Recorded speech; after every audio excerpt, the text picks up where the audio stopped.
Hello.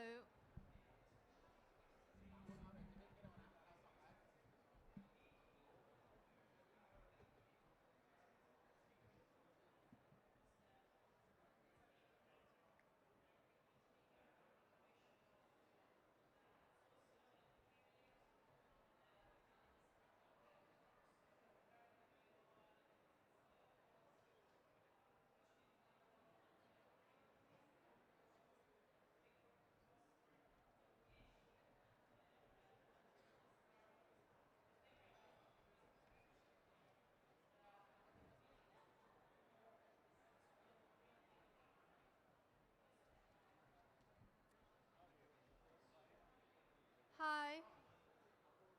Hello. If I can ask everyone to take a seat, we'll be starting. Welcome, everyone. I'd like to call to kick us off His Excellency Marc Parietti, French Ambassador to the Arab Republic of Egypt.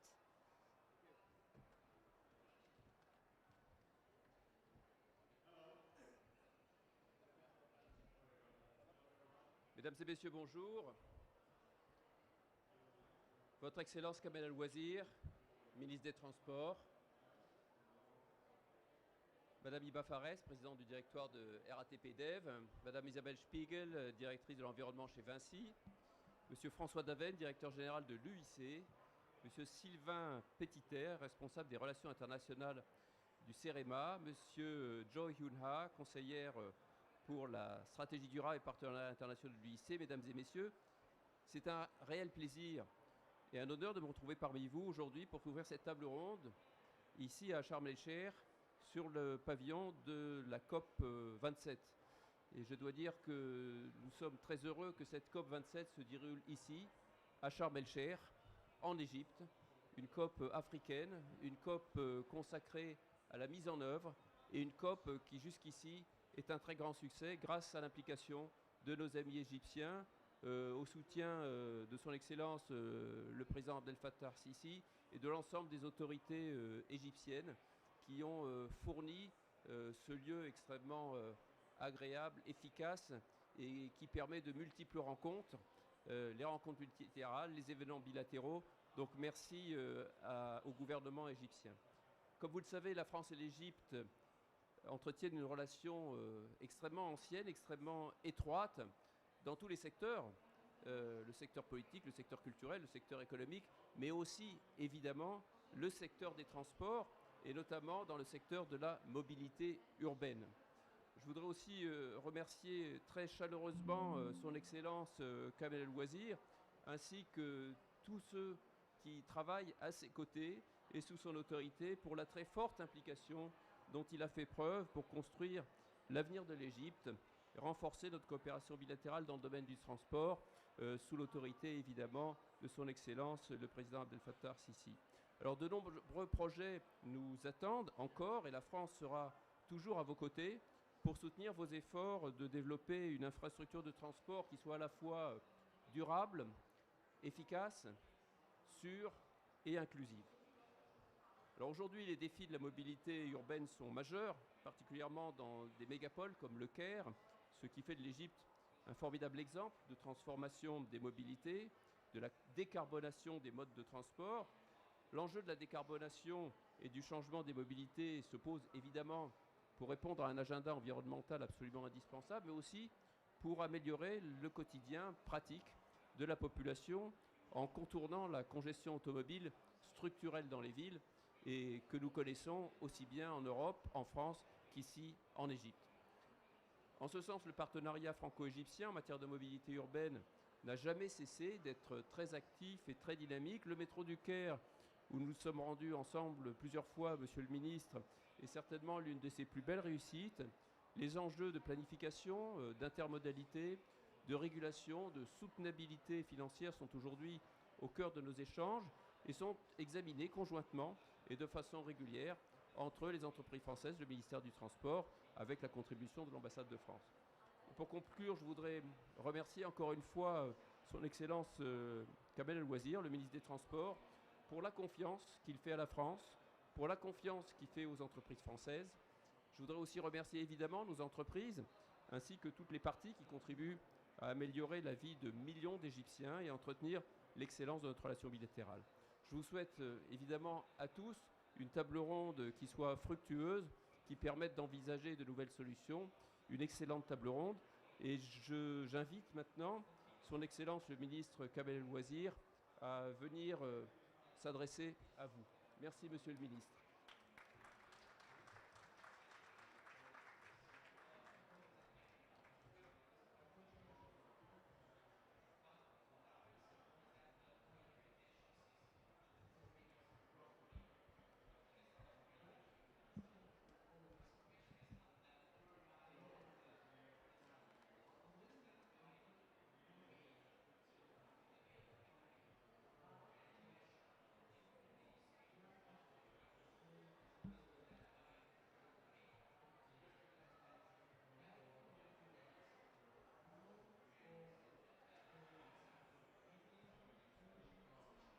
بسم الله الرحمن الرحيم. في البداية اسمحوا لي ان انا اشكر سيادة السفير الفرنسي في مصر وكل اصدقائنا من دولة فرنسا اللي موجودين معانا النهارده، وطبعا منهم وعلى راسهم نائب رئيس شركة ألستوم ورئيسة شركة RATP، شركائنا في التنمية وفي النجاح إن شاء الله. كان من 4 أيام فقط كان فيه فعالية لشركة شنايدر إلكتريك، كان متواجد فيها معايا صديقي سيادة السفير، ولكن مشي قبل الكلمة النهائية بتاعتي اللي أنا شكرت فيها دولة فرنسا، من أول الرئيس الفرنسي ووزير النقل الفرنسي والوزير لومير وزير الاقتصاد الفرنسي وكل الحكومة الفرنسية المتعاونين مع مصر بشكل رائع، وكل الشركات الفرنسية اللي كانت بصراحة من أوائل الشركات اللي مدت إيدها إلى مصر، وخاصة وزارة النقل وقطاعات وزارة النقل. قبل ما أذكر هذه الشركات اللي بتتعاون معانا في مجال النقل، وهي بالصدفة كلها مجالات نقل أخضر كهربي حضري صديق للبيئة، عايز أقول دايما علاقة دولة فرنسا بمصر علاقة تاريخية، علاقة قوية، علاقة من قديم الأزل، كانت دايما قايمة على الشراكات العلمية والاقتصادية والتعاون العلمي، يعني حتى اللي كانوا يسموها حملات فرنسية على مصر قديما، يعني كان أنا شخصيا بعتقد ومتأكد إن كان الغرض منها دايما علمي بحت، وكان لها نتائج علمية كبيرة جدا.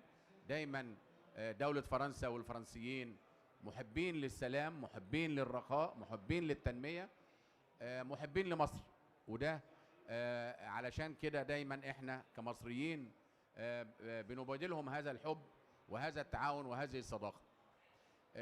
لما جينا في العصر بقى الحديث، بلاش القديم والحملات والثقافة والعلم والتعاون القديم، حديثا واعتبارا من الثمانينات لو انا بدأنا نأرخ يعني لبداية مفهوم النقل الحضري، وقبل ما يطلع موضوعات البيئة، وقبل ما يطلع موضوعات النقل الأخضر، وقبل ما يطلع موضوعات المناخ والتخفيف من آثار الانبعاثات الكربونية ودرجات الحرارة، وقبل الكلام ده كله كان في تعاون ما بين مصر وبين فرنسا في مجال مترو الأنفاق، وده كان أول وسيلة نقل حضري خضراء مستدامة. كانت بدأت بخط واحد، النهارده في 3 خطوط بتجري في أنحاء القاهرة الكبرى، الأول والثاني، وبتطوروا أيضا برضه بالتحالف والتعاون مع شركات فرنسية وبنوك فرنسية ووكالة التنمية الفرنسية. الخط الثالث بيستكمل بشركات فرنسية بشراكة مع شركات مصرية من القطاع الخاص وبتمويل من دولة فرنسا الصديقة، بشكرهم على كده. الخط السادس ايضا اتفقنا عليه خلاص مع سواء الحكومة الفرنسية أو شركة ألستوم الفرنسية. يعني عندنا تعاون كبير جدا مع كل الشركات الفرنسية في مجال إنشاء الشراكة في إنشاء خطوط النقل الجماعي الأخضر صديق للبيئة. عندنا من أوائل الشركات أو أول شركة فعلا بدأت تشاركنا في تشغيل وإدارة هذه الخطوط هي شركة RATP الفرنسية. بحييها على مجهودها الكبير معانا في إدارة وتشغيل الخط الثالث لمترو الأنفاق، وبدأوا معانا في تشغيل القطار الكهربائي الخفيف LRT. شركة ألستوم الفرنسية اللي بتنفذ معانا حاليا دلوقتي مونوريل القاهرة، أول مونوريل وأول وسيلة مواصلات جماعية أو نقل جماعي كهربية تدخل مصر يمكن، وأطول مونوريل تم تنفيذه جاهز في الشرق الأوسط وأفريقيا طوله 100 كيلو بتنفذه شركة ألستوم الفرنسية بالتحالف مع شركات قطاع خاص مصري. هتديروا شركة ألستوم الفرنسية إن شاء الله بإذن الله، هتشغلوا وتديروا بالتعاون مع المصريين اللي هيشتغلوا معاها إن شاء الله. أنا حبيت في البداية بس طبعا مترو أبو قير داخل معانا برضو شركات فرنسية وتحالف فرنسي وتمويل أوروبي فرنسي. ترام الرمل نفس الكلام.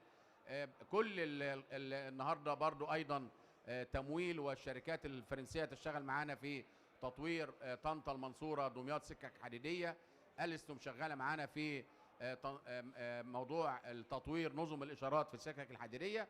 يعني عندنا مجموعة كبيرة جدا من الشركات الفرنسية سواء في الإنشاء والتنفيذ أو في التشغيل والإدارة. بشكرهم شكر جزيل أنا بصفتي وزيرا للنقل، ويعني بالأصالة عن نفسي وبالإنابة عن كل العاملين في وزارة النقل، بل عن كل الجمهور وكل الشعب المصري اللي دايما بيتطلع ان يبقى حياته افضل وافضل ان شاء الله باذن الله، وهنبقى افضل بالتعاون مع دولة فرنسا الصديقة وشركائنا من الشركات الفرنسية. بشكر السيدة هبة فارس وفريقها المعاون سواء الأستاذ عبد الجبار أو وديع أو غيره اللي بيتعاونوا معانا في إدارة وتشغيل مشروعاتنا. بشكرهم على دعوتي النهاردة إن أنا أكون مشارك معاهم في فعالية حلول التنقل في المدن الحضرية وما بينها التحديات والفرص المتاحة. اسمحوا لي أنا قلت الكلام المهم اللي عندي أكتر من الكلام اللي مكتوب. صدقوني هو ده المهم، هو ده اللي فعلا طالع من قلبي وطالع من تفكيري. أنا دايما بفكر كده، بفكر لمصلحة بلدي وشعبها، بفكر دايما في أيضا في مصالح وفي التعاون وتحقيق الشراكة مع الأصدقاء وخاصة زي دولة فرنسا والشركات الفرنسية. اسمحوا لي أقول الكلمتين اللي مكتوبين لي عشان ما أعطلكوش أكتر من كده.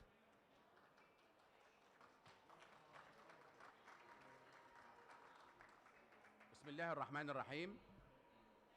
يطيب لي أن أعرب عن سعادتي لدعوتي للمشاركة في المائدة المستديرة التي تنظمها شركة RATP تحت عنوان حلول النقل الحضري والنقل بين المدن من أجل مدن طبيعية مناخيا التحديات والفرص، حيث تعد شركة RATP الشريك الأول لوزارة النقل في دخول نشاط الإدارة والتشغيل في مشروعات الهيئة القومية للأنفاق مثل الخط الثالث لمترو الأنفاق والقطار الكهربائي الخفيف LRT كشركة دولية من القطاع الخاص الدولي.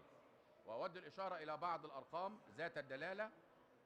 المؤشرات العالمية تشير إلى أن حوالي 70% من سكان العالم يعيشون بالمدن، ويتراوح نصيب نشاط النقل من 20 إلى 25% من الانبعاثات الكربونية الناتجة عن الطاقة، وبدون اتخاذ إجراءات فورية عالمية يمكن أن تصل هذه النسبة إلى 40% بحلول 2030 بدل من 2025 تصل في 2030 إلى 40% و60% بحلول 2050. ففي مصر يشكل قطاع النقل حوالي 23% من الانبعاثات الكربونية الناتجة عن الطاقة، وهو أسرع القطاعات نموا. بينمو مش في الكربون فقط، ولكن بينمو كوسيلة مواصلات طبعا، لأن التزاماتنا كتير ومش هنبطل تنمية في كل المجالات الأخرى اللي لازم يخدم عليها أيضا ويتواكب معها تنمية في قطاعات النقل المختلفة.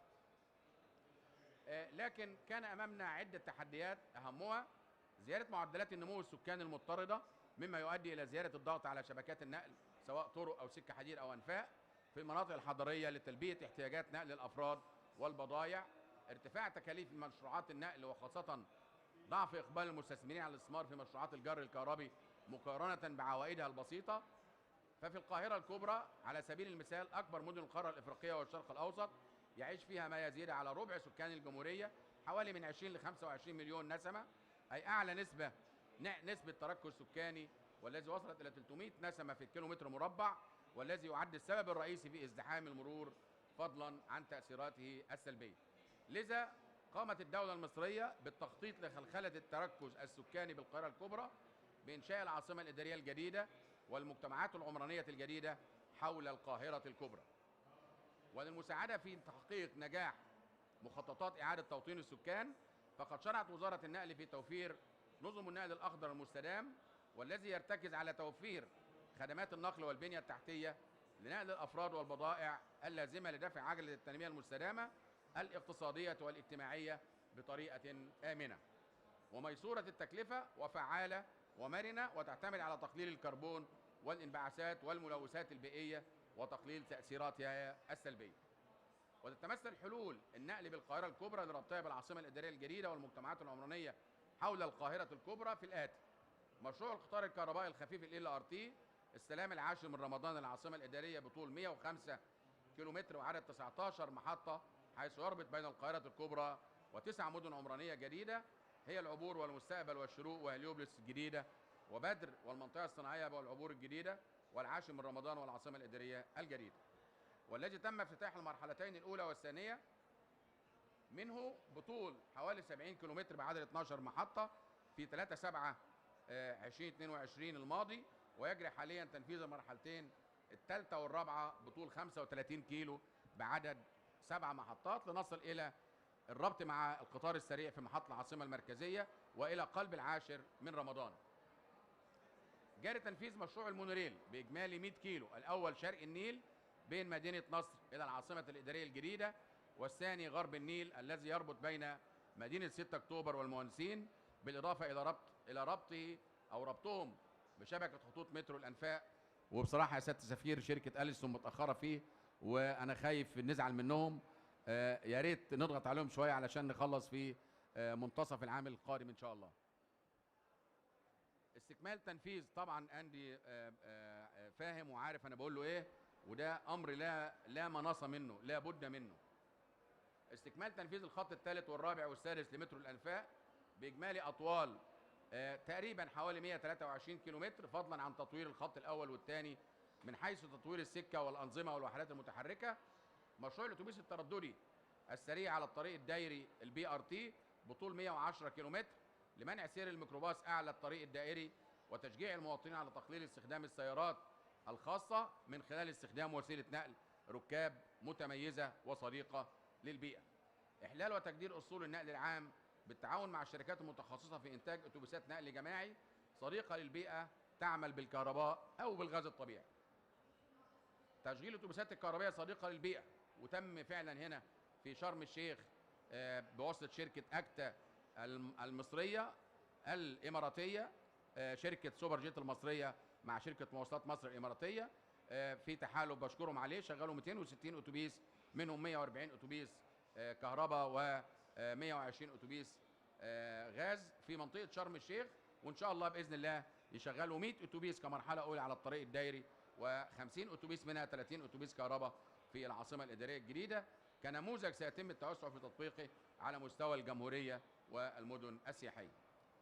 كما تتمثل حلول مدينة الإسكندرية ثاني أكبر المدن المصرية بعد القاهرة في الآتي: مشروع تطوير مترو الإسكندرية أبو قير محطة مصر بطول 21.7 كيلومتر، مشروع تطوير وإعادة تأهيل ترام الرمل بطول 14 كيلومتر.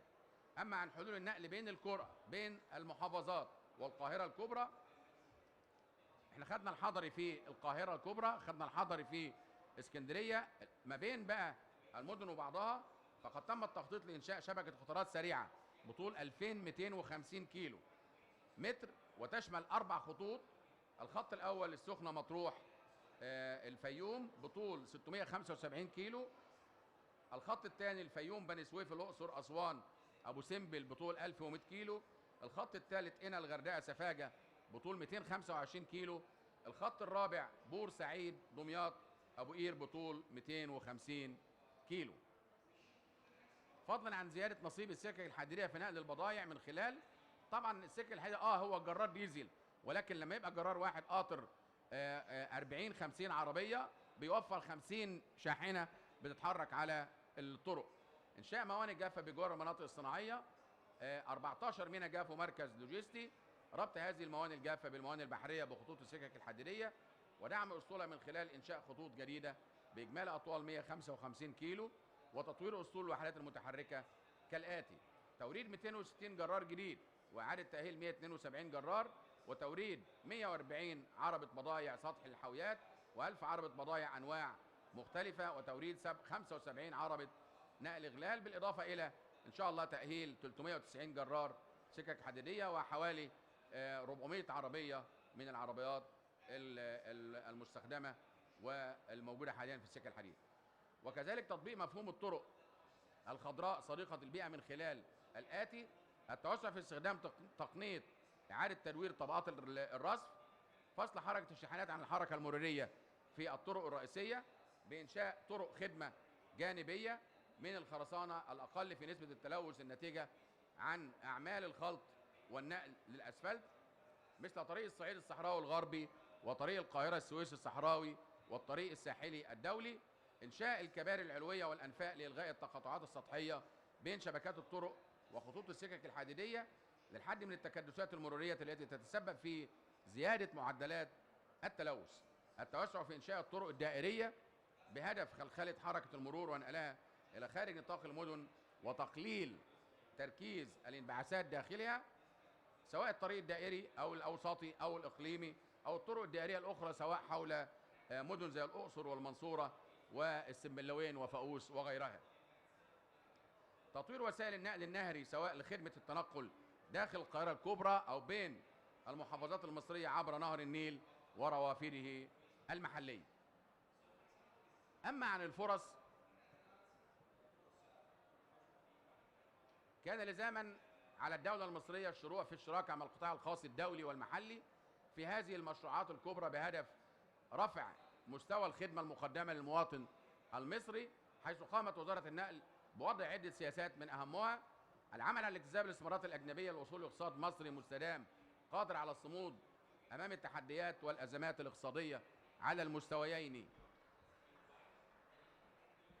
الإقليمي والدولي، الاستغلال الامثل للاصول بهدف زياده اجمالي الناتج المحلي، تعميم التجربه المصريه اثناء تنفيذ المشروعات القوميه الكبرى والتي ترتكز على استخدام الشركات الوطنيه المحليه بالاعتماد على مهندسين وفنيين وعمال مصريين واستخدام الخامات المحليه مع الاستعانه بالمكاتب الشريه المصريه والاجنبيه والشركات الاجنبيه الصديقه تحت اشراف ومتابعه الحكومه ورئيس الدوله شخصيا، بما يوفر فرص عمل مباشره وغير مباشره وتأهيل العمالة المصرية بما يتناسب مع متطلبات سوق العمل العالمي. الاستفادة من قدرات القطاع الخاص على الإدارة والتشغيل الجيد، التحول الرقمي ومكانة كافة خدمات الحجز وتوفير ماكينات حجز التذاكر وتطبيقات المحمول والبوابات الإلكترونية بقطاع السكك الحديدية والأنفاق، تهيئة بيئة العمل وإجراء الإصلاحات الهيكلية لدخول القطاع الخاص، وهو ما أثمر عنه التعاون مع كيانات دولية مثل الخط الثالث لمترو أنفاق القاهرة الكبرى والقطار الكهربائي الخفيف مع شركة RATP الفرنسية، خطي المونوريل شرق وغرب النيل مع شركة ألستوم الفرنسية، إدارة وتشغيل شبكة القطار الكهربائي السريع مع شركة DB الألمانية، التعاقد مع تحالف الغرابلي 3A انترناشونال من القطاع الخاص المصري لإدارة وتشغيل قطاع نقل البضائع بالسكك الحديدية، التعاقد مع مشغلين عالميين وخطوط ملاحية عالمية لتشغيل وإدارة محطات حاويات وبضائع عامة في الموانئ المصرية، كان أولها شركة CMA-CGM الفرنسية أيضا في ميناء الإسكندرية، شركة يوروجيت في ميناء دمياط، هاتشسون في ميناء السخنة والدخيلة، ميرسك في شرق بورسعيد، دبي في السخنة، أبو ظبي في مواني في ميناء سفاجة. التعاقد مع شركة فيستا البين النمساوية للمشاركة في إدارة وتشغيل ورشه مفاتيح السكك الحديديه بالعباسيه، التعاقد مع شركه ابيلا مصر لاداره وتشغيل قطاع عربات النوم، التعاقد مع شركه اكتا لاداره وتشغيل اتوبيس التردد السريع على الطريق الدائري. هناك العديد من الفرص الواعده والمطروحه للاداره والتشغيل والصيانه والشراكه مع القطاع الخاص فور الانتهاء من مرحله الانشاء، مثل اداره وتشغيل الخط الرابع لمترو انفاق القاهره الكبرى، ترام الرمل بالاسكندريه، مترو ابو قير بالاسكندريه، وباقي المشروعات التي يتم تنفيذها حديثا سواء في القاهره او اسكندريه او كل محافظات مصر. واخيرا عشان ما اطولش عليكم، ما تم تنفيذه لم يكن ليتم الا بوجود رعايه وقياده سياسيه تؤمن بدور النقل المستدام في ارساء دعائم تنميه مستدامه حقيقيه. فالتجربه المصريه في النقل سريه وملهمه، يمكن ان يحذو حذوها الكثير من الدول الناميه على قدر مواردها اذا توافرت لها القياده السياسيه القادره على التنفيذ واتخاذ القرار. فامامنا المزيد لنواجهه لاستكمال مسيره العمل والتجربه المصريه امامكم لرصدها ودراستها والاستفاده منها في تعميم سياسات دوليه للدول الناميه ذات الظروف المشابهه.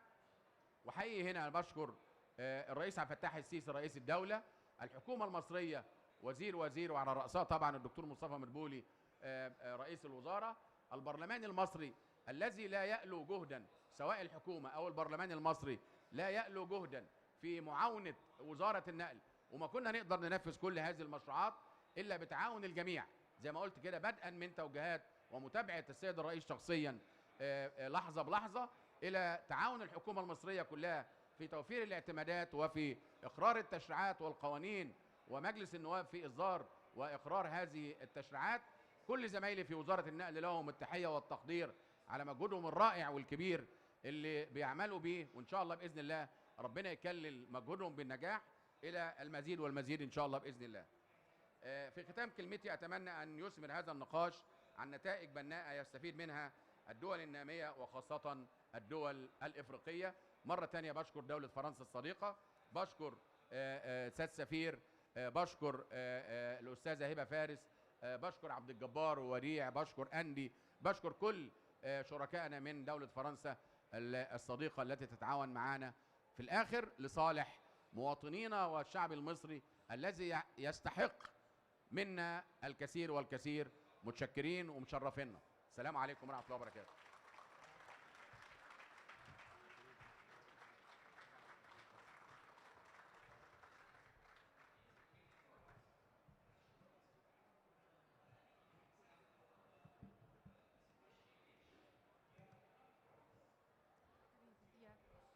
Okay, thank you so much, His Excellency. I think the French ambassador will have to leave to his next commitment, so we'll let him say goodbye. And in the meantime, thank you. Applause for our French ambassador. Thank you so much. Ooh, some adjustment, I'm a little short.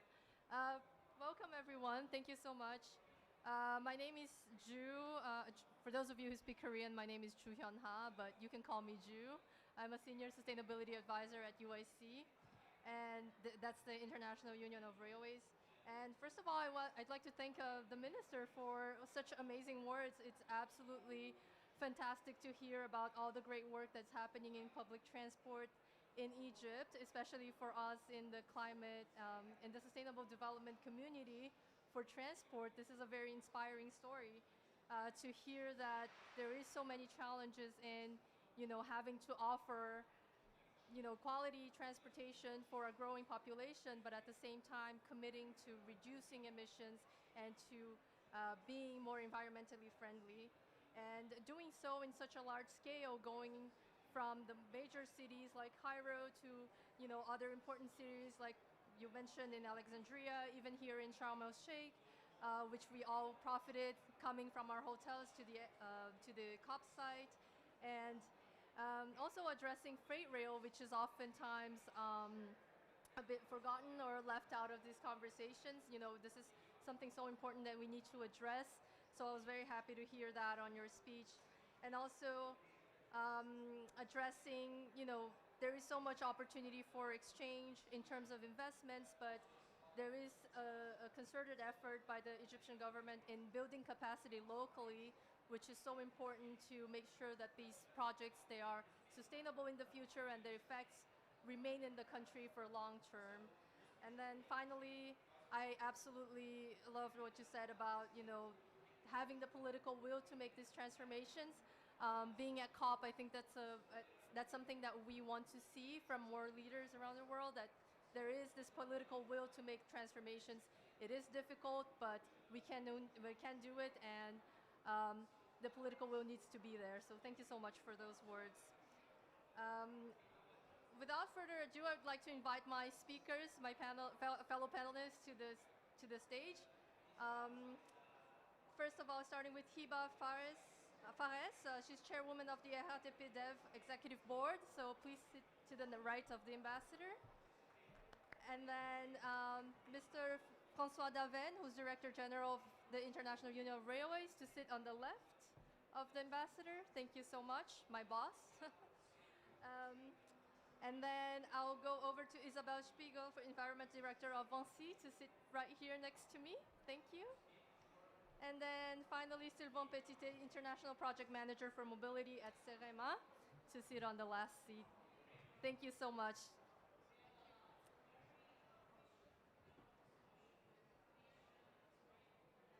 Thank you. And yes, I think all of us have been in COP for a while now, some more than others. And I don't know if you had an opportunity to follow the news, but we've had the 8 billion person born this week. So our world population is bigger than ever. And according to the 2022 World City Report by the UN Habitat, cities now are home to 55% of the world population. So if you live in a large metropolis, I live in Paris, and you know the wonderful things that come from living in a large urban center, but you also feel intrinsically the challenges that come with living in one of those cities. And since this is a transport-focused conversation and a climate-focused conversation, for us that means, how do we continue to cater to people's mobility needs, at the same time reducing the emissions and also the environmental impact. The latest APCC report shows that we are not on track to get to the 1.5 scenario and by 2050, and there is this continued need for a paradigm shift towards environmentally friendly and human-centric options, especially in mobility and in urban planning. So that means, and this is something that the minister addressed in his speech, is moving away from car-centric models of cities that privilege individual motorized transport towards less emitting and less pollutant and more environmentally friendly options, prioritizing public transport, but also active travel through biking and walking. I'm being told that I need to speak closer. But without further ado, I guess the question is, how do we ramp up action? How do we ramp up public transport? And this is the question that I'd like to put forward to our panelists today. So starting with Your Excellency, I'd like to ask you, how do you see the role of international cooperation in bringing this dynamism to mobility systems in Egypt, and especially in terms of how do we make it more sustainable? How do we make it more environmentally friendly?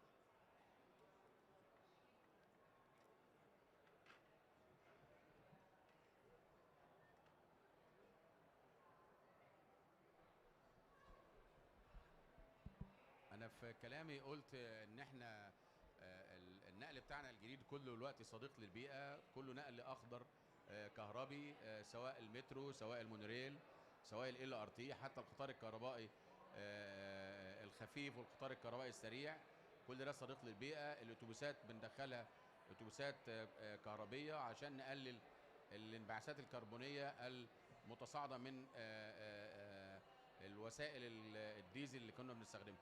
لو أنا فاهم السؤال يبقى أعتقد كده جاوبت. Yeah, okay. Thank you. Yeah, absolutely. I think you addressed so much of these questions already, and I'd like to move on to. Sorry, it's complicated with the translation system. I'd like to go over to Iba Perez. Excuse me. Yes. So yes, we've talked about many people choosing cars over public transport, and despite it being more less emitting and better for the climate overall, what should we do to accelerate this uptake? Before I start, I want really to thank the Minister of Transport, Mr. Kamel Wazir, for his kind words towards us, and we are really happy and proud to be in this adventure with you while shifting all the system and all the paradigm in Egypt, and hopefully our collaboration will be long, fruitful, and positive for Egypt and for our company. So thank you again for your confidence and for your kind words. Then to answer maybe your question, I hope that we all agree that public transport is good. It's a good thing. It's better than car. Why? Because when you take a metro, you will have 60% less carbon emission per traveler per kilometer, which is huge. It's a huge. So every time you take your car, if you have to, please think about this topic. And if we add to this the cost of congestion, of pollution, etc., it becomes really a big difference while using public transport. But as you said, we still have some issues to tackle. The first issue is we don't have a public transport offer all over the world. You have a lot of areas where you still don't have the network that is well connected, built, conceived in order to encourage people from shifting from their cars. In many regions, in many cities, in many small cities, you don't even have a correct bus system in order to be able to leave your car. So this is a first challenge to tackle, and this is an important one. And the second issue is in cities, in countries where you have a public transport network, but still, though it's more expensive, though it is becoming a hassle, though the impact of the community is heavy, people are afraid of leaving their car, or they really feel safer maybe, or I don't know what, but they feel better in their cars. So this is our second challenge. One is to have the offer, and the other is to tackle the issue of demand. So for us, I think there's a cycle, a virtuous cycle we should build for public transport, meaning we should build networks, bus, tramway, metro, train, etc., etc. And if they are designed properly, well thought, etc., this will attract people. And then we'll have a need for extension. So we have to extend our networks to go in other areas around the city center, and to bring more people around the Cairo, and around Paris, and around London, and around etc. But around Cairo, if we speak, to bring more people, so to attract further. So it is a virtual cycle, and it more or less never ends, because cities like Cairo, like you mentioned, are becoming bigger and bigger. So a transport system should always follow, adapt, be rethought, and attract new people. So this is a first key matter for a lot of big cities, and especially growing ones like Cairo, but like other cities in Africa, because I've read that the top 4 cities in the world will be African cities. So this is a major thing to think about. Then a second point is the demand point. So how can we do to make public transport, I don't know, pass me the word, maybe sexier, more reliable, more to have a great customer experience for people. Safety, reliance to arrive at time, to have a well-designed network, to be able to take it. And more cheaper. And cheap and less expensive. Yeah, I think it's important for public transport to be less expensive than cars. Hopefully, I don't know. Currently, the price of energy is becoming so high in many countries that the difference between using one's car and using public transport is becoming even higher.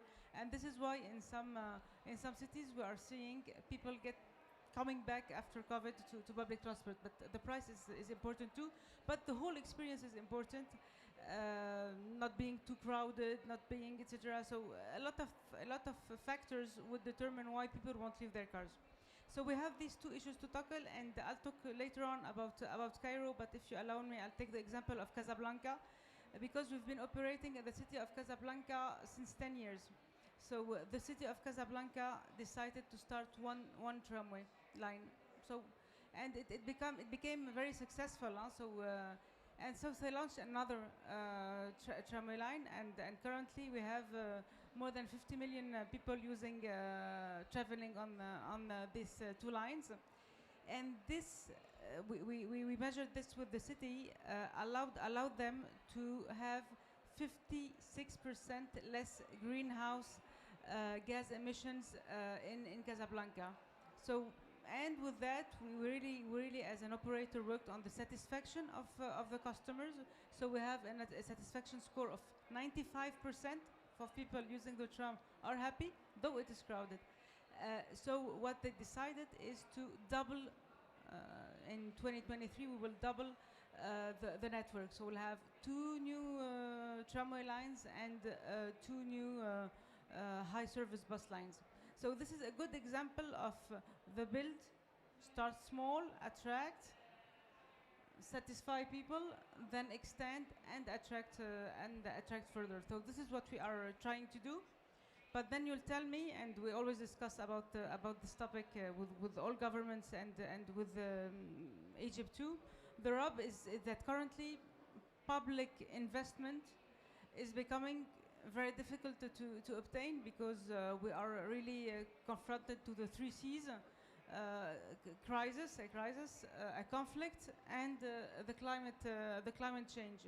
So while having all these challenges, government are investing a lot, helping people, etc., etc. So the economical situation is not great in many countries, at least. So, and we have low ridership still in many cities. So all these parameters makes us think how to finance all that, where to find money to invest, to keep building, expanding, etc., etc., and to improve the quality of service, because we have to do both, and it costs public money, and we know that public transport has always been subsidized, so it's not something auto-sufficient, meaning that the fare that people will pay will be a small amount of the total cost of operations. So while doing that, what is the solution? And here I think this is what we have to focus about, and this is what we discuss in UITP and UIC, I think, and in other association, how to rethink the model, how to find a new system, a new way of doing things. So for me, we need three things. We need decision makers, governments, city, etc., to be on board. We need broader ecosystem. I'll tell you who I have in mind. And then you need a public transport operator like us. So for the decision maker is really very well illustrated with the speech of Your Highness, meaning having bold vision, having a correct vision with an ambition, with a 10 to 15 years plan, where people will know, every city will know where it's going to, how to tackle the issue. It's not only about transport, it's all the urban solutions for the city, but transport is a big part of it. So having this vision, having this ambition, and having this leadership is very important in order to start everything, and not only tackling the issues project by small project, without having something very really planned, because otherwise it will be chaos at one point or another. But this thing, I think we're starting to see great visions in many countries. Then after that, the role of the public transport operator is to bring all the know-how of operation, maintenance, customer experience, to keep innovating, to bring a lot of data, of ideas tested all over the world in other cities in different configurations, and to bring them to a specific country, and to try to help, to learn, to improve, and to save money, to increase revenue, to help the authority in order to optimize the operating system. But this couldn't be enough. It's not only optimizing this that will solve all the system. So this is why we have to find a new ways of finding money. And the new ways is maybe thinking about all the stakeholders, all that are benefiting from public transport. In many countries, employers pay a part of through a tax, contribute to the public transport offer. Why? Because they are benefiting really from a new public transport, a new line of metro, a new train, etc., etc. They are becoming more attractive, hiring, retaining, becoming more efficient, etc., etc. So many countries, some cities have this solution.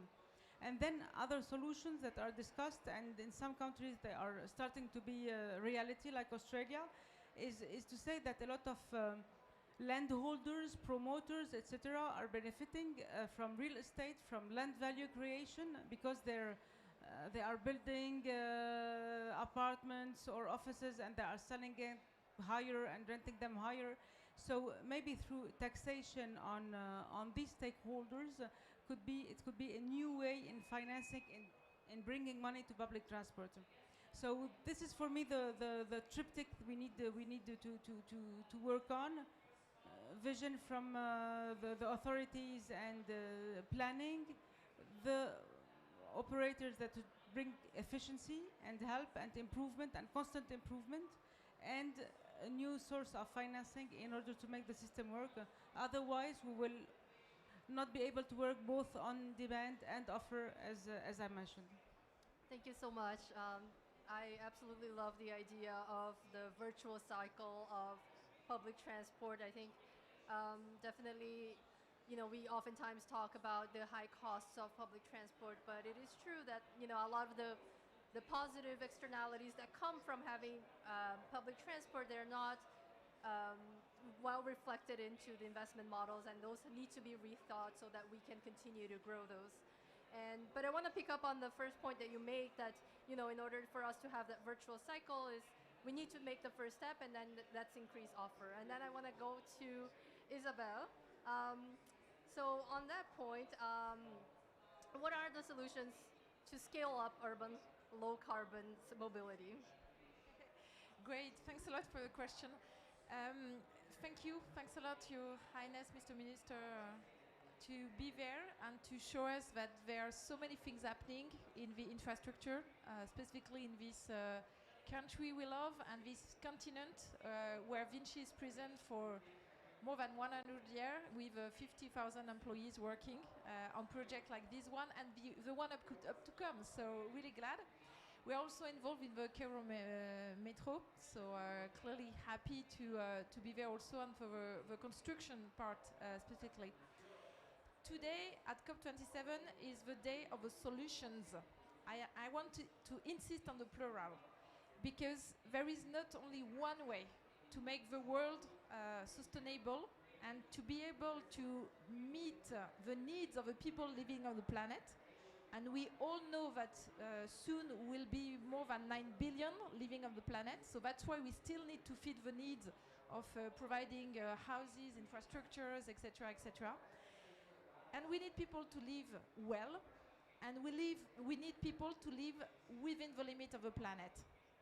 And this is where a company like us, so we are present in this continent, globally in 100 countries. We are present to do mainly two things: contracting and concessions. So meaning that our business model is on building things, so building infrastructures, so it could be building energy and mobility infrastructures, but also concessions, because the concession model, usually it's public-private partnership, and it is a way to bring financement, contracting, and operations together to be able to think on the long term and to be able to really meet this overall challenge that we have, living well, feeding the needs of everybody, and maintain it sustainable with the limit of the planet. So, because it's the Solutions Day, I wanted also to show you a bit how we can ramp up, because first thing is directly, today this round table, this panel discussion is on urban mobility.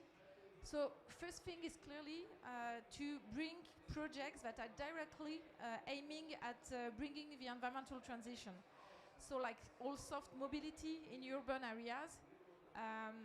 And it starts not only by doing the works, but really by the planning of the work. So thinking about how to bring together the different usages. So housing plus parking lot plus transport mobility plus probably working spaces, etc. So how to do this planning, anticipating that. It's definitely some railway projects, so like a metro, but like many different others to join cities also together. And aside the project itself, what we are doing also in a large company like us is to say how can we bring also low carbon solutions within the construction works themselves. So I want to give you one example. It's in the UK, but it's high-speed 2, which is a new speed line for railway transport from London to Birmingham first, where we do have a contractual clauses to half, to Birmingham, and then to Manchester later on, we hope to. Where we do have a contractual clauses to halve the emissions, so greenhouse gas emissions by 2. At the beginning, we didn't know exactly how to reach a so high effort, but we put everybody together, you know, in the design phase and then the constructions, and we don't know yet if we're going to succeed the full reduction effort, but we're already doing a large part of the effort. So that's a way also to think a bit outside the box, to say, well, let's put this new challenge as one of us challenge within the contract, and we do it together, and we'll see how far we go. So that's one opportunity. On coming back to Egypt, on the Le Cairo subway, we were able to implement, for some structural parts, concrete without or with less cement, so meaning it's low carbon concrete. And this is reducing the emission of CO2 of 320,000 tons of CO2. Yeah, because the cement is really the carbonated part, and all the cement companies are working to lower the content of carbon in cement, but also to substitute with other recycled material, etc. So we were able to have that in Le Cairo subway. You didn't know about that. And because this is also a way to scale up, we need to make the point that low carbon materials can be used and feed exactly the same needs. So it's not 100% zero carbon, it's something with less carbon, but technically it's the same, economically you don't even see it, etc., etc. And we're able on the top to experiment and to test really the zero carbon concrete, which is a higher cost for some specific portion. For instance, so Grand Paris Express in France have one segment built with a ultra low carbon concrete, for instance. So it's more to demonstrate how technically we can really implement this, and to go until the bottom of how much it costs, what is really the environmental footprint of it, and etc., etc. This is the way we implement also low carbon solutions within projects directly. And I want to say that it is also about providing a vision for mobility in the future. Because for sure we need, and again I come back to today is the Solutions Day, and we need to still provide a range of solutions for transport and for mobility. So for some travels it's impossible to find a railway, you know, electrified, etc. So we need to think about bringing light vehicle and feed it with electricity. We need to think about the long distance freight transport, for instance, with a truck. And what could be the solutions for them? So all the answers are not there yet. Could be also batteries, could be hydrogen, could be biogas, like what we do for buses, and you do specifically with RATP. So currently, I think it is the time for action. So company like us, we are testing and learning a lot of things through demonstrators, through innovations. So for instance, we have a road which is a charging road through induction. So to be able to charge the truck batteries while they are still doing the journey, to avoid too much stops, for instance. So we have 2 demonstrators in Europe, some others coming, and that could be a solution also, part of the game and the full range of solutions for mobility to really live within the limit of the planet. Thank you, thank you. This is so, I mean, so much of what you said is so important. Indeed, we are today on Solutions Day, and what you just said, I think, just goes to show how much innovation goes hand in hand with the climate crisis, right? Like there is so much that can be done technically and changing our operations to really, get to our goals. I mean, you mentioned like with the HS2, there was this target to halve emissions, and although very daunting, I guess, at the beginning, you find ways to get there, and that's where creativity plays a part, that's where innovation plays a part, so that is absolutely lovely to hear.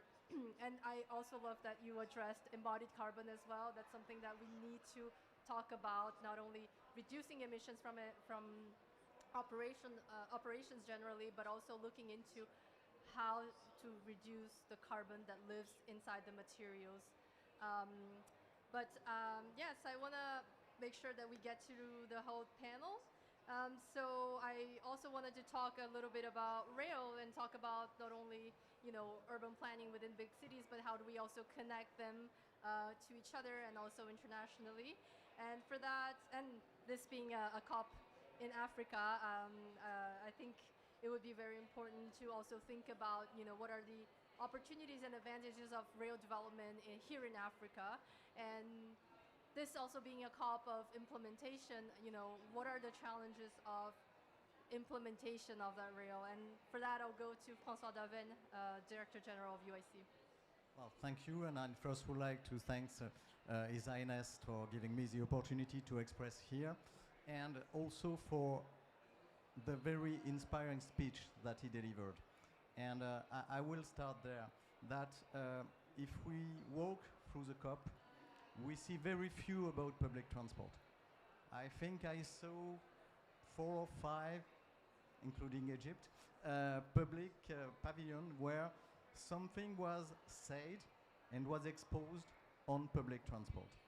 And I think that says something that is very significant. First, that it is a priority. And I think, Your Highness, you said it. And why you said it? Because you are close to reality. You know what it is to run a country like Egypt. You know what it is to live in a city like Cairo, where you have a lot of challenges and we need to change. And I will not repeat what my predecessor have said, but perhaps I think Hiba was searching a word for public transport. What we used to say in UIC is that we need to make public transport desirable. We need to make people have really the desire to change the transport paradigm. And I think I can subscribe to everything you have said. And coming back to Africa, UIC is in Paris, but UIC is a global association. So we have more than 200 railways company worldwide, most of the European, but also Egyptian one that we hope we will work a little bit more in the future with. We have the Chinese, we have some operator in South and North America, and a lot of operator here in Africa. And I shall say that among all our members, they want to develop together rail and public transport. And sometimes that's even quite difficult to make the difference between rail and public transport. I will take the example of Senegal. In Senegal, they implemented a rail line for that they call the TER, that's some kind of suburban lines. it's by all means railway. It's according to UIC standards, but it's definitely something for public transport. And I do think that what can we do, since you said that's the action COP. What we should do, and that for the association side, and I think I can also say that for my friend Mohamed Merzani that I see here in the audience. In the associations, we have to do our homework. It's not normal that we don't see more about railways and about public transport here in the COP. Because you know, and in particular here in Africa, that it is part of the solution. I have not seen any minister in Africa that is not telling me I need to change the transport paradigm. And perhaps I will do a little bit of history because, in fact, where are we living?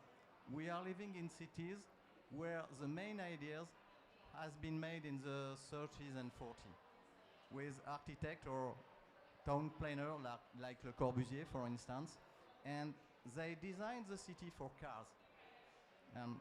If you read about town planning, that's a reality.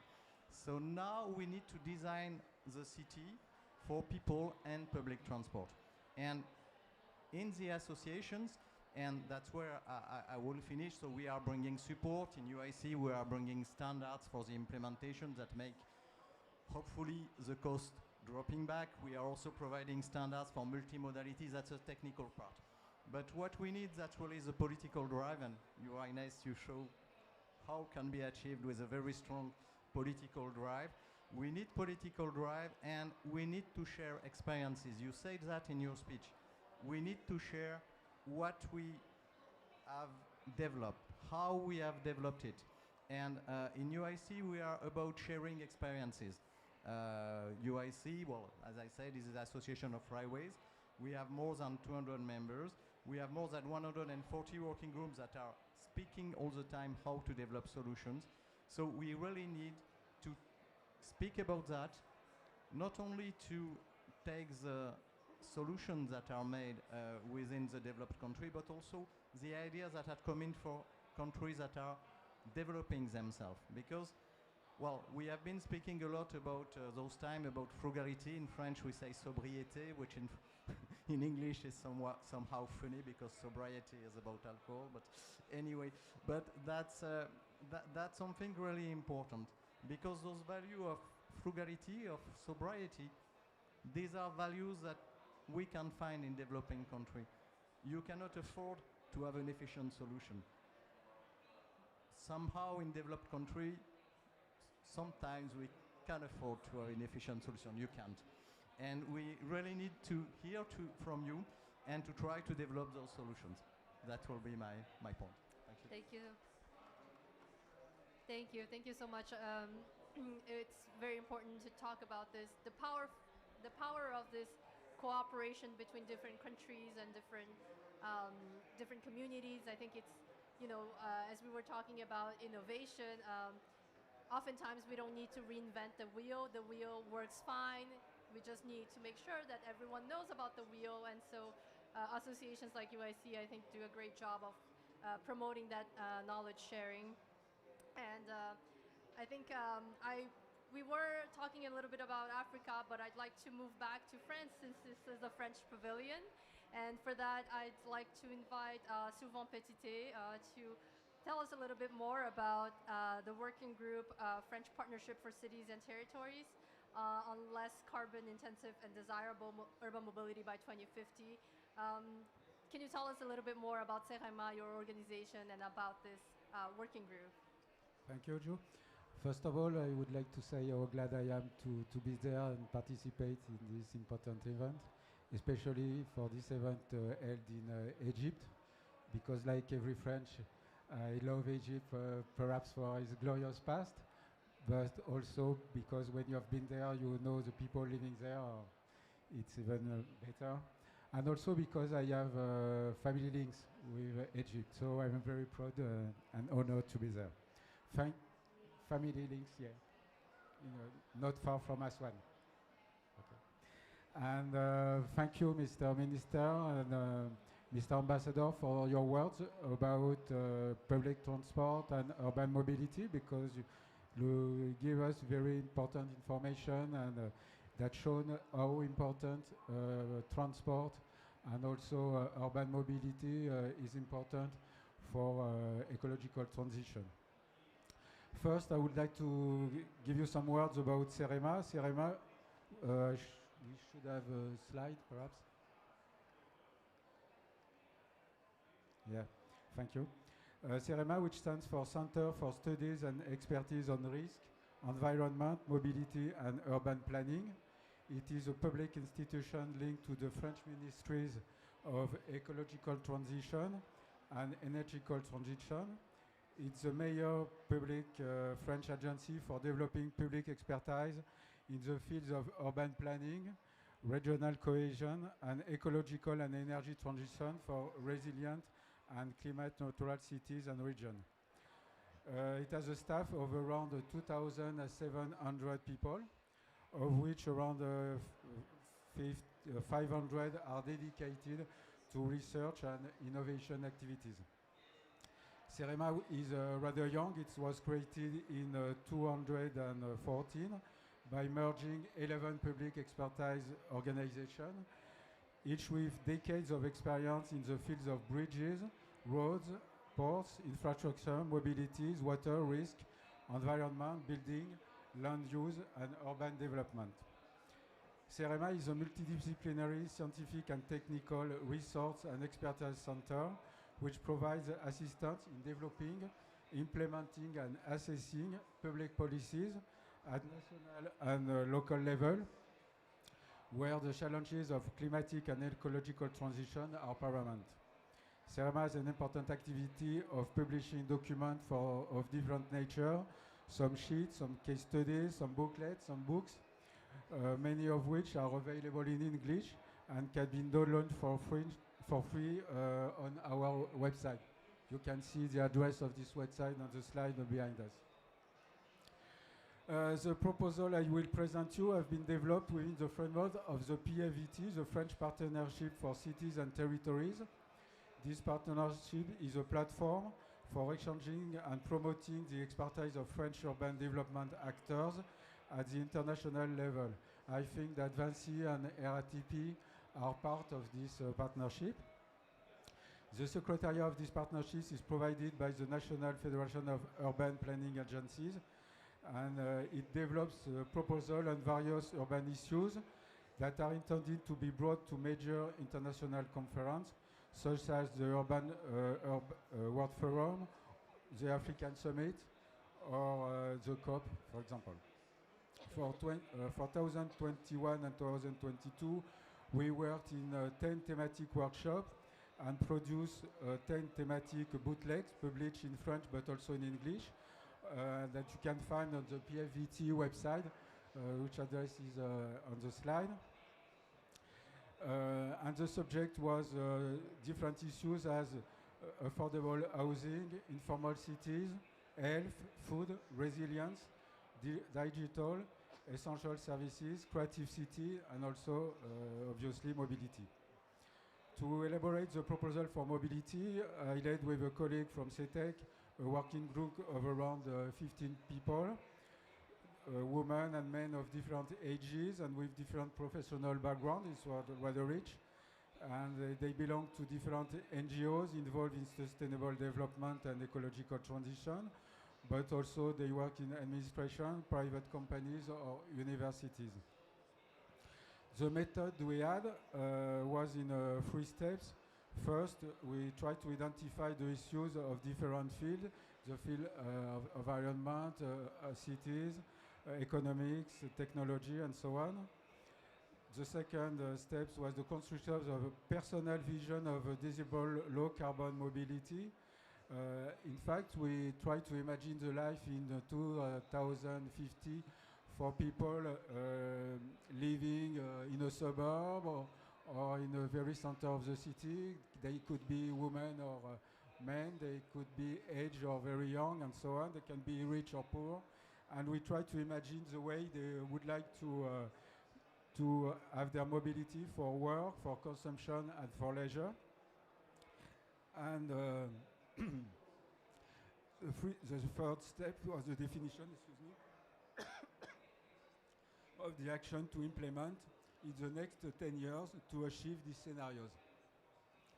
The proposal was elaborated and can be grouped in 4 main domains: social and political issues, governance; urban management and policies; technical issues; and at least economical and financial issues.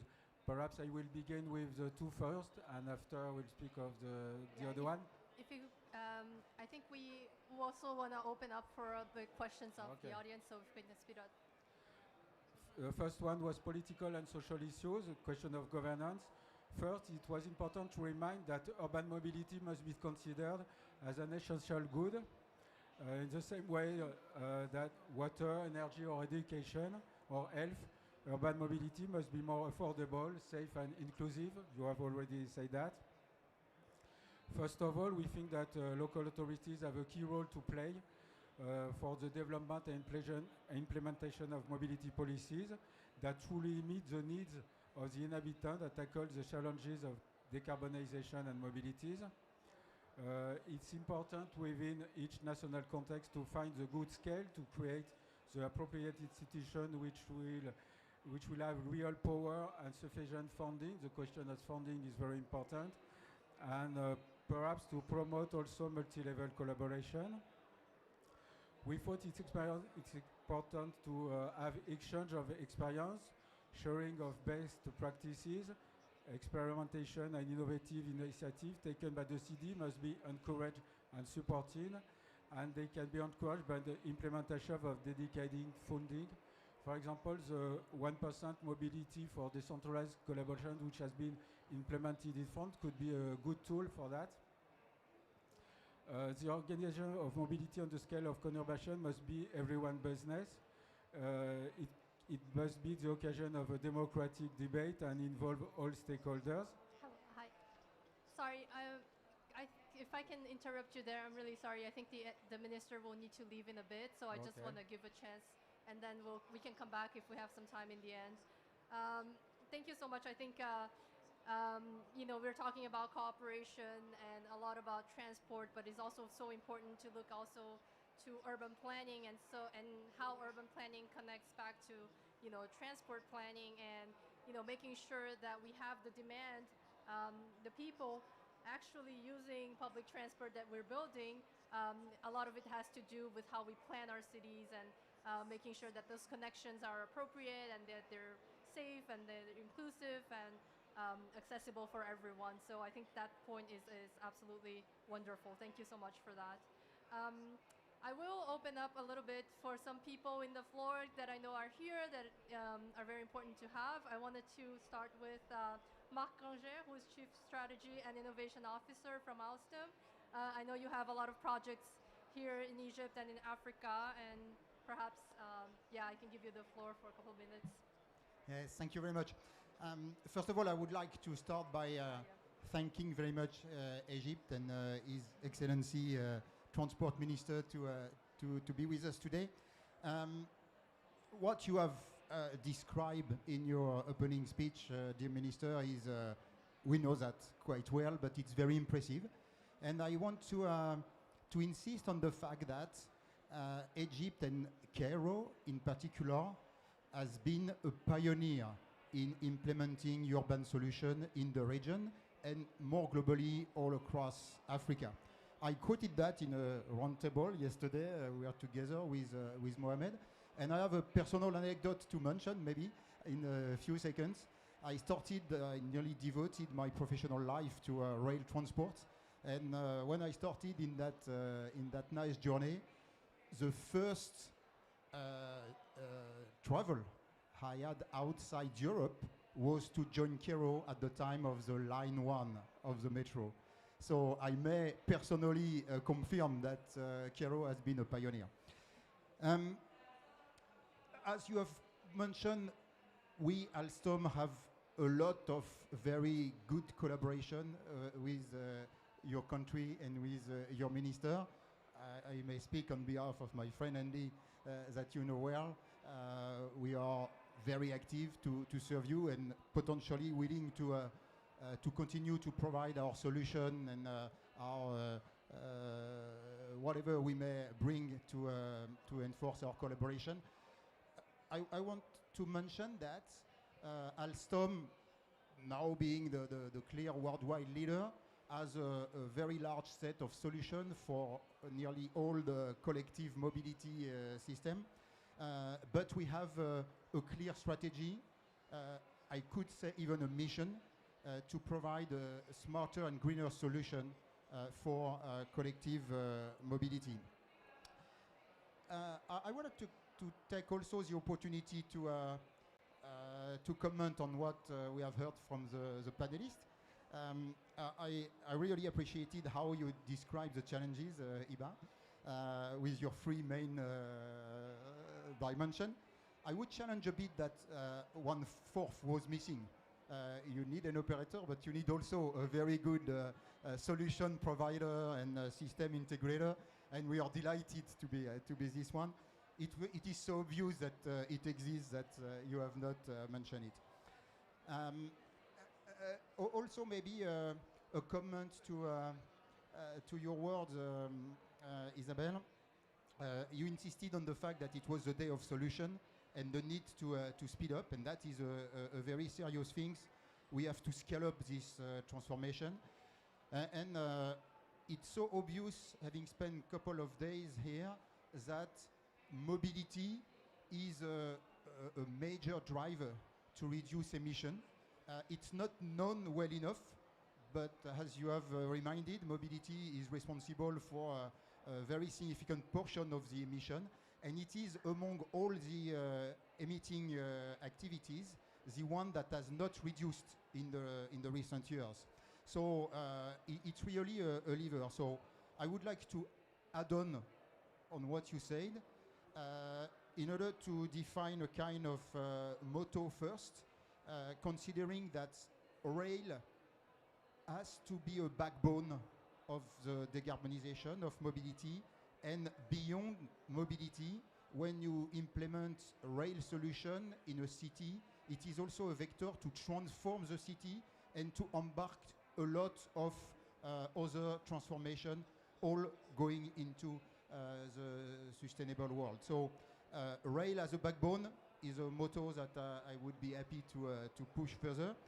And in order to do that, there is, because you mentioned sometime, and Iba, you mentioned that in some countries there's not enough well-established planning or even public authorities in charge of transportation, and that is actually true.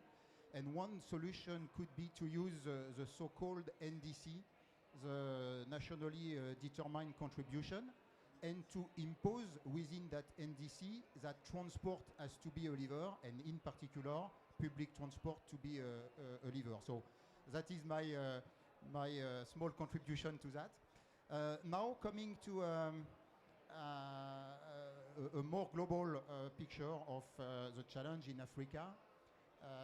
In order to be more fact-based and independent in looking at the subject, we have commissioned an independent company, Ernst & Young, to work on a global report aiming to quantify the impact of rail transportation in Africa on the emission. Sorry, Mark, if you can wrap it up. I'm nearly done. And I would speed up saying that the contribution to reduce emission thanks to public transport, should we fix some clear objective, not unrealistic objective, but accessible objective, it is possible. So I would like to now move to questions. And my question will be for His Excellency, dear Minister Kamel El-Ouaziz. You are a model in public transport and in rail transport in general in your country. There are a couple of well-developed places in Africa, but very limited. There's a lot of countries far behind what you have managed to do over the recent decades. would you are you already involved in teaming up with other countries? You touched based a little bit that at the end of your speech, and I would be interested to understand how you consider or you envisage influencing, teaming up, providing a return of experience on all the good you are doing here to the other African countries. Thank you.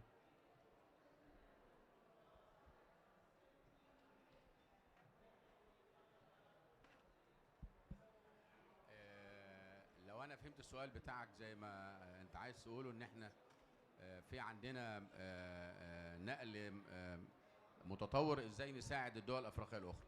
ده الخلاصه يعني. احنا دلوقتي يعني انا كنت قبل ما اجي على طول دلوقتي كان معايا وزير النقل الرواندي، وبقابل كل وزراء النقل الافارقه، وعندنا قريب قوي ميتنج في القاهره يوم 12 ديسمبر عن موضوع مهم جدا، وهو النقل في افريقيا عبر نهر النيل من بحيره فيكتوريا الى البحر المتوسط. ده هيربط تقريبا حوالي 12 دوله افريقيه مع بعضها. احنا اللي بنطوره عندنا دايما باستمرار عاملين خطه ان احنا نمده الى الدول الافريقيه المجاوره، بمعنى ان احنا النهارده مثلا عندنا القطر الكهربائي السريع رايح في اتجاه مطروح، ومخططين ان هو يكمل الى بنغازي في ليبيا. القطر الكهربائي السريع رايح الى اسوان ابو سمبل، ومخططين نمده الى وادي حلفا في السودان. ده الاتجاه الافريقي بتاع السكك الحديديه. النقل النهري زي ما قلت لحضرتك دلوقتي احنا كده بنعمل اتفاقيه ما بيننا وبين 12 دوله افريقيه عشان نعظم النقل النهري عبر نهر النيل من بحيره فيكتوريا اللي مطل عليها 4 دول افريقيه، رواندا وزامبيا واوغندا ويمكن كمان بوروندي وكينيا. دول بنعمل ربط ما بين بحيره فيكتوريا دي والبحر المتوسط عبر نهر النيل بقى، كل ال4 دول او ال5 دول دول، بالاضافه الى جنوب السودان والسودان ومصر. ده نقل نهري بين الدول، وبنساعدهم سواء بدراسات، سواء دراسات بيئيه او دراسات استقصائيه او دراسات فنيه، عشان نعظم النقل النهري بيننا وبينهم. ايضا الطرق والكباري عندنا بنطورها بشكل كبير جدا، وعندنا طريق رئيسي رابط ما بين اسكندريه على البحر المتوسط وبين ارقين اسوان وارقين على الحدود الدوليه مع السودان الشقيق. النهارده كنا بنتكلم معاهم والاسبوع اللي فات، وعاملين كده لجنه مشتركه عشان نمد هذا الطريق عبر كل الدول الافريقيه الى كيب تاون على المحيط الهادي تحت مع جنوب افريقيا، او تقابل نقول المحيط الهادي مع المحيط الاطلنطي في جنوب افريقيا. عندنا طرق كتير ربط بنعملها بين مصر وبين تشاد وبين مصر وبين ليبيا وبين مصر وبين السودان. كل وسائل الربط، حتى الربط البحري، النقل البحري، احنا عندنا موانئ على البحر المتوسط عبر قناه السويس وموانئ على البحر الاحمر، عاملين خطوط ربط نقل بحري ما بين مصر وبين الصومال في مقديشيو، بين مصر وبين مومباسا في كينيا، ما بين مصر وبين او بين سفاجة بالتحديد في مصر وبين مينا دار السلام في تنزانيا. عاملين كل وسائل الربط بيننا وبين دول افريقيا، وبنفكر ان احنا ننميها في الفترة القادمة ان شاء الله. الى جانب طبعا التدريب، احنا كل الدول الافريقية، السودان بندرب لها ناس مهندسين وفنيين على قيادة القطارات والنقل البحري، تشغيل الأوناش العملاقة في النقل البحري. بنتفق مع رواندا دلوقتي ندرب لهم ناس، جنوب السودان بندرب لهم ناس. كل الدول الأفريقية بيننا وبينها شراكات في مجال التأهيل والتدريب في كل مجالات النقل. شكرا.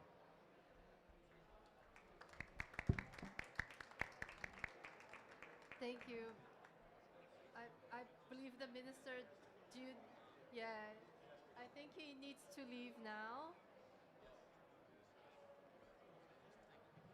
Yes, thank you. Thank you so much. Your Excellency, thank you so much for being here. We were absolutely inspired by all your kind words, and we're very excited to see what's going on in Egypt. Thank you.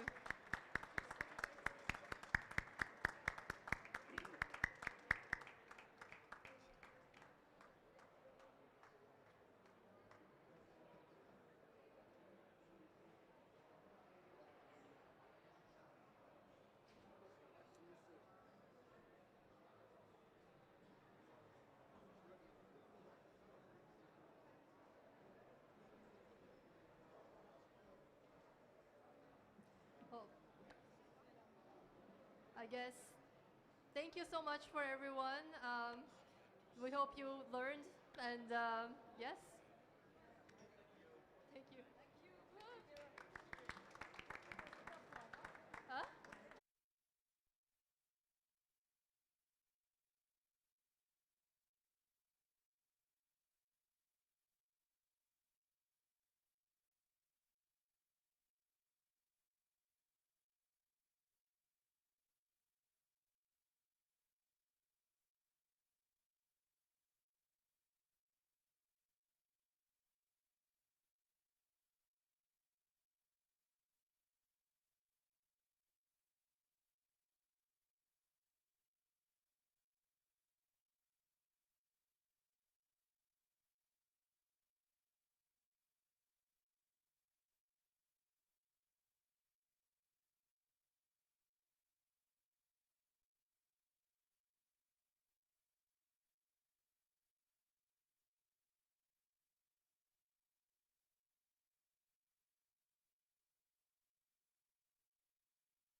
No, never mind. No, it's okay. I can hear myself. I can hear myself on channel 2. I can. Channel 2 is the one where I think we can hear each other with less background noise.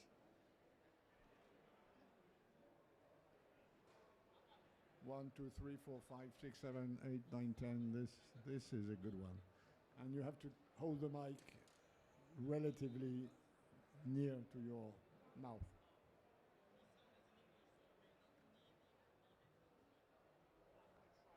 One, two, three, four, 5.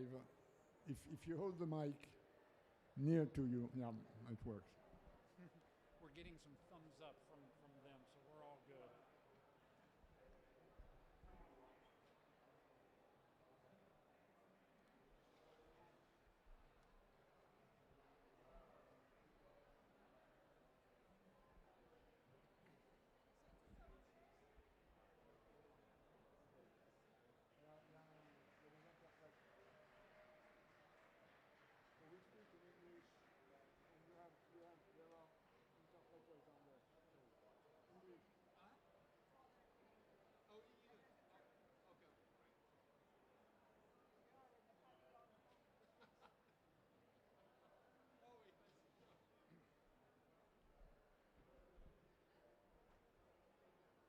Thank you and welcome. Our time today is short, so we're going to begin precisely on time to cover the sufficient ground. Thank you for coming to the French Pavilion for this session of the Climate Overshoot Commission. My name is Jesse Reynolds. I am the Executive Secretary of the Commission, and we are grateful to the French Pavilion for hosting us today at such late notice. And thank you all for coming. I will be brief. I will first introduce our members of the Commission who are joining us today, and they will answer some of my questions, and hopefully we'll have time to answer some of your questions about the Commission project.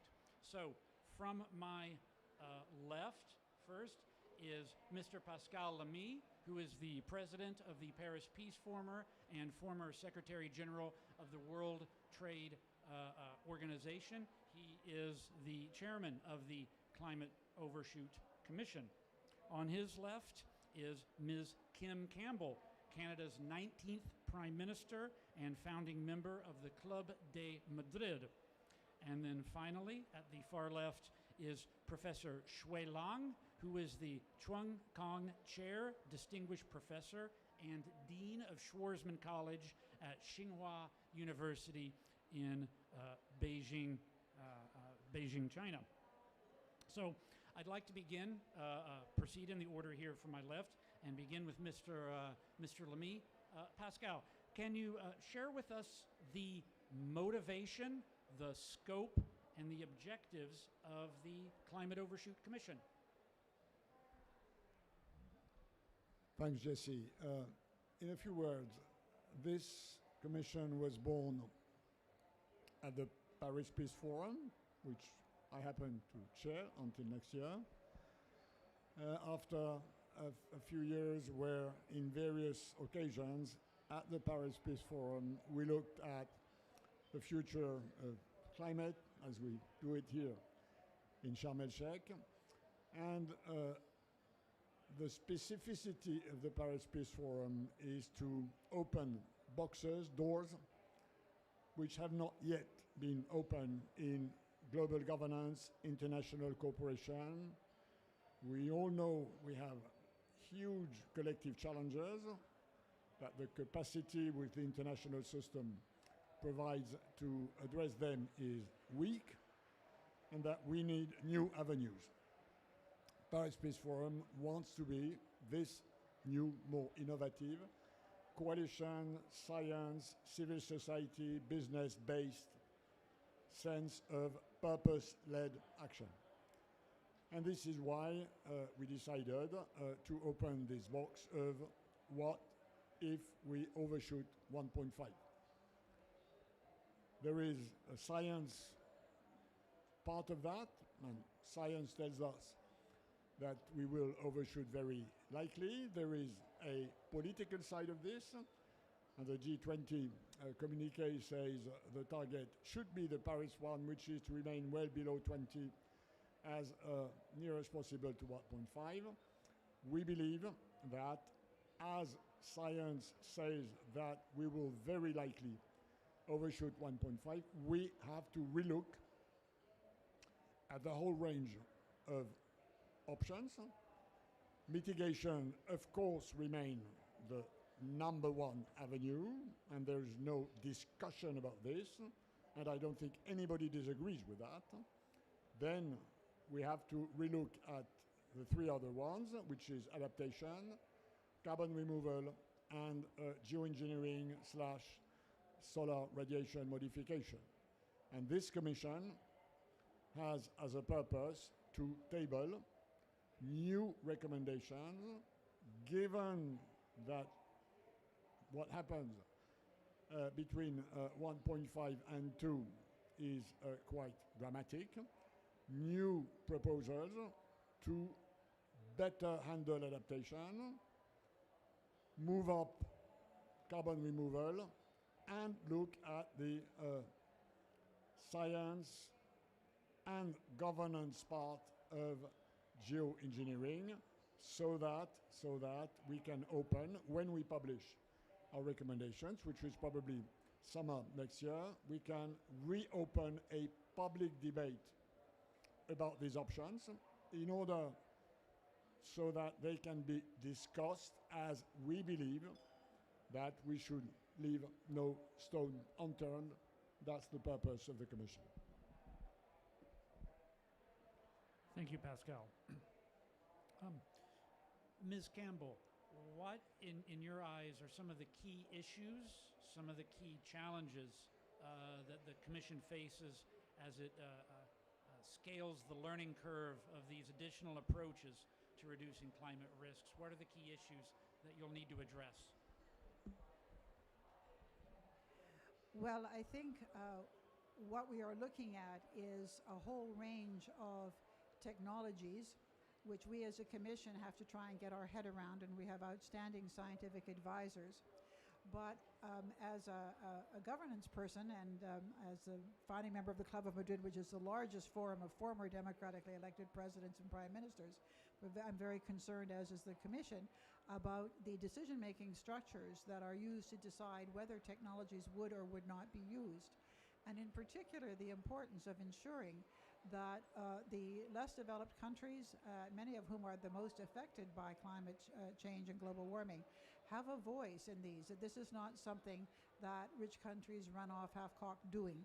That there are very important justice and governance issues involved in these. But at this stage, we are also very interested in looking at what are the scientific possibilities, what are some areas that might be worthy of more research, what are some areas that are perhaps not worthy of further pursuit. And we hope our recommendations will be informed both by the science and by the very serious challenges of a global governance structure that would enable countries to make wise and fair decisions about the uses of any technologies that might have some role to play. And I would again emphasize what our chair, Pascal Lamy, has said, is that none of this in any way undermines our fundamental priority of reducing emissions. There is no alternative, but as we have seen in the course of the whole climate debate over the last few decades, people are often afraid to discuss things other than reducing carbon emissions, such as, for example, adaptation. But facts overtake us, and we now realize that climate change is on us and adaptation is essential for us to discuss. So similarly, we think these are topics that must be discussed both in terms of their technology and their governance before the necessity is on us and people might make decisions that are not wise and informed and fair. Thank you, Ms. Campbell. So you brought up the technological aspect of these additional approaches. And of course, technologies are key to all approaches to reducing climate change. Cutting emissions requires zero carbon energy, and adaptation requires new approaches to upgrading infrastructure, holding sea level rise, etc.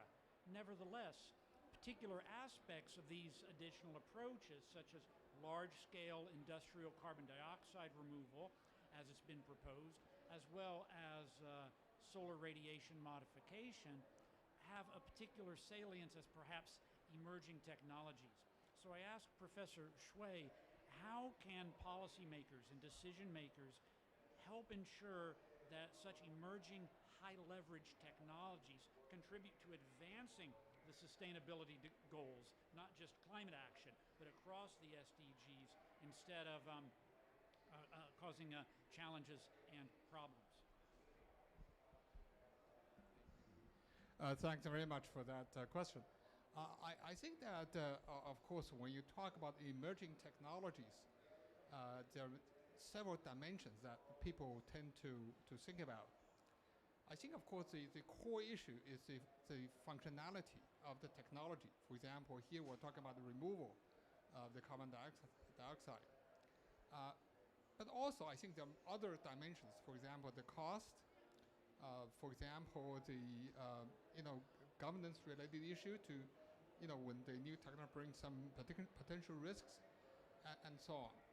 I think many of all technology have this so-called life cycle. So when it's emerging, I think sometimes people tend to focus on one dimension of its functionality, but actually as it develops, as it sort of gradually permeates in the society, in the market, there could be multiple sort of in a way applications. So I think it's one thing that we might want to explore. For example, for this carbon dioxide removal, sort of this set of technologies, to see what are the other potential applications that might be beneficial to achieving other SDG numbers. I think the second issue is also, I think that given the large amount of the potentially the carbon removed, what do we do with the carbon? I think that probably also requires further research to see. I think the previous ways try to sort of store those carbon and the sequestration, whatever the method you use, that's still a burden. But whether there are some other ways we can use this carbon in a more productive way, I think that's also an issue. Of course, I think given that this carbon dioxide removal and so on, if this can be upscaled, there'd be a huge industry that could be developed that creates jobs and generate a lot of more benefits. So in a way, I think there are many different ways you can think about how this new technology can be amplified to help to achieve SDGs.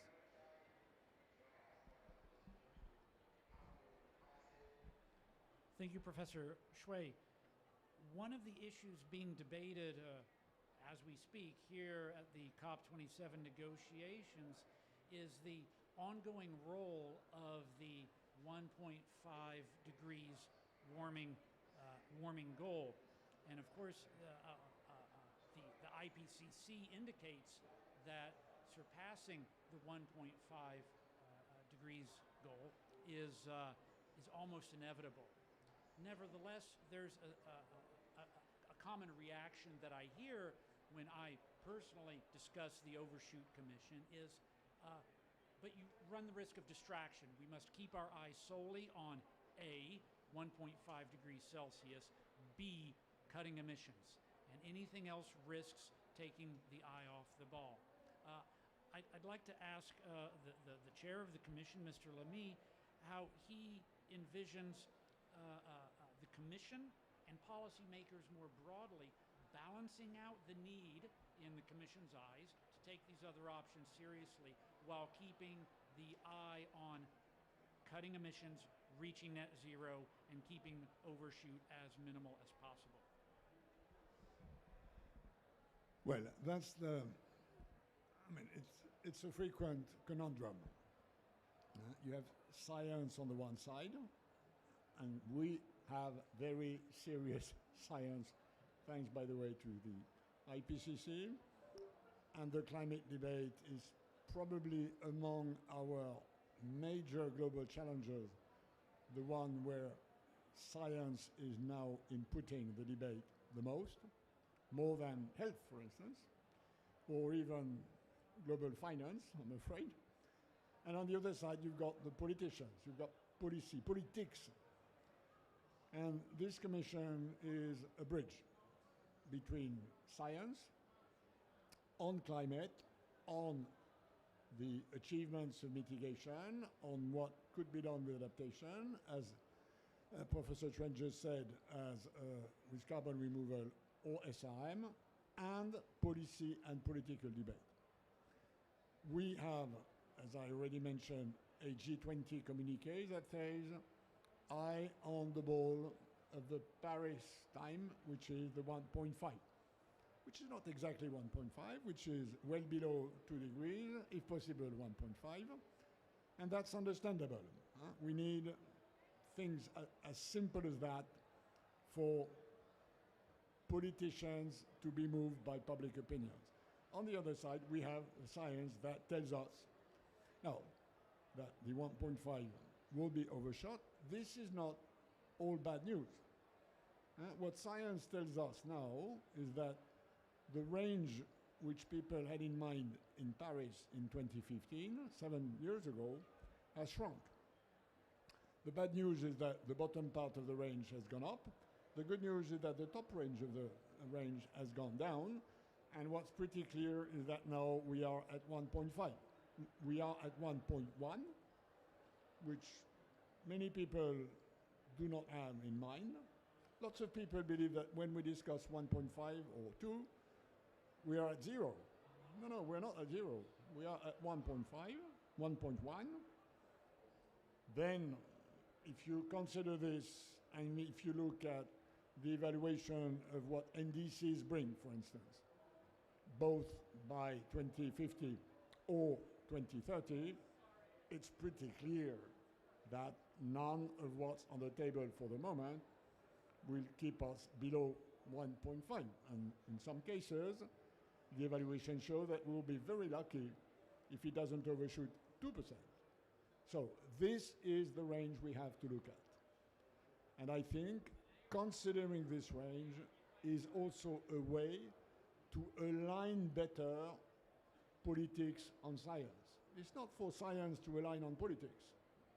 It's for politics to align on science on this issue, which is so existential that we really need this to be done. And in a nutshell, I mean, this commission could be about, very, very simply, aligning better policies, governance, with the reality of what science tells us. Thank you. And I think the challenge of being at 1.1, I've heard claims perhaps we're at 1.2 now, with approaching 1.5, as well as I'd like to add the evidence that there's masked warming caused by the lower atmospheric air pollution, that as we move to cleaner fuels, there might be a hidden 0.3 degrees, maybe 0.4. That, of course, we want cleaner air at the lower atmosphere where people live, but this will allow excess warming that's currently being blocked to manifest. Ms. Campbell, a moment ago you mentioned the role of developing countries, and I think now's a good moment to draw attention to our slide behind us, which contains the members of the Overshoot Commission. And one non-negotiable point, as Mr. Lamy and I assembled the commission, was that a majority, a supermajority of the members must come from developing countries, from climate-vulnerable developing countries who have the most at stake. And depending on how you count a developing country, we're at about 2/3 of the membership from developing countries. Ms. Campbell, I wonder if you can elaborate on your point about the ways in which developing countries have the most at stake and how the Commission can ensure that their perspectives are integrated appropriately in the Overshoot Commission process. Well, I think fundamentally having a very diverse membership of the Commission helps, because all of the members are people who are not shy and have a lot to say. And I think when we look at the 1.5, it's important to remember that this number was not drawn out of a hat. And over the last few decades, the scientists of the IPCC have experienced a great deal of political pressure because we're accused of scaremongering or exaggerating. So many of the estimations were in fact reduced or put at the best case scenario. So when we look at 1.5 and we deconstruct that about what it means to the lives of people in the world, we have to remember that this is a threshold that has been created from real world observations and realities. And many of those real world observations and realities are coming to bear in less developed countries in the world. If we look at, for example, the terrible floods in Pakistan, we look at the droughts in South Africa, we look at many countries that are experiencing a disproportionate impact from global warming. And so when we look at the 1.5, it is in a sense one of the measures we use to try to assess cost-benefit analyses of doing things, because it reflects a real world experience. It's not just a number drawn out of some kind of scientific mathematical discussion. And that is why it's very important for us, and incidentally, there are no countries that are safe from global warming. People used to joke that in Canada we could grow oranges in Saskatchewan. No, we experience terrible droughts and heat domes and fires, etc. There is no country that is safe. But there are some countries that are less equipped to deal with the mitigation and to deal with the adaptation. So it is very important that we have an awareness not only of the capacities of countries, but also the disproportionate way that the impacts of climate change are felt. And that helps us in our assessment of what are the realistic cost-benefit analyses of different kinds of approaches that might be taken to deal with climate overshoot. It will be a complicated and important set of discussions and deliberations, but happily we have very strong representation from less developed countries, from people who are very skilled at advocating for their parts of the world. Thank you. Professor Shui, you just arrived from China. Thank you for coming all this way and hurrying over here to the COP pavilion. China, of course, is a key player in all aspects of international climate negotiations. Can you comment on your eyes as you're not here representing China, this is in your personal capacity, to be completely clear, but in your eyes, where do you see China approaching the issues of overshoot of the Paris targets, as well as how these additional approaches might be able to be integrated into a portfolio approach? Well, thank you. Indeed, as you excuse me, as you mentioned, that China indeed is a very key player in the climate issue, and China has been very, fully engaged in climate activities. I think that given the importance of the overshooting issue, I think certainly I think Chinese government and all the parties related would be very much interested in learning more about what are the consequences of overshooting, and what are the options to address this issue. So I think actually the Chinese government would be very much supportive of the effort, like the Climate Overshoot Commission. At the same time, exactly as Ms. Lamy has just mentioned, Chinese government probably would also want to make sure that whatever the efforts, this will not divert attention from the current, climate, gas reduction efforts. So I think that's probably the first thing. The second, aspect, Chinese government is very supportive to innovation, technology efforts, and also many Chinese academic institutions are fully engaged in various activities, including, the carbon dioxide removal and so on. So I think the government would be very supportive to efforts in trying to, reduce the uncertainties related to these technologies, and to see how we can accelerate the development of the technology and also the deployment of the technology. And third, I think, some of these technologies, I think as we already discussed, there's a very heavy, governance side, for example, in terms of how actually they can help to address the, developing countries' concerns, and how make sure that, the potential risks can be addressed, equitably and so on. So China certainly will be very much interested in participating in global discussion and the global governance of the issue.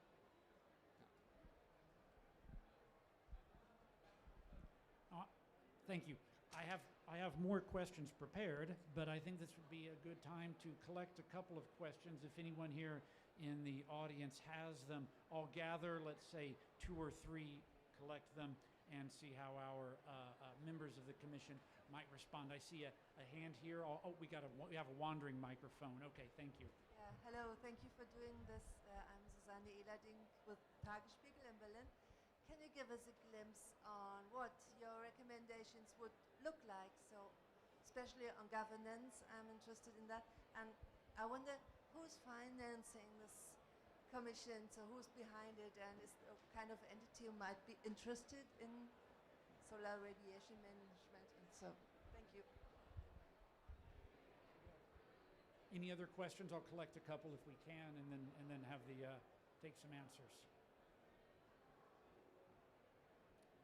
Yes, in the back. Hi, thank you so much. That's been really interesting.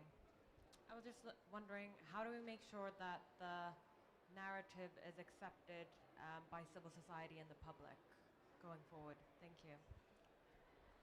Okay, so let's take the first question here, which was any hint at where the Commission may be going, and then later on I'll address the question about funding as Executive Secretary. I have my finger on that pulse the most, as well as how the civil society broadly construed, how the Commission can help ensure that its recommendations are well heard. Well, on your first question, recommendations, as far as I can predict a sort of landing zone, and I'm a chair that listens to what the members of the Commission have to say, and there is no pre-framed, pre-cooked conclusion, so it's an open process. So what I say about the recommendations is what I believe they might be, not what they should be, not what they will be. I suspect that on adaptation is going to be about scaling up enormously, not a bit, what we need to do. And we have had conversations here that are not yet finished on loss and damage, for instance. So that's the line which I predict on adaptation, with a series of recommendations on what are the most efficient, economically, technologically, politically, priorities. Adaptation is a vast range, and by the way, adaptation only matters when related to the ground where people have to adopt more adaptation. On carbon removal, it's probably likely to be very much about what the economic model, how do you incentivize carbon removal? Do you have to pay for that? You pay for emitting now, in many cases. So, and on geoengineering and solar radiation, obviously, the main issue is global governance. Is there a frame that can be adopted internationally that would say these are 1, 2, 3, 4, 5, 6 conditions under which experiments are doable, and until and unless this to-do list is not ticked, then please refrain.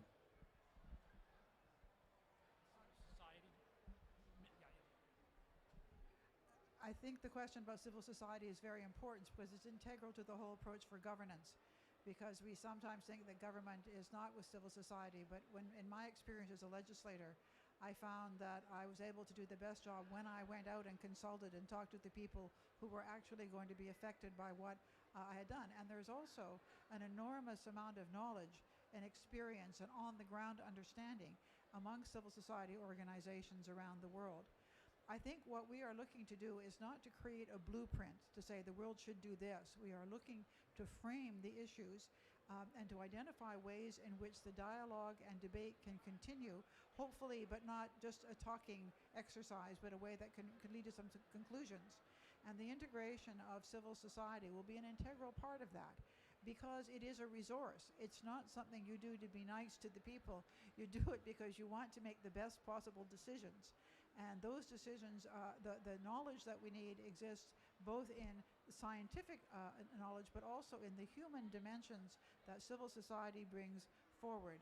And recently, the British Astronomer General said that to deal with the crises that we're facing in the world, we need global, rational, long-term thinking, animated by considerations that science alone cannot provide.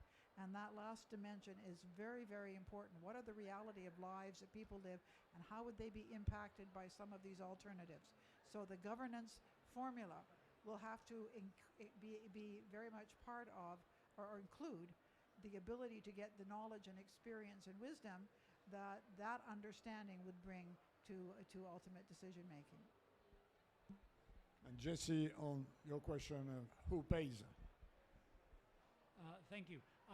So on the question of the funders of this project, at the moment we're funded by a handful of philanthropies. Our current largest funder is Open Philanthropy. We have a handful of other modest funders that have been able to act faster as this project has got started up. These include the LAD Climate Fund, the Rockefeller Foundation, which is not a small foundation, but gave us essential early in-kind support, and the Kohler Climate Fund. We're currently speaking with a number of potential additional funders, none of whom would come as a surprise to those who are familiar with funding in the climate action community, a lot of the usual names. So I'm glad to speak with you more. Our list of current funders is on our website, which is also here on the screen in very small letters. I apologize for that. overshootcommission.org. Before I wrap up, I just want to say thank you again to the hosts, the French Pavilion, for allowing us at this late stage. Thank you for coming, and thanks as well to the members of the Commission who traveled here to share their perspective. So, thank you.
Bonjour, bonjour à tous et à toutes.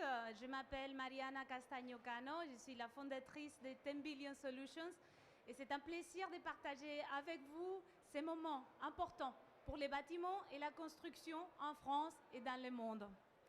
Nous allons aujourd'hui écouter sur les avancées pour la décarbonation et la résilience des bâtiments et des infrastructures.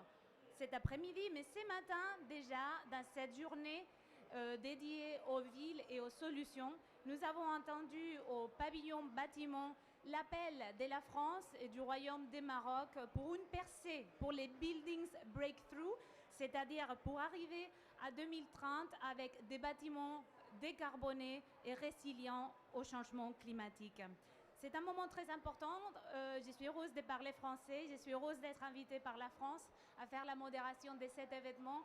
Je suis surtout très reconnaissante du rôle de la France et merci Madame la Ministre de l'impulsion que vous donnez à la transition écologique dans votre pays, mais aussi avec la coopération et votre intervention à la COP27.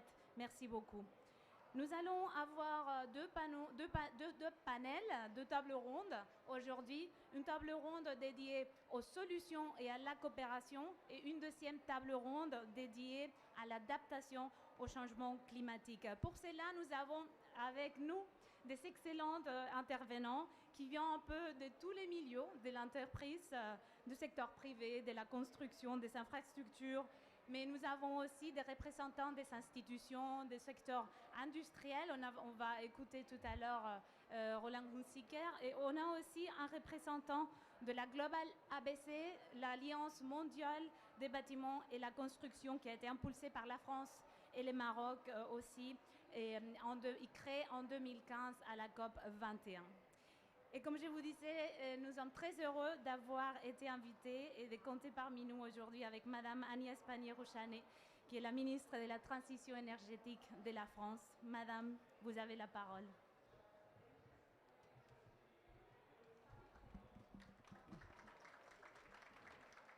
Merci beaucoup, mesdames et messieurs. Bonjour à tous. C'est un très grand plaisir d'être présent avec vous aujourd'hui. Et très grand plaisir aussi parce que c'est un très gros sujet que nous allons aborder puisque c'est celui qui est le secteur économique le plus responsable des émissions de gaz à effet de serre. 37% du CO2 est émis dans ce secteur du bâtiment. C'est également un secteur qui est vulnérable aux conséquences du changement climatique, les vagues de chaleur, les épisodes météorologiques extrêmes ou la montée du niveau des eaux sont de nature à fragiliser les bâtiments et donc à réinterroger les pratiques de construction et d'habitation et d'utilisation de ces bâtiments. Depuis la COP21, la France préside la Global ABC, l'Alliance mondiale pour les bâtiments et la construction, dont le secrétariat est assuré par le Programme des Nations Unies pour l'environnement. Cette alliance, elle est reconnue comme forum essentiel par le G7, le G20 et que la CNUCC soutient la transition vers un secteur immobilier mondial à zéro émission qui soit efficace et résilient. Elle réunit 250 partenaires. Elle chapeaute déjà le déploiement de feuilles de route stratégiques dans plus de 30 pays. Et je suis ravie de l'extension de son programme d'assistance géré conjointement par l'Agence française de développement et l'Agence de coopération allemande grâce à des financements européens et du Fonds vert pour le climat. Je souhaite ici remercier évidemment le Programme des Nations Unies pour l'environnement et les deux agences de développement qui accompagnent de manière aussi concrète ces feuilles de route, mais aussi le World Business Council for Sustainable Development pour cette coprésidence efficace.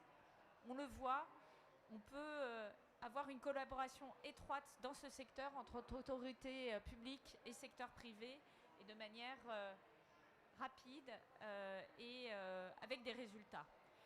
Il faut dire que la prise de conscience dans ce secteur est en nette progression par rapport à la COP21. Cependant, malgré les progrès accomplis, le rapport mondial que vous avez présenté cette semaine montre que nous devons aller encore beaucoup plus loin. Les solutions pour la décarbonation du secteur existent. Elles ne sont pas forcément onéreuses d'ailleurs, mais il suffit bien souvent de décider de les mettre en œuvre et de donner une visibilité de long terme pour rassurer les investisseurs et pour qu'ils y retrouvent leur compte. C'est ce que nous voulons faire en France avec une réglementation ambitieuse associée à des aides financières, autant pour les bâtiments neufs que pour les rénovations.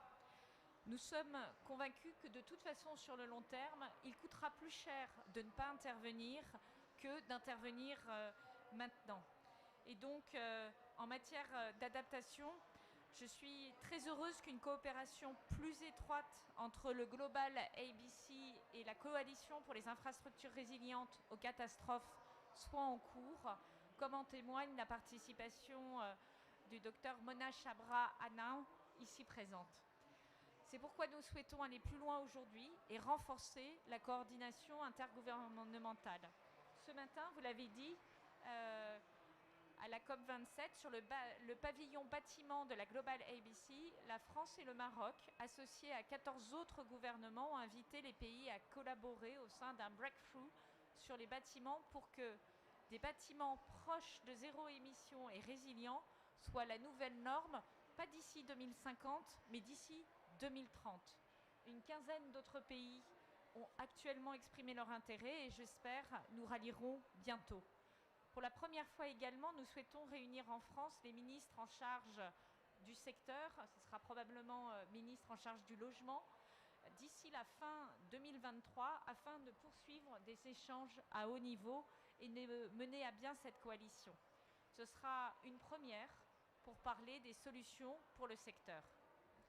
Vous êtes les pionniers en la matière, les pionniers de ce secteur en matière de décarbonation et par votre présence, vous démontrez votre détermination pour faire avancer ensemble le chemin vers la neutralité carbone. Donc je voulais vous en remercier et surtout céder la place aux spécialistes, aux experts qui vont nous préciser comment dérouler ces feuilles de route et comment obtenir rapidement des résultats. Merci beaucoup.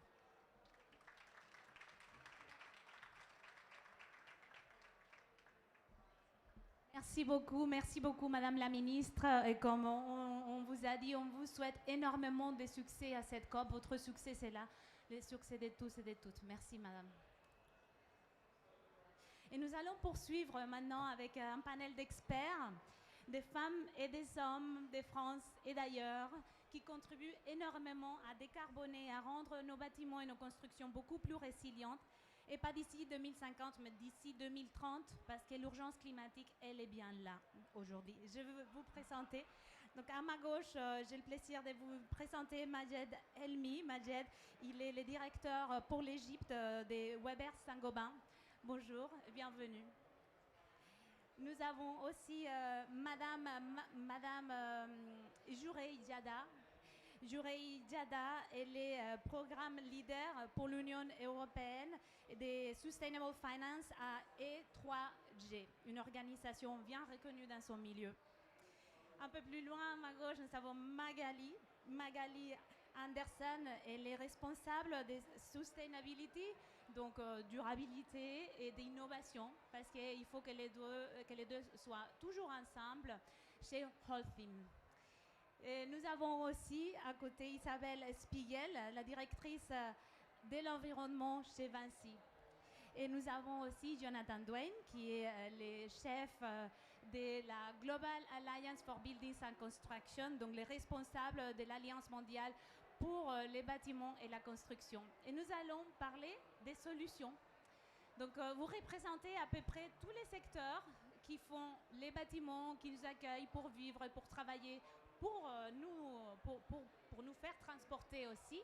Donc on a entendu la vision de la France, du Maroc, d'une douzaine de pays qui ont dit qu'eux aussi ils soutiennent cet appel à une percée ou un Buildings Breakthrough. Et maintenant on veut vous entendre. Saint-Gobain, votre société, quelle est sa vision pour accélérer la décarbonation et la résilience et comment pensez-vous contribuer à cet appel au Buildings Breakthrough? So I will speak in English, okay? In Saint-Gobain we are working in two parallel ways with our customers and in processes. Of course, for the customers, we have to provide our customers with the well-being solutions, the energy efficient solutions, and also the lightweight building solution. Also some environmental healthy products and solution as well. In Saint-Gobain, we are not only working on our customers, we are also focusing on the process itself. The impact, the positive impact of our solution in our customer. We have the possibility to reduce the carbon emission to 2/3 by addressing the operational carbon. And I would like to say thanks to insulation sector for facades as insulation, glass, and so on. Also, not only the operational carbon, the embodied carbon in the industries of the lightweight building solutions. Even the concrete itself used for the structures, we are helping to decarbonize the concrete through our construction chemicals sector. What I want to say is that as France, the government in France is keep pushing to use the bio-based construction building materials, such as timber and so on. Also, we have in our portfolio a focus on the process till 2030. That means that we need to reach minus 30% carbon emission by 2030 in scope 1 and scope 2. Also, we need to reach minus 16 in carbon emission by 2030 in scope 3. In lightweight building solution, it helps so much the embodied carbon to be minimized. So lightweight building solution is our trend and our focus till 2030 to reach these results. We are not in a need for a technological breaking through or even to shift to a significant energy mix. We are working with our existing technology to reach this result till 2030. But beyond 2030, yes, we will have a deep need for technological breakthrough and for changing to the significant energy mix. Merci Majed, on vous souhaite beaucoup de succès avec cet objectif ambitieux. Vraiment, parce qu'on dit que les ciments, c'est un des... Bon, les ciments, ces matériaux de construction avec l'acier, on dit que c'est les plus durs en fait à décarboner. Oui. Donc, mais aussi, si on mettait ensemble toute la production des ciments et d'acier, etc., on serait avec un total d'émissions plus large que bien plus des pays que la France ou l'Espagne ou l'Union européenne même. Tout le monde. Ok, merci beaucoup. Je et donc, oui, on va continuer donc dans ces secteurs, Magali. On a entendu cette semaine au pavillon dédié aux bâtiments énormément d'initiatives. Il y a des solutions pour décarboner ces produits qui sont vraiment très intenses en énergie. Olsim, quelles sont les contributions à cette course contre la montre dont nous trouvons aujourd'hui? Merci Marianne, et je pense que le mot course contre la montre est le mot qu'il faut utiliser aujourd'hui. Je pourrais vous parler de notre objectif net zéro à 2050, de nos targets, de nos objectifs validés par Science Based Target Initiative, but I think what you really want to know is what we are doing today. So, il y a beaucoup de choses, pardon. Il y a beaucoup de choses qu'on fait aujourd'hui. On a lancé il y a 2 ans notre béton bas carbone. Parce que aujourd'hui, quand on regarde les défis de l'urbanisation galopante, les défis de la résilience, de l'adaptation, le béton va devenir plus nécessaire que jamais. Donc c'est absolument urgent de le décarboner. Donc on a lancé il y a 2 ans notre béton bas carbone, et c'est-à-dire un béton qui est entre 30 à 70% moins carboné que la moyenne du pays. Aujourd'hui, ça représente 15% de nos ventes. Imaginez un produit en 2 ans de 0 à 15%, et ça montre vraiment l'appétit du marché. Toutes les entreprises qui sont un peu timides, parce qu'on nous avait dit il n'y a pas de marché, faut pas pourquoi le faites-vous? Il y a un vrai appétit. Mais s'arrêter là, ça ne serait pas suffisant. On travaille bien sûr sur nos leviers. Comment est-ce qu'on remplace les énergies fossiles qui chauffent le four par des déchets, par de la biomasse, etc. comment on travaille à remplacer le clinker, c'est ce qui sort de nos fours et qui devient du ciment, par d'autres matériaux. Alors bon, le laitier et les cendres volantes, c'est les leviers traditionnels, mais ici en Égypte, on a annoncé qu'on allait faire du béton, enfin du ciment plutôt, à base d'argile calcinée. On a des gros dépôts d'argile calcinée juste ici. Donc il y a toutes ces choses-là qu'on fait. Et puisque on parle beaucoup de breakthrough, on a lancé, le premier qu'on a fait, c'était en début d'année, un ciment entièrement fait 100% de matière recyclée. Et on l'a fait dans 2 cimenteries, une en France, une en Pologne. On va faire un autre essai en France. On est à plus de 12 000 tonnes, donc on est sorti du labo là. On est en train de parler, pas encore masse production, mais le fait qu'on puisse le faire dans des pays différents, dans des usines différentes, montre qu'on va pouvoir, que ces solutions sont déployables aujourd'hui. Parce qu'on est pressé, comme tu le disais en début d'intervention. Absolument, et félicitations vraiment de ces projets, parce qu'il faut apprendre de la nature. Dans la nature, il n'y a pas de déchets. Tu rentres dans les circuits, dans les cercles virtueux. Les jours où on verra qu'il n'y a pas de déchets dans la construction, ces jours on pourra dire on a fait face au changement climatique. Merci Magali. Et on parle maintenant du côté consommateur et pas un petit consommateur. Donc on a Isabelle avec nous chez Vinci. Je ne sais pas combien de tonnes par jour des ciments et d'autres produits hautement carbone.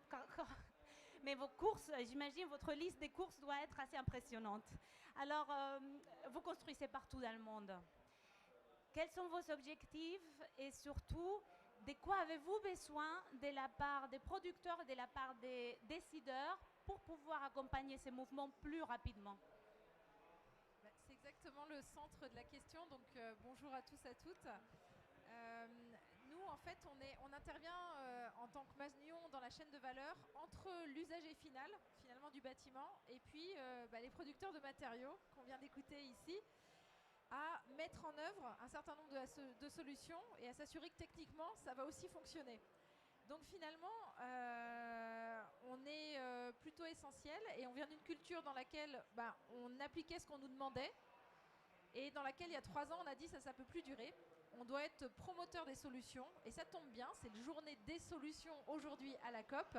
Et dans nos métiers, on est apporteur de plusieurs solutions parce que finalement, c'est aussi au niveau local, au niveau d'un projet type, qu'on va pouvoir ajuster la bonne solution par rapport justement à l'usage, etc. Donc, on est aujourd'hui dans un état de, effectivement, passage à l'échelle. Donc, je vais en citer quelques-unes. Nous, on s'est doté d'objectifs également. On est certifié SBTI, etc. Mais avec surtout cette culture nouvelle qu'on va porter de proactivité et de dire, même un client qui ne nous demande pas une solution environnementale, eh bien, il faut qu'on fasse l'effort de lui montrer ce qui est faisable, ce qu'on peut mettre en œuvre, quitte à avoir une alternative environnementale qui parfois est plus chère, parfois pas. Mais donc, si elle est plus chère, le client, il y a une chance sur 2 qu'il ne la prenne pas, voire un peu plus. Mais au moins, on aura fait de la pédagogie. Donc, pour montrer vraiment ce qu'on est capable d'apporter dans ces solutions. Alors, quelques exemples, puisqu'on est finalement intégrateur de solutions dans la construction. C'est bien évidemment, on est dans un pavillon ici qui est en bois. Donc, toute la biomasse, effectivement, ça fait partie d'un des champs. Donc, on a des filiales dédiées. Arbonis en est une en France. Le béton bas carbone qui a été cité sous la forme de ciment. Donc nous on l'a poussé aussi, donc on allait jusqu'à un béton sans ciment, désolé Magali, qu'on a mis en œuvre dans des poteaux de structure de notre siège social. C'était une première.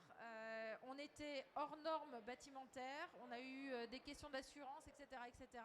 Mais on l'a poussé sous forme de démonstrateur, c'était déjà il y a 2 ans.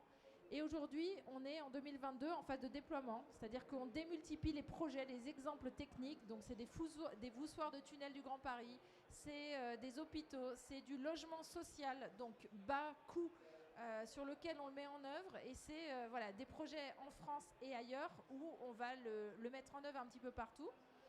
On est sur le cyclage également. Donc évidemment, les matériaux recyclés, c'est notre nouveau business model quelque part, sur comment on s'assure. On a des filiales de déconstruction, on fait de la construction, on a de la dépollution aussi, donc on a un petit peu toutes les compétences. Donc comment on les aligne correctement pour, encore une fois, à une échelle assez locale et territoriale, on apporte les bonnes solutions. Parce qu'un des problèmes du recyclage, ça va être on transporte sur de trop longues distances les matériaux, on explose les prix en fait, tout simplement. Donc c'est finalement un modèle de plateforme de recyclage qu'il va falloir démultiplier dans les villes et là où on construit pour être capable effectivement de boucler cette boucle de l'économie circulaire. Et c'est également les solutions fondées sur la nature. Donc comment j'intègre non seulement le bas carbone, mais aussi finalement le rafraîchissement. Donc je ramène de la nature en ville, je fais de l'ingénierie économique, économique aussi, mais je vais travailler sur des solutions qui sont finalement à triple bénéfice environnemental. Parce que quand je refais un cours d'eau de rivière par exemple, je le fais pour éviter des inondations en général. Je le fais avec de l'ingénierie écologique, c'est-à-dire pour créer des espaces de biodiversité. Et puis si j'ai une prairie qui est inondable à côté, c'est un puits de carbone absolument formidable. Donc c'est ça aujourd'hui, les partis pris, les solutions. Et on est dans le déploiement. Et c'est vraiment en plus en 2022, notre thématique de l'année de la direction de l'environnement du groupe VINCI, c'est le déploiement des solutions et le passage à l'échelle. Merci vraiment Isabelle d'avoir présenté cette photo si complète de quelle est la situation au niveau de l'ambition, au niveau de l'innovation. On a écouté un tout petit peu les représentants des Saint-Gobain parler du besoin d'un marché qui soit favorable. On a écouté de la part de la ministre, la vision est là, l'innovation est là. On a besoin d'un marché, un marché qui soit favorable et qui suit les investissements. Et là, je me tourne vers Jordi parce que Jordi, vous êtes chez E3G spécialiste d'analyser la situation financière et de donner un peu les recommandations pour pouvoir mettre en place ces mesures de la manière plus efficace et économique possible. Quelles sont les solutions de la finance pour pouvoir accélérer la course contre la montre? Thank you, and I will speak in English. It's a great pleasure to be here, and E3G is proud to be a member of Global ABC.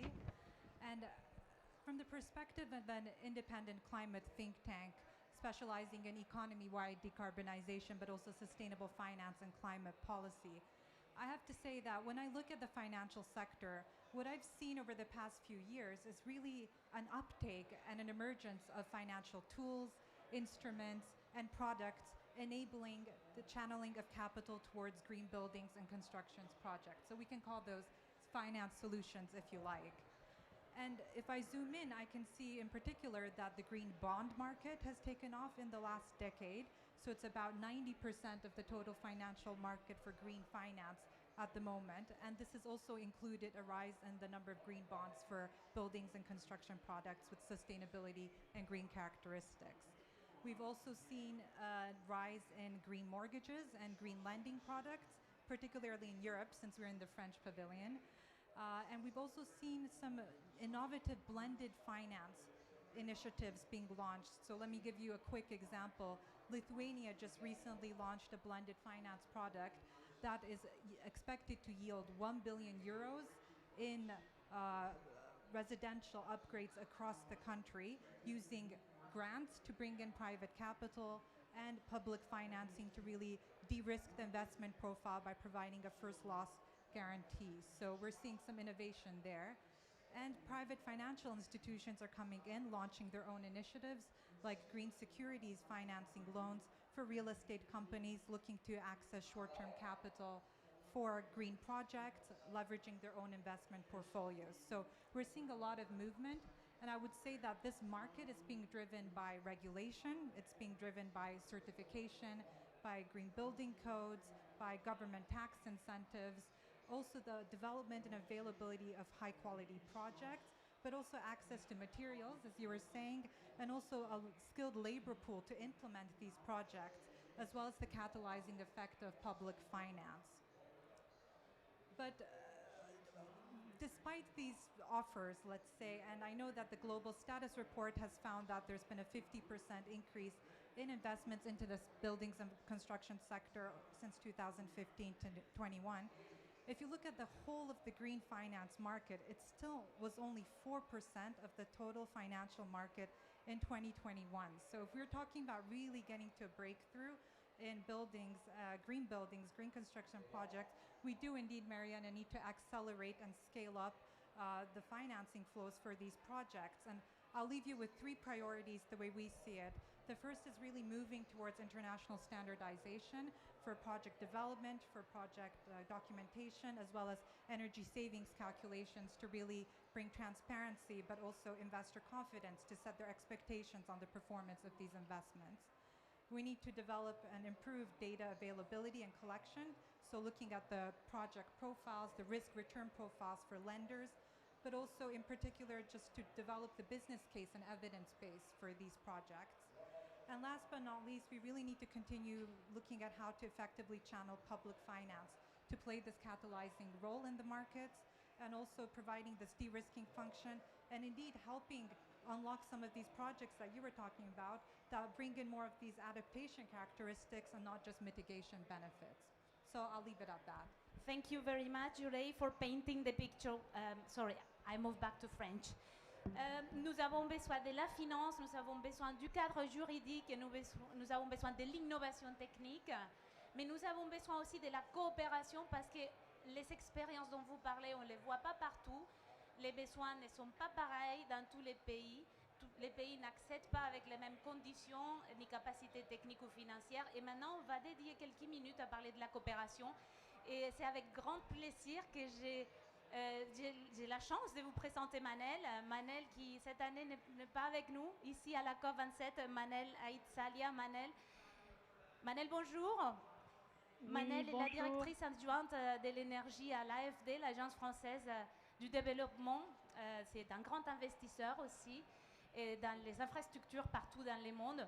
Et avec Manel et Jonathan, on va faire les tableaux de qu'est-ce que la coopération peut faire pour faire avancer l'action. Donc je vais commencer avec Manel. Manel, avec l'AFD, on a entendu ici qu'il y a plein de nouveaux projets chez PIB, les programmes pour l'efficacité énergétique des bâtiments. On a vu qu'il y a 2 nouveaux chantiers qui vont être lancés, un pour les pays à climat chaud et un autre aussi pour la Méditerranée.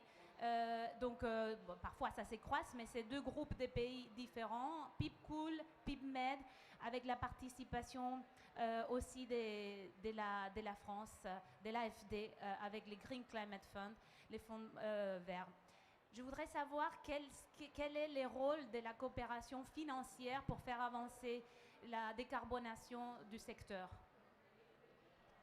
Merci beaucoup. Merci de me donner l'opportunité d'intervenir ici. Et vous avez cité quelques initiatives phares que promeut et met en œuvre l'AFD avec ses partenaires, et notamment la GIZ dans le cadre du programme PIB. Je propose de passer en anglais pour que les personnes qui sont connectées à distance puissent bénéficier de la session, puisqu'elles n'ont pas accès à la traduction instantanée, si vous le permettez. Et je vais commencer par rappeler peut-être quelques éléments clés de l'efficacité énergétique dans le bâtiment avant de parler de ce qu'est notre positionnement et notre rôle, du moins comment on le conçoit. So as move to English. Just as a reminder, in the landscape of energy efficiency in the building, wanted to remind that indeed resilient and energy efficient infrastructure are vital to lower future disaster risk and support long-lasting social and economic development. I will not come back to the economic impediments of energy efficiency in buildings, but it's a major contribution to the global economy that we're talking here about.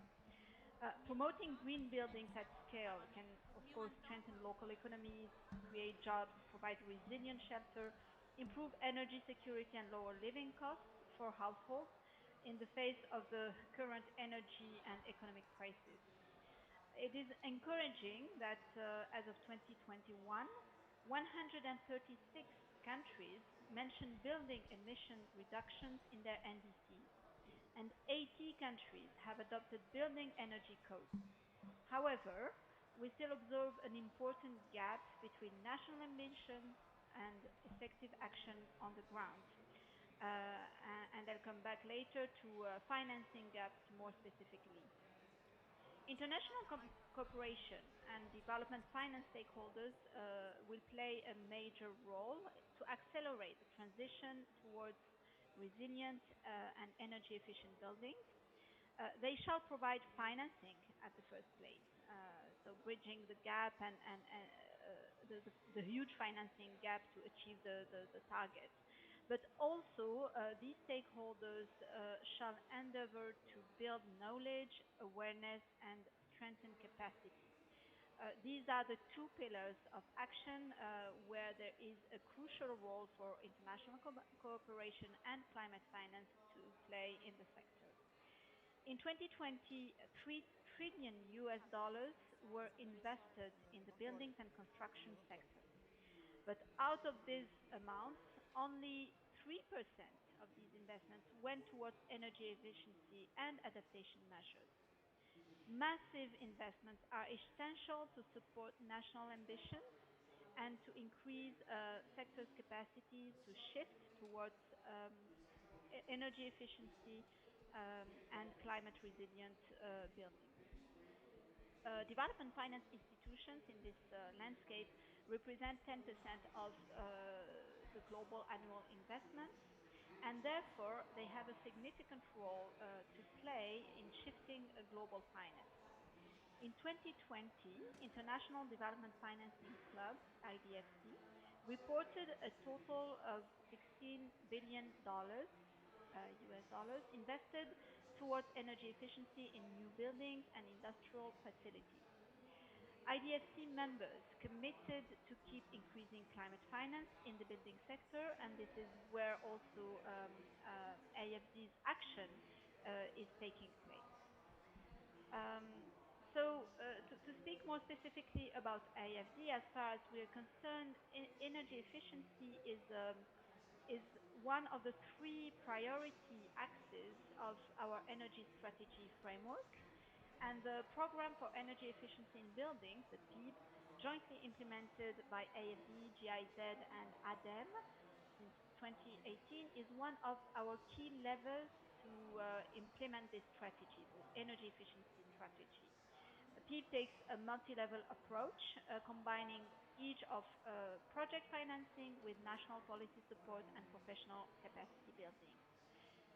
Currently, PEB is supporting over 40 large infrastructure projects in almost 30 countries, from affordable housing, hospitals, health centers, to universities, museums, and offices. In 2022, these upgraded buildings were representing a total pipeline of 3 billion euros. So we're talking about massive investments here. Building upon this success, the success of this initial phase, the PEB is scaling up, as you mentioned, with the support of the Green Climate Fund and the European Commission. AFD and GIZ are welcoming a new partnership with the Green Climate Fund, which would provide 220 million euros funding to scale up the PEB under the name of PEB Cool in 11 countries where the cooling issue is topical. And this Green Climate Fund contribution will provide concessional loans and technical assistance grants to support high efficiency and climate resilience standards through policy support, capacity building. So this is where the action is complementary. There is a financial levy, a financial pillar, and a policy support and capacity support pillar. We estimated our pipeline, a pipeline representing over 1.3 billion euros of buildings renovation and construction projects. It is estimated that PEB Cool will help avoid 1.6 million tons of CO2 equivalent and improve the living conditions and climate resilience of at least 1 million people and create over 25,000 sustainable jobs. AFD is also welcoming the European Commission to the partnership as a new donor.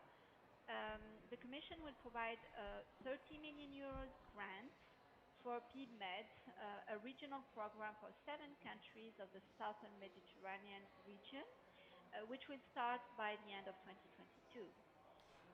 PEB-MED will combine technical assistance with investment grants. So again here, the two pillars of action for international cooperation and development finance institutions. Manel, nous avons peut-être une minute.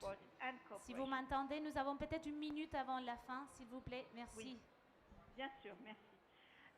So the PMED will support both pillars, as I said, and it will help project owners overcome the initial financial barriers and lower the perception of risk and costs of investing in energy efficiency measures. This new partnership with international climate donors shows that strong international cooperation, combining financing with policy support and capacity building, is an effective and credible approach to boost decarbonation and resilience of the global built environment. And I stop there. Merci Manel, merci beaucoup. Merci beaucoup. Et nous allons maintenant passer au rôle de l'Alliance mondiale du bâtiment et de la construction, la Global ABC.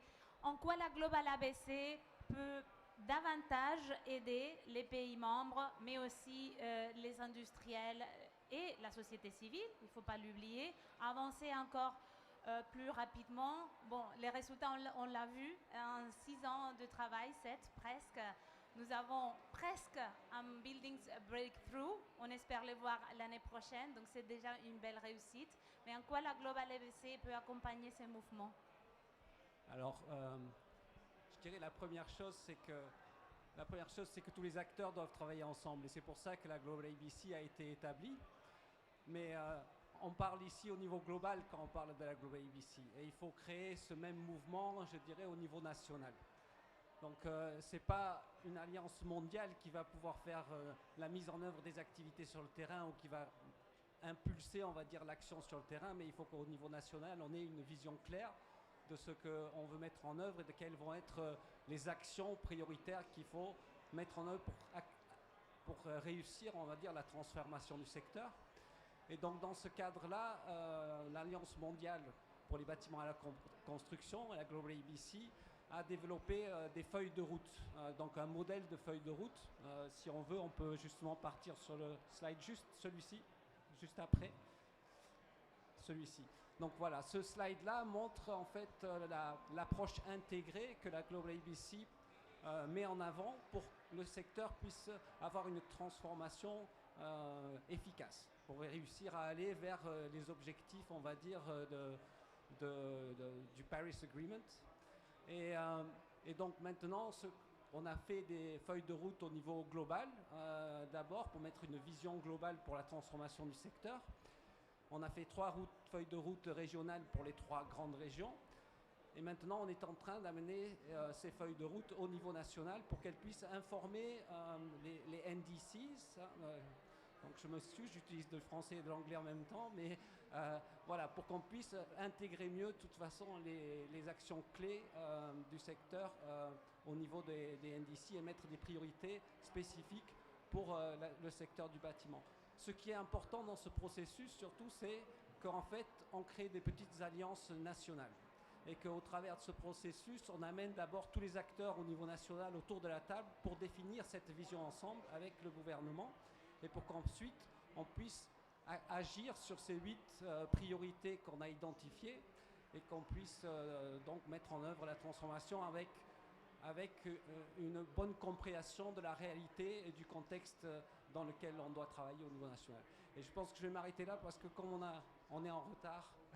Oui, et si vous voulez, merci Jonathan, merci d'être bref. Donc si vous voulez plus d'informations, allez voir sur les sites, mais si vous avez encore de temps, mieux que les sites, évidemment, les pavillons dédiés au bâtiment qui est sur les halls d'après.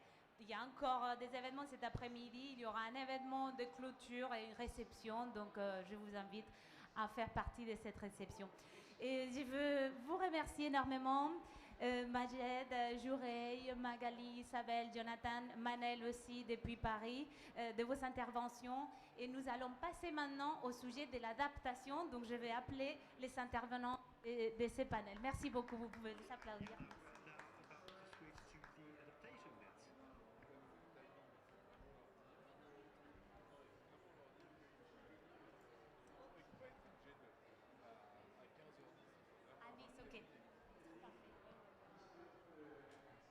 Donc je veux bien demander aux personnes suivantes de m'accompagner.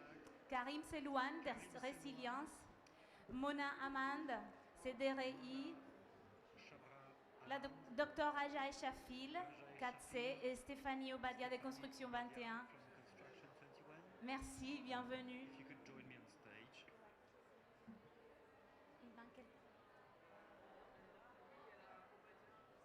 Stéphanie Obadia? Oui. Stéphanie Obadia. Alors, donc, je vous invite à utiliser... Feel invited, so you're welcome to use the part of the mic.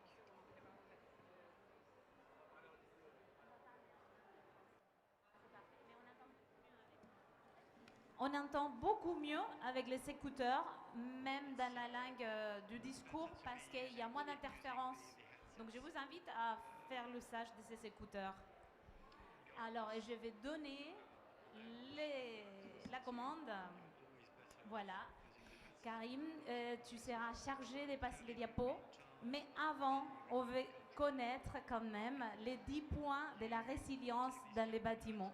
Donc, 3 minutes pour 10 points, c'est un peu serré, mais il faut absolument qu'on soit fini pour 3h10. Alors, très vite, très vite un petit focus qui a été introduit tout à l'heure par Jonathan. Donc le Global ABC a créé il y a 2 ans un groupe de travail dédié à l'adaptation au changement climatique pour tout simplement répondre aux défis majeurs que représentent le dommage et les préjudices sur les environnements bâtis. Alors pour ce faire, on a de manière collective, avec un collectif qui représente les membres de l'Alliance au sein de la GABC, nous avons rédigé les 10 principes essentiels de... Ah, ça ne marche pas. Papa. Les 10 principes essentiels de l'adaptation au changement climatique, qui se résument ainsi. Vous pouvez le télécharger pour plus d'informations sur le site de la Global ABC. Il y a l'urgence d'agir, il y a la mise en place des parties prenantes, qu'elles soient techniques, sociétales ou financières. Il y a la mise en place de process sur l'ensemble du cycle de vie des projets.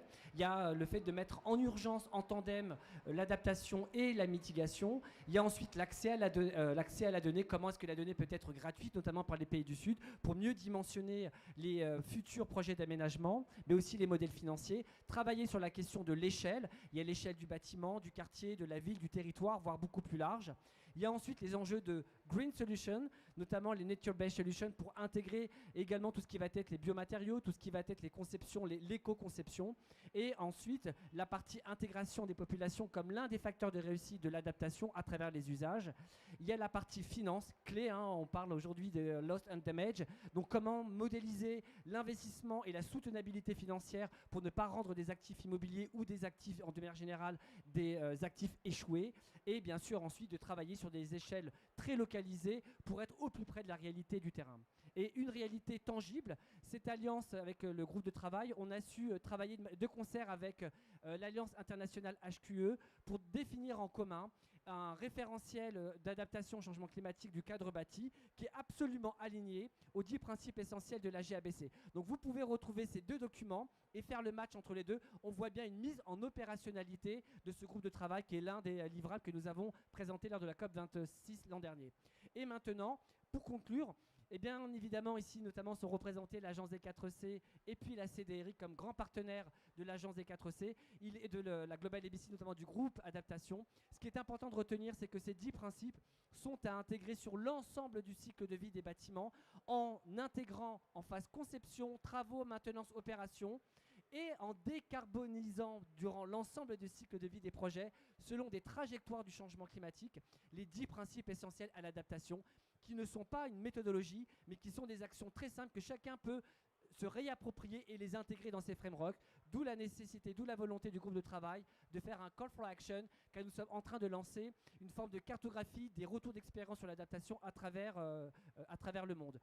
Et vous pouvez voir en bas l'ensemble des partenaires tels que l'IFC de la Banque mondiale, il y a notamment l'International Council Building des États-Unis qui est partenaire, il y a l'AFD, il y a l'OID, il y a l'ADEME, grand partenaire également, et puis l'agence des 4C et la CDRI. Merci. Merci Karim. J'espère que les traducteurs ont pu faire avec la vitesse.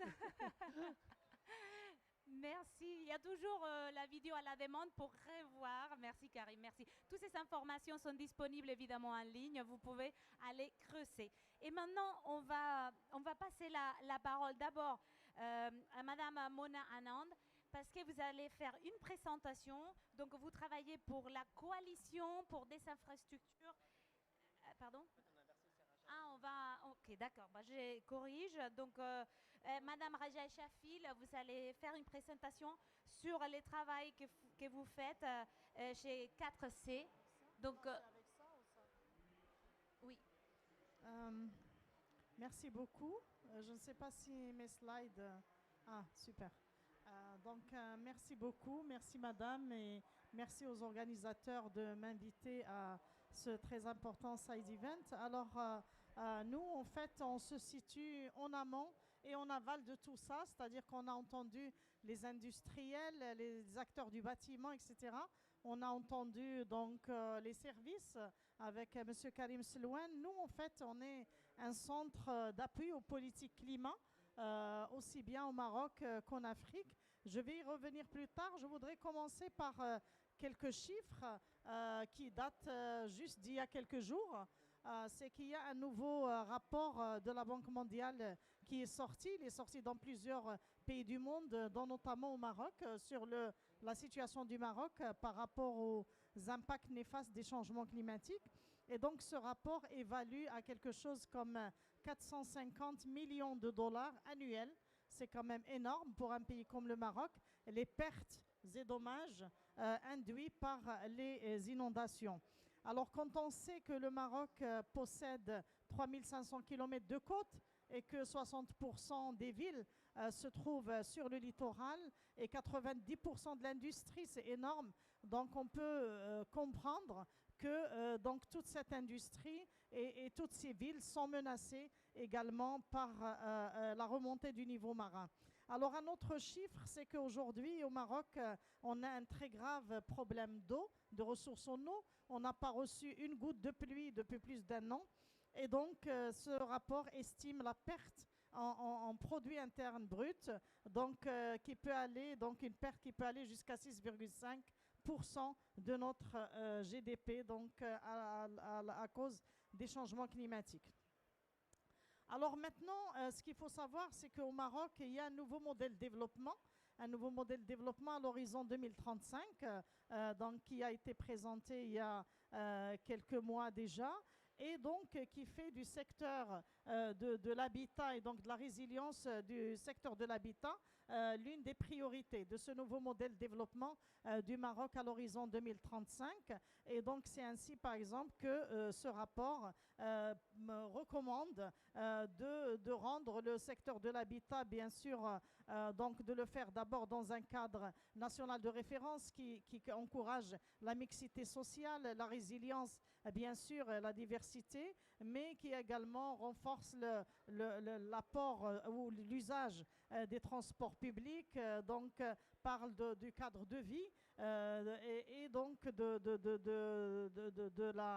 la connexion en fait donc digitale pour tous les citoyens marocains. Alors maintenant, le 4C Maroc. Le 4C Maroc est un centre qui a été créé à l'aube de la COP27 de Paris.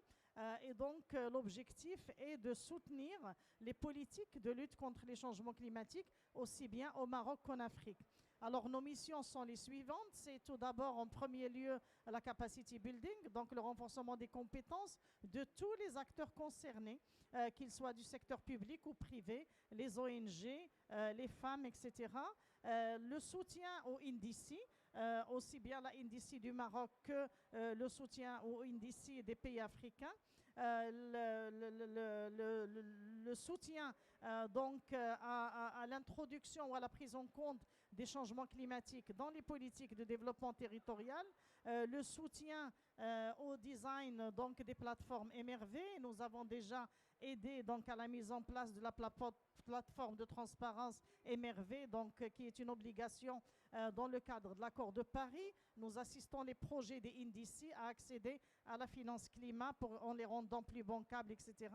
Et nous travaillons énormément sur l'empowerment des jeunes parce que nous croyons en la capacité des jeunes de changer le monde dans lequel nous vivons aujourd'hui. Alors juste quelques chiffres sur nos belles réalisations. Donc on peut être fier aujourd'hui d'avoir en l'espace de même pas 3 ans formé plus de 1200 jeunes africaines et africains une formation de très haut niveau en changement climatique, bien entendu, donc avec 54% de filles pour encourager justement les femmes à entrer dans le marché de l'expertise, dans le domaine des changements climatiques, parce que malheureusement, dans ce domaine-là, il y a très peu de femmes. Donc, nous avons également formé plus de 700 acteurs locaux, dont beaucoup d'élus, sur la prise en compte des changements climatiques dans les politiques de développement territorial. Nous avons également appuyé plusieurs projets de la NDC du Maroc et nous sommes en train d'appuyer les projets des NDC, donc de la Commission climat du bassin du Congo et de la Commission du climat du Sahel, pour leur faciliter l'accès à la finance climat. Et donc nous avons appuyé, et ça nous en sommes très fiers, nous avons appuyé la création de 2 fonds climat en Afrique, les premiers du genre à être créés en Afrique, à savoir le fonds bleu du bassin du Congo et le fonds climat du Sahel, qui sont maintenant une réalité. Bien entendu, nous avons d'autres résultats également, mais je m'arrêterai là. Vous avez le slide devant vous et on reste à votre disposition en cas de questions. Merci beaucoup. Merci beaucoup, Madame Chafil. Et vraiment, on pense beaucoup aux Marocains qui n'ont pas vu une goutte d'eau un an. On est au milieu du désert du Sinaï. On manque de l'eau, même à cette conférence. On peut bien imaginer qu'est-ce que c'est manquer de l'eau tous les jours. Donc voilà, on espère qu'on va tous travailler pour la résilience. D'ailleurs, c'est un des sujets phares de cette conférence, de la négociation actuellement. Comment aider les pays les plus exposés à faire face à ce qu'on ne peut pas garder, qu'il est perdu. Et les catastrophes naturelles, donc je tourne maintenant vers Madame Annan. Vous avez fait beaucoup de recherches, vous collectez de l'information, de la connaissance pour préparer les pays, les communautés aux désastres naturels. Vous venez de l'Asie, vous avez travaillé surtout dans l'Asie du Sud. Et malheureusement, c'est une région très exposée aussi aux effets du changement climatique. La CDRI, quelles sont les contributions que cette coalition pour des infrastructures résilientes aux catastrophes peut faire à ces discours pour essayer de faire avancer la résilience à l'horizon de 2030. 2030 en termes d'infrastructures, Madame, c'est après-demain. That's bang on. Hello everyone, Mona Anand, I represent the... Is that better? I'll have to get rid of this. Thank you. Is this better? Yeah, thank you. So, thank you. I think that last comment was bang on. 2030 is just tomorrow.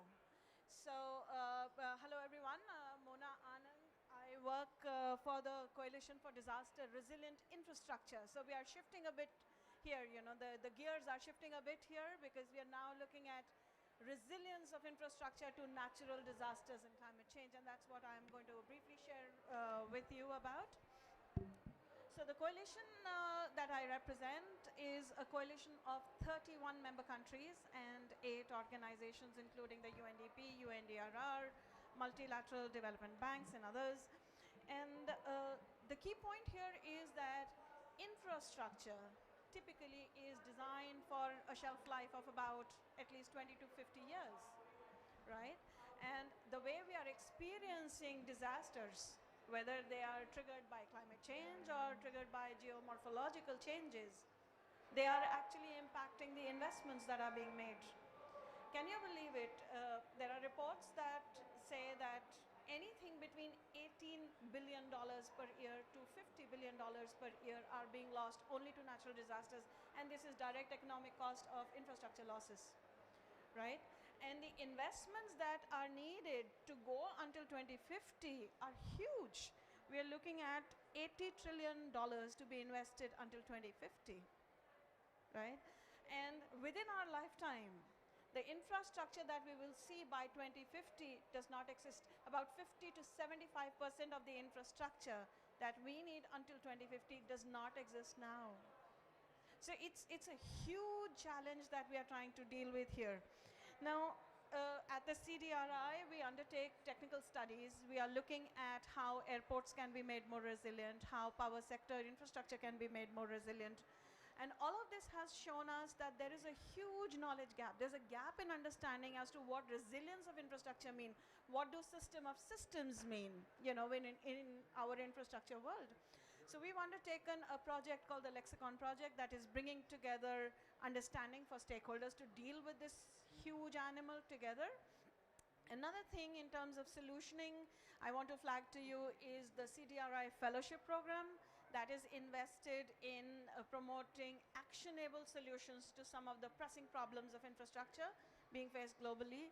And I'm very proud to share with you the third cohort call for application has just been announced last year. So please do visit our website and see if there are any people, you know, any of your colleagues who want to apply for that. The infrastructure for resilient island states is another initiative of CDRI that is working only with island states, the small island developing states. And it is geared towards providing technical assistance to these countries to get into a more resilient future from an infrastructure entry point. Now, this is futuristic. What can we do now? What we need now is what we call adaptive pathways that allow us to be agile, that allow us to be flexible, and to again move into a solutioning space. We've undertaken a technical conference last month and a special issue of a very reputed journal called the Sustainable and Resilient Infrastructure Journal with Taylor and Francis. Anyone familiar with them? They have a legacy of 150 years in scientific publishing. So this is a special issue that I would invite all the panelists to join me in launching today, if you don't mind. May I request you to pass this on? So this is an open access journal that's available to us. If all of us could please hold up these cards for pictures. Madam, if you don't mind holding it up. Yeah. So thank you very much for the opportunity to launch this journal at the right forum here, you know, with people representing the voice of science, you know, academia and private sector. So thank you very much. There's a short video, if you may allow me to, you know, give you a brief of what the journal is all about.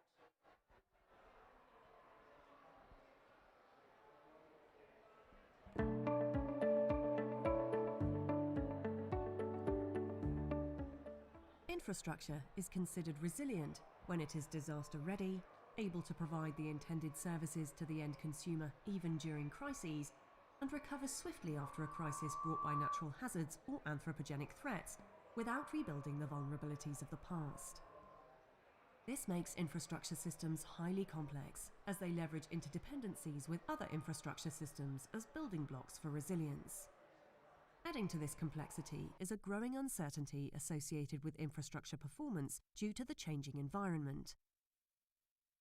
Climate change, dynamic geopolitical situations, fluctuating economic conditions, ongoing urban development, and changing human behaviours all result in a shifting landscape of evolving societal needs. Under these dynamic conditions, societies need to make long-term infrastructure investment decisions. Finding solutions that are both sustainable and resilient is a considerable challenge, and one that will likely be the focus of significant research in the coming years.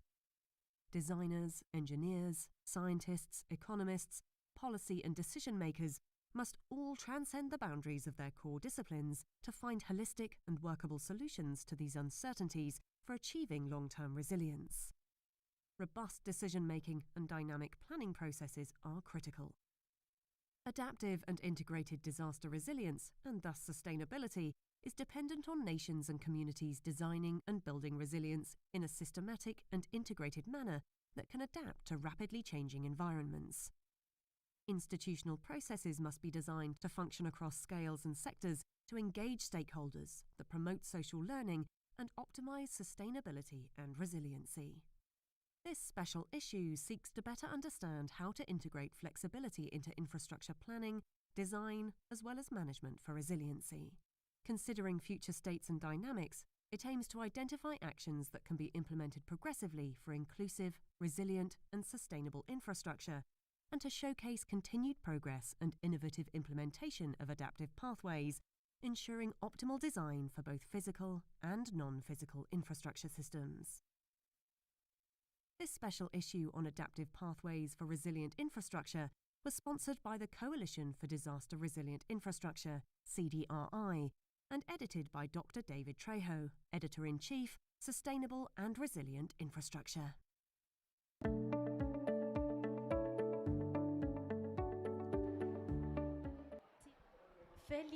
Félicitations, félicitations Madame Anand pour cette publication.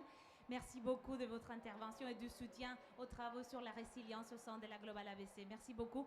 Et en parlant de publications, donc à nos côtés, alors nous avons le plaisir d'avoir Stéphanie Obadia avec nous. Stéphanie est la directrice des Constructions 21, donc un réseau d'information autour du bâtiment, est très engagée auprès de ceux qui travaillent pour la décarbonation et pour un bâtiment résilient au changement climatique. Et je suis vraiment navrée, Stéphanie, mais on arrive à la fin et je vais vous demander de nous présenter très brièvement vos travaux et votre contribution à cet objectif 2030. Merci, je vais essayer d'être brève. Je n'ai pas pris de flyer, désolée pour prendre la photo de Construction 21, mais ça sera pour la prochaine fois, je l'ai noté. Construction 21 est avant tout un réseau d'information, comme vous l'avez dit, d'information et de rencontres des professionnels de la ville et du bâtiment durable. Donc on a à peu près aujourd'hui 157 adhérents et de nombreux membres.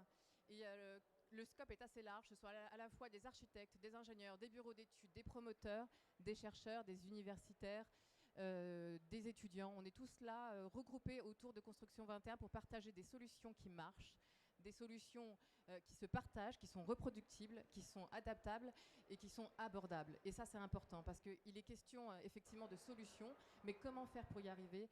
Quels outils, quelles solutions? Et bien ça, c'est exactement ce qu'on peut trouver sur Construction 21 et sur notre site. On a à Construction 21 de nombreux dossiers.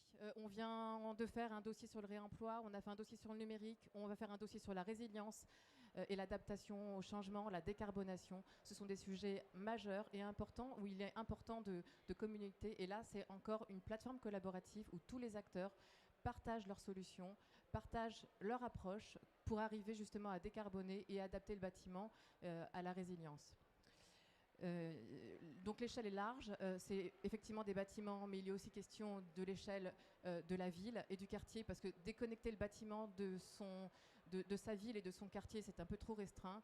Et il est important de justement tout mutualiser et d'avoir une solution globale et des approches globales avec des acteurs globaux.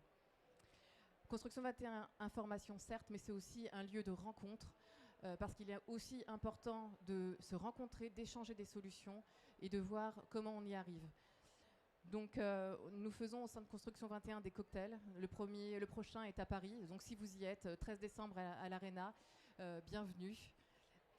C'est également des visites de sites pour montrer des solutions concrètes et réelles, pour voir comment ça se passe et échanger sur les solutions, les conseils, ce qu'on aurait dû faire, ce qu'on aurait pu éviter et comment faire autrement si on a besoin de solutions différentes. C'est un réseau national, certes, vous l'avez compris, français, mais aussi international. Nous avons différentes plateformes dans différents pays, au Maroc, en Chine, en Espagne, en Suisse et j'en passe. Donc on a une plateforme internationale et l'objectif, c'est que les solutions ne sont pas seulement françaises, mais elles sont aussi internationales.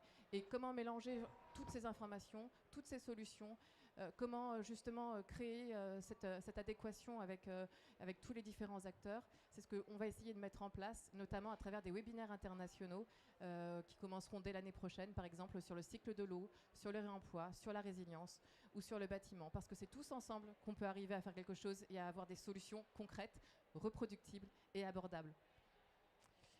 Construction 21 est également un conseil et communication, donc n'hésitez pas si vous avez besoin de conseils et de communication en matière de durabilité. On organise aussi de nombreux trophées, dont le trophée résilient. Donc je vous avais apporté quelques slides. On a fait un trophée résilient avec la mission des risques naturels. Et on est parti donc en Guadeloupe. Je ne vais pas préciser les exemples ni les solutions, mais vous avez des exemples et des solutions concrètes sur Construction 21. Et ce n'est qu'un petit détail de ce qu'on peut trouver, parce qu'on trouve des performances, on trouve le carbone, on trouve énormément de choses. Donc là, on est aussi en Guadeloupe avec un bâtiment à énergie positive. ou de la rénovation à Lyon. On a aussi, et je finirai par là parce que je sais que je n'ai pas beaucoup de temps, même si je pourrais en parler des heures, sur le bâtiment, la résilience, la décarbonation et l'adaptation.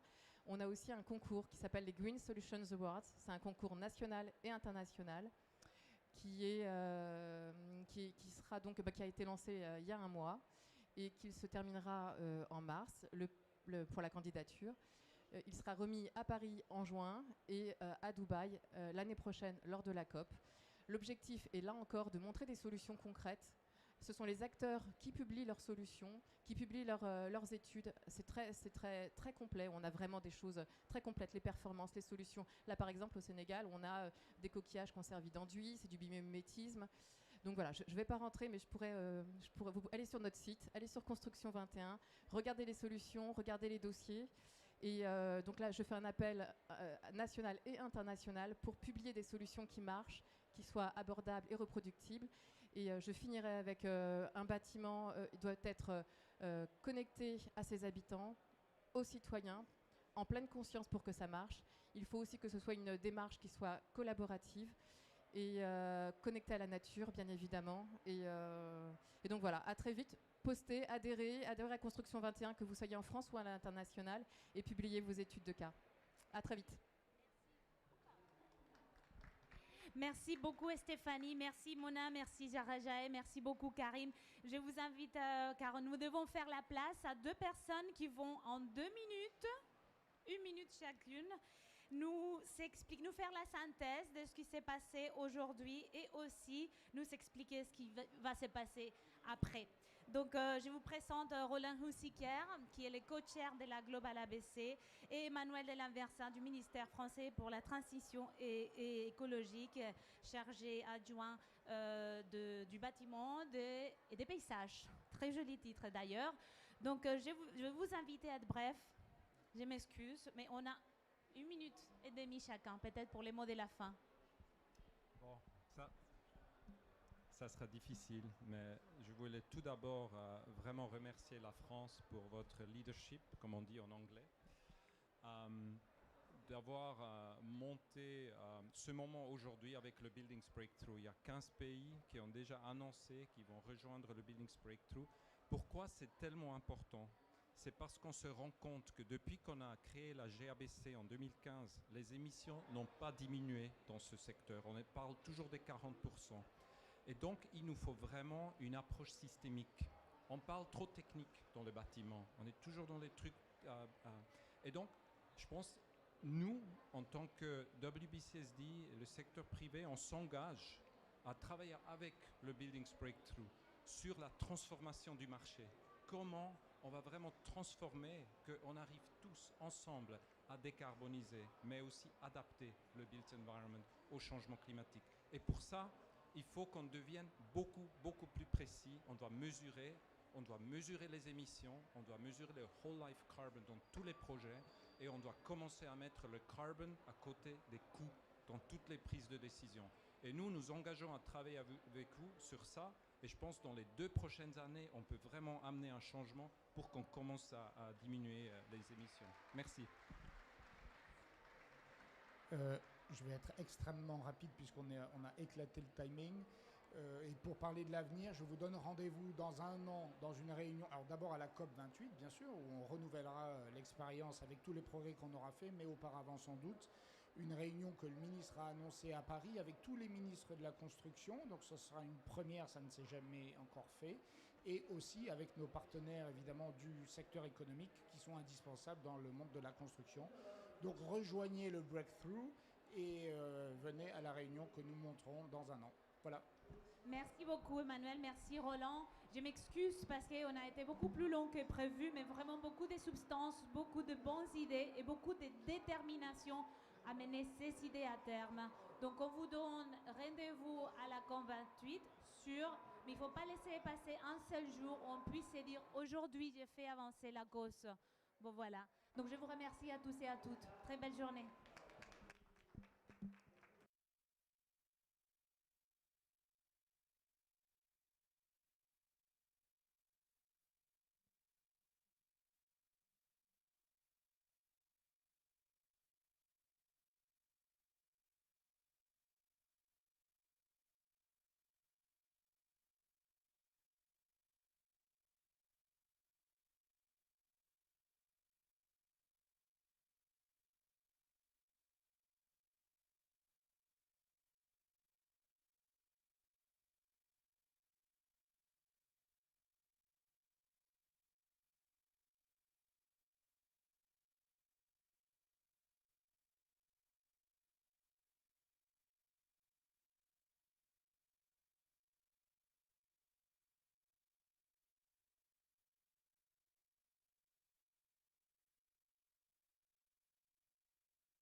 Yeah, Yes. it works. Yes. I don't know who says when we can start.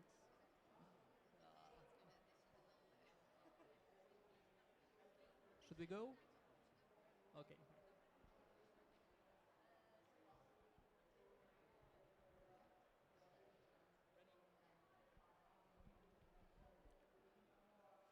Hello to all. I am Adrien Abécassille, the Chief Policy Officer of the Paris Peace Forum. I'm very happy to moderate this session with a wonderful project that has been selected by the Paris Peace Forum and that will explore forward, and with Nisrim Saim also, who join us. Maybe let me say a word about what the Paris Peace Forum is. The Paris Peace Forum is a platform that has been created a couple of years ago that aim to seek a concrete solution to global governance problem, gathering a variety of actors from different backgrounds. And so we do that in a multi-stakeholder way. We have a major annual event that just happened last week in November, and we all year long we incubate initiative, and we are boosting our project. And each year, teams who are leading concrete solutions to global challenges are invited to the Paris Peace Forum, and they are all projects who have achieved substantial results, and they stand out by their multi-actor dimension, their capacity to create a sustainable change in the world.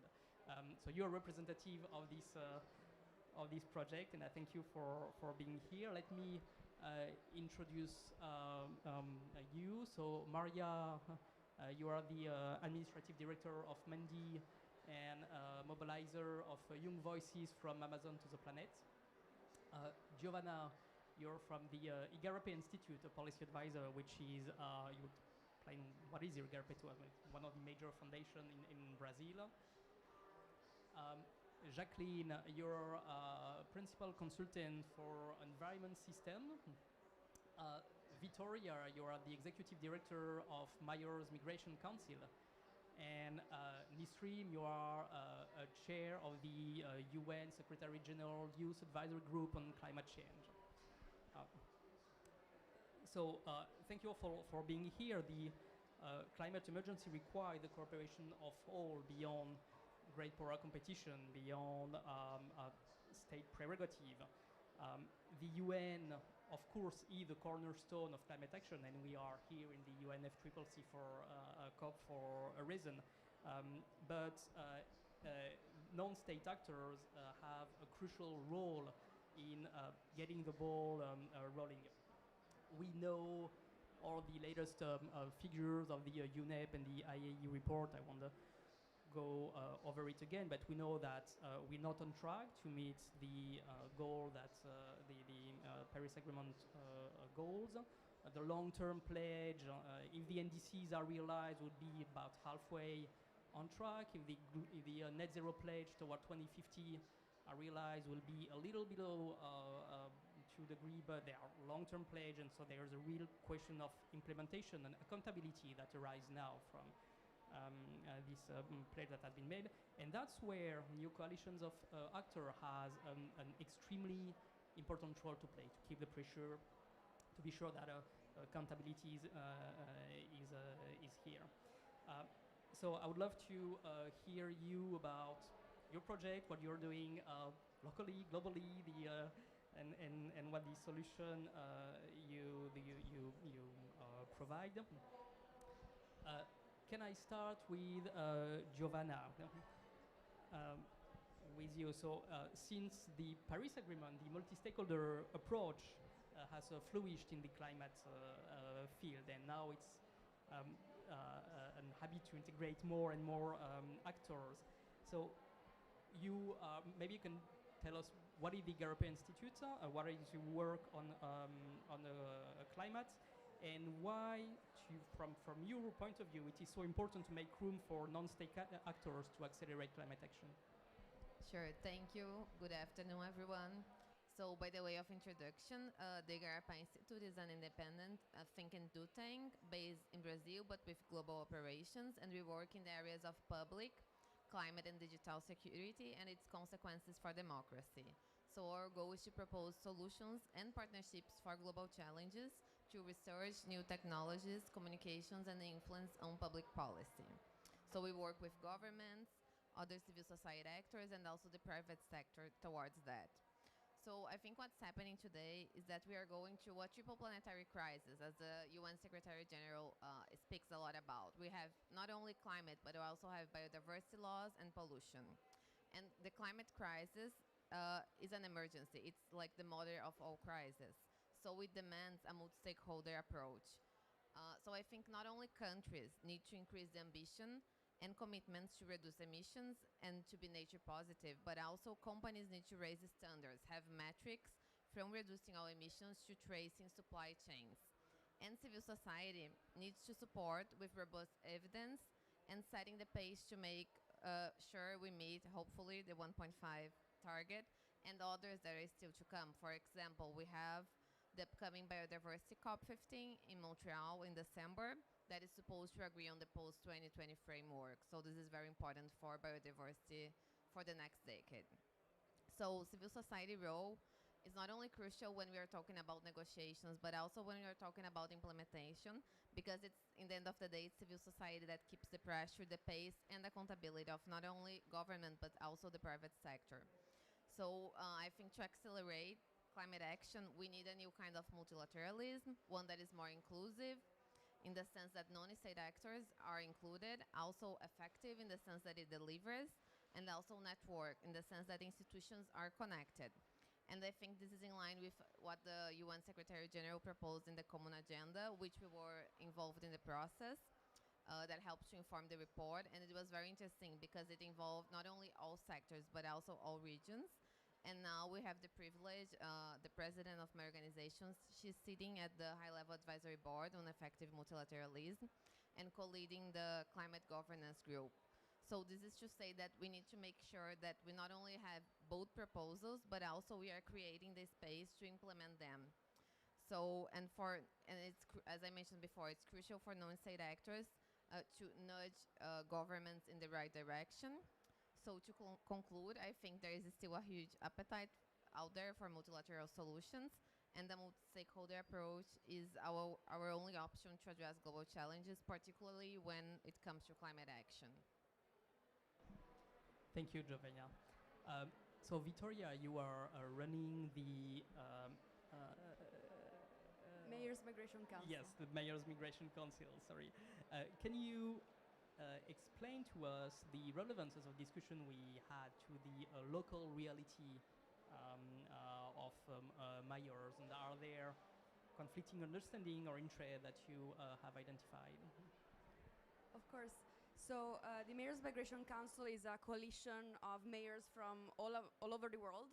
And it was actually founded a few years ago when member states, in the same way that they previously have negotiated the Paris Agreement, were negotiating the Global Compact on Migration, which is basically our Paris Agreement but for migration. At that point in time, mayors felt that national governments were really not taking into account their perspectives, their consideration, despite them being very much on the front line of the issue. So they created the Mayor's Migration Council almost as a diplomatic unit to help them influence these conversations, understand the political intricacies, and then influence outcomes, which include money. Fast forward, and climate-related migration really became an issue that our mayors really prioritized in what we're doing. Because this type of movement and mobility, which is mostly internal to countries, short distance, rural to urban, is really becoming the new normal. And most of these journeys are leading to cities, through cities, from cities. This is true for African cities like Freetown in Sierra Leone, which might see the population increase the double just in 10 years. Or Latin American cities. For example, we just issued a study with Columbia University that shows that climate alone could push 10 million people to Mexican and Central American cities if nothing is done by 2050. And that's just climate without considering other factors why people move. Or Asia, where in Dhaka North, the mayor is welcoming 2,000 people every day, pushed around the region because of climate. And again, while this movement is mostly internal and is really concentrated in Africa, Asia, Latin America, it's a global issue with global implication. I was just at the Paris Peace Forum a few days ago with the mayor of Milan because we were recognized as a scale-up project, and he was telling me that he just saw this study that says that most migrants that came to Italy in 2021 are from countries that are hit very hard by the climate crisis, from Bangladesh to Egypt and all in between. So why are we here? Our mayors really teamed up, and built this task force on climate and migration to really influence conversations here at COP on how to drive more resources to cities so they can help more people affected by the climate crisis. Cities are really leading by doing. I'll just use the same examples. The mayor of Freetown is planting trees to really contain mudslides so people are safe and don't need to move within the boundaries of the city. We have the mayor of Milan who is creating 50,000 jobs, green jobs, and making sure that these jobs get to migrants, refugees, and that they're not excluded in the climate transition, because too often these great innovations take place and they exclude the most marginalized people in the city. Or we have Paris, where Mayor Hidalgo, who I also met, is working with the UN Migration Agency, IOM, to really map out movements in and from the city so that she can have more informed policy making. I know you're doing maps. Mayors love maps. So this to say that mayors are leading by doing, but they need more resources. While national governments are here speaking about climate migration, mayors are building evidence on how to deal with it. And that's why we launched a Global Cities Fund for migrants, refugees, to really help get more resources to more cities so they can help more people. I can tell you more about the fund later. I want to give space to others to talk. Thank you. I want to touch on the role of the youth movement now. And Mariana and Nisrin, you're both outstanding representative of youth participation in climate action. I'd like to ask you, what do you think this movement play both on the ground and in the negotiation process, in the decision-making process? If it's effective, what barriers do you see remaining? How can they be overcome? And perhaps you can say a word also on what you are doing in the preservation of the Amazon forest, Marina, and in the conservation of Sudan's natural resources, Nisrin. Okay, thank you. So I'm coming from Belém. It's one of the capitals of Amazonia in Brazil. And we see a diverse youth there. So there are different roles that you can play. Also, besides the mobilization we do on the ground, we've been working very hard to build an articulations with other organizations and the government. So we know that Amazonia has been on the spotlight recently, but one of the things that our people have been discussing is that we need to be on the table of the discussion. Planning, doing the strategies, not just being the target of our policies. So here in COP27, we mobilized more than 10 organizations from Amazon, youth from Amazon, to request for the consortium that is made by the government of the states that own Amazon in Brazil, to request a forum where the youth can decide what to do with the money. Because we know that we've been asking the fund to pause the deforestation and to build alternatives, but we need to discuss what we want, because we believe that the youth there is the present and the future of the region. So we can't be just waiting to see what happens and the government decide by themselves. So I think we've been doing a great job because we delivered this letter to the government of the state of Pará. And we've been sharing the press release and everything. And about the deforestation, I think in Amazon we didn't have any progress. Actually, it was the opposite of us. And on these last 4 years, we had an increase of 70% of deforestation. So, and also an increase of the murder of indigenous leaders and the land protectors. So it's been hard, and especially by these people that's on the front of the territory. But we've been fighting, and we're gonna continue to do the work. Thank you. I guess the work of young people is not very much different than the work of the others. I mean, we are a age category, but of course we work with others to actually make a difference. We did a study in Sudan just to reflect on what I heard earlier, and the study was targeting 7,000 young Sudanese, and 48% of them said that they will actually cross the Mediterranean illegally, even if they know there is 90% chance they will die.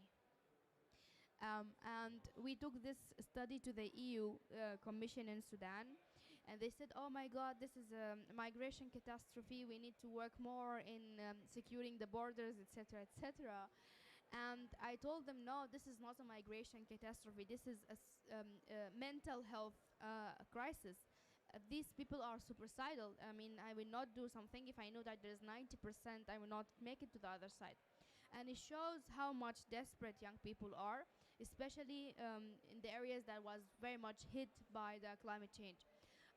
This is the first time I hear about the migrants mayors, and I think this is a great idea because really a lot of areas, but now not only a lot of areas, even more will be climate migrants, and there is no definition for climate migration until now. All of the agencies, even the UN agencies, doesn't have an exact definition or category for climate migrants.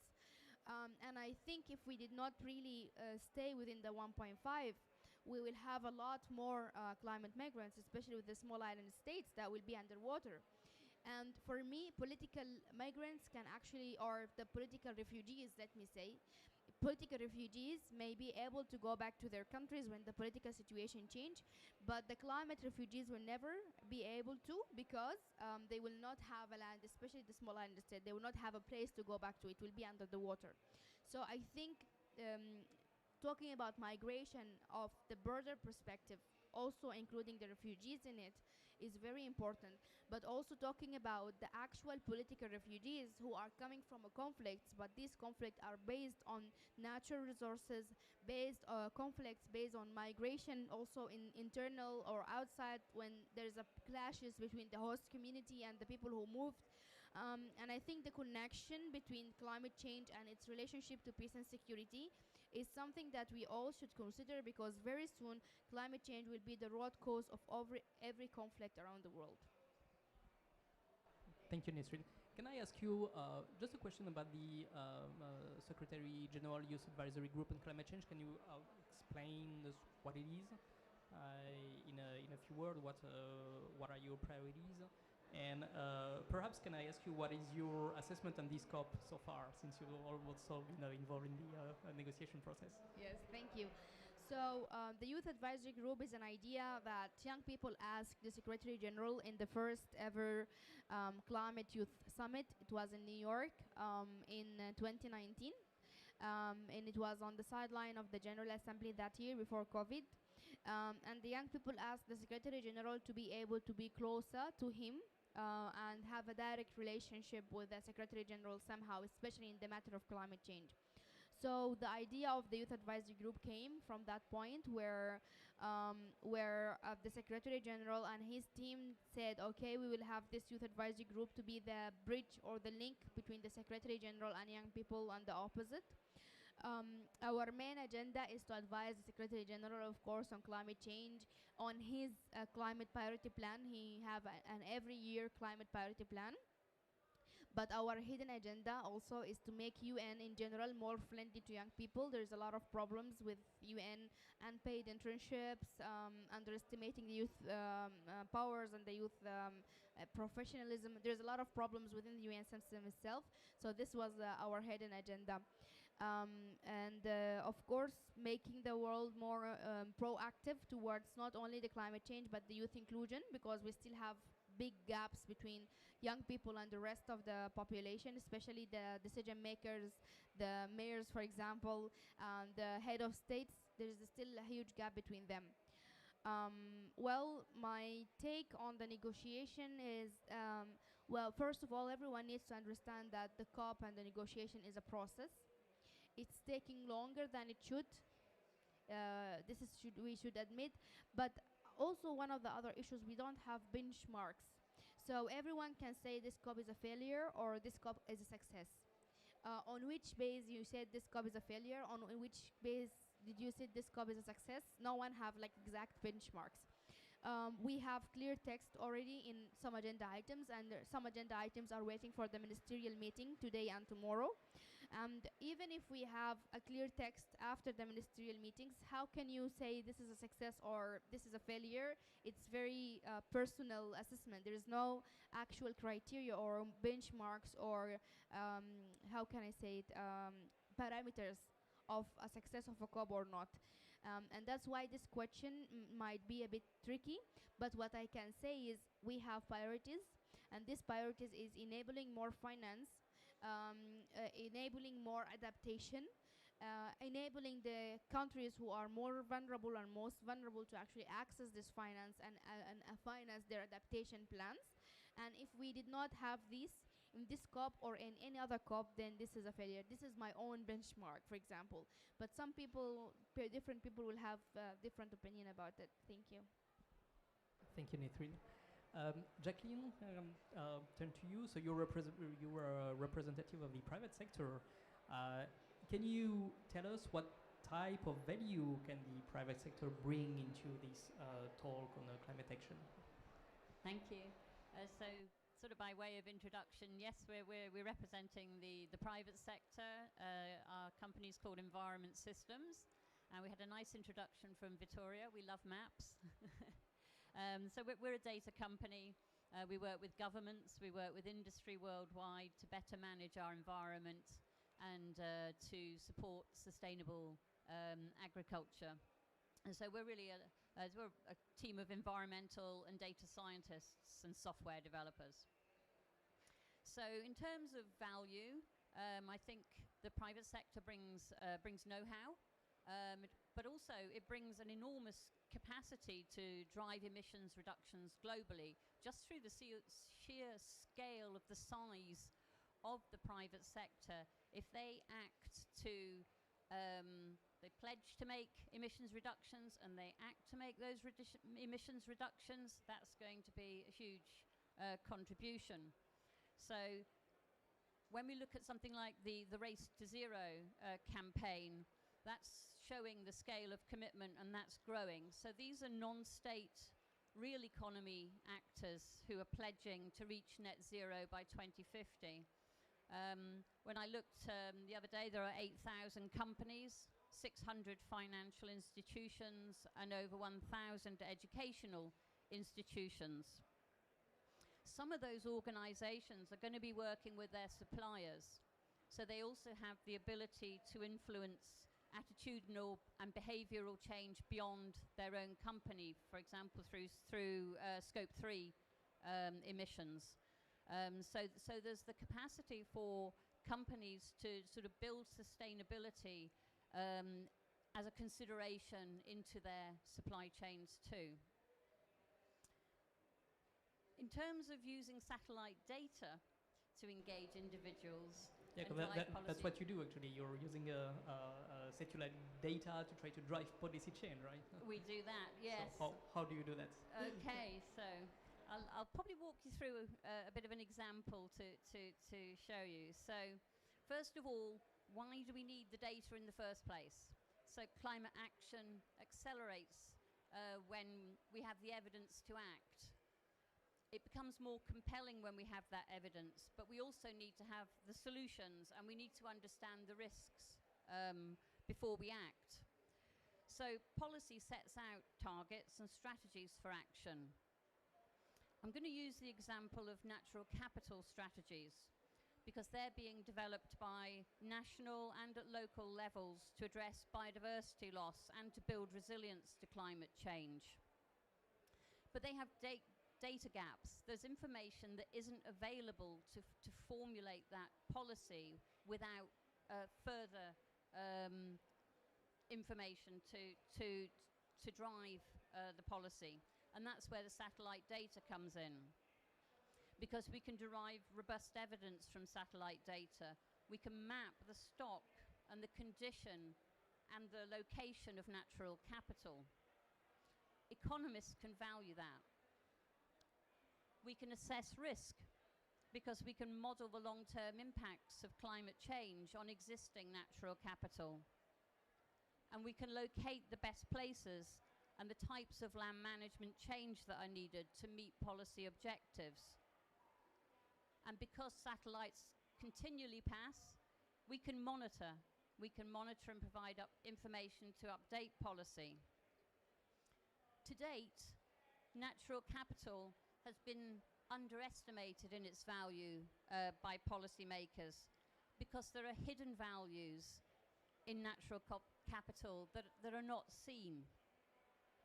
So having the data to present those to people enhances their value in decision making. So wetlands and forests, for example, we know they provide natural flood management, they improve water quality, they store carbon, they support biodiversity. We're all starting to value these things and get those values into policy. We do this by mapping ecosystem services because this shows where land is functioning well and where it's not. Where it's not are the locations where there are environmental intervention, where there are environmental issues, and of course policy needs to be designed to intervene in these areas. All of that means there is evidence to make the case for investment, and that's what's really important, is making that business case to act. It means policies can set realistic and deliverable targets because they know the resources that they're working with and the potential for change. And it means we can actually look at the most effective places to target interventions like agroforestry, nature recovery networks, and regenerative agriculture. So, put together, this helps overcome both environmental issues and build climate resilience at the same time. Thank you, Jacqueline. That's fascinating, using technology to gather the data and create pressure on policymakers to achieve results. Nesrine, I know that you need to go in about 10 minutes, so if I can ask you another question after I go back to the other. So we've been talking about you all come from different backgrounds, you all have different projects, and you are working in the same direction. Given what you've done so far, both at the UN, on the ground and so on, what would be your 2 pieces of advice for how to better foster inclusive collaboration toward this common goal of tackling the climate emergency? I think communication is something very important, and it's missing in a lot of cases. For example, if not of this session, I will not know of the work of these amazing ladies, and it's something that we really need in a lot of areas. For example, the message from the Amazon Youth Voices, for example, is something that if I will never heard of if I'm not here. The Council of Mayors of the Migrants also, and also the mapping system that Jackie is working on. I think communication among ourselves is very important to first of all, share the good practices so we can do it. So, for example, by listening to her, I am thinking now of doing similar idea, because we cannot bring everyone to COP, but we can bring their voices at least with something like this. And for example, also the interaction with a lot of institutes like the Paris Peace Forum itself is something that we can, if not this session, I will not know you, for example, Adrian. So I think communicating among ourselves and sharing the not only the good practices but also the failures that we had, so we can avoid repeating them, is something really important. Thank you. Thank you. Can I turn to Victoria to continue on this thread? Which lesson have you learned from your work with the mayor on ways to build consensus in a world that is increasingly divided and competitive, I guess, even between cities and mayor? You also sometimes enter the political field, I guess, when you're talking with the mayor, that also have their election in mind. So how can we reconcile all these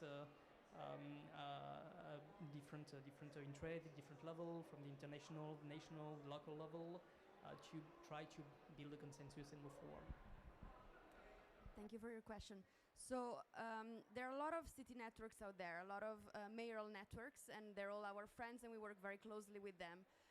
Most of them, they tend to work horizontally, so integrating cities with cities and making sure that they share good practices and lessons learned, and that's really great. But the Mayor's Migration Council functions more vertically. For us, it's very important to make sure that the mayors are connected with the refugee and migrant leaders, with the youth, with the different groups that make part of their own society, but then upwards, that they actually are connected with the national governments that hold so much power, that influence their day-to-day decisions. At the same time, we bring them to all of these UN conferences, to the UN Secretary General, to the President of the General Assembly, etc., because the multilateral level makes a lot of sense for certain issues that mayors deal with. So that's definitely our motive of existence. But things that I'm learning or that I'm observing is that, first, definitions. You mentioned, Nisreen, definitions, and they make a lot of sense, evidently, with different agencies. Different UN agencies really care about the different definitions. You can whether that's climate refugees, or which doesn't exist yet, but whether you're a migrant, an IDP, a refugee, an asylum seeker. And for mayors, those definitions actually create a lot of problems, because they tend not to like labels. They like to actually, they don't really care whether you're a migrant or an asylum seeker or a refugee once you're on the ground. What matters is that you're a resident that lives within the boundaries and you are taken care of. And so a lot of the services that they try to prioritize are services that actually do not ask for a person for their migration status, so they can actually access. So definition is something that is important, and while we're trying to tap into these multilateral systems using their own language, sometimes for us it's a bit difficult, and it would be very interesting if we could have a bit of a reciprocity there. Second, transnational partnerships. Sometimes two cities in two different countries have more in common than cities within the same country. So now we have mayors in Europe and mayors in Africa working together on transnational partnerships to make sure that their migrant populations have pathways that go beyond their national barriers. And this, I wasn't meant to bring this example, but Nisreen, you made me think about it, because you were saying how young migrants are willing to risk their lives in order to move. And in most cases, at least from what I heard from the mayors, that's because they do not have bright futures where they are.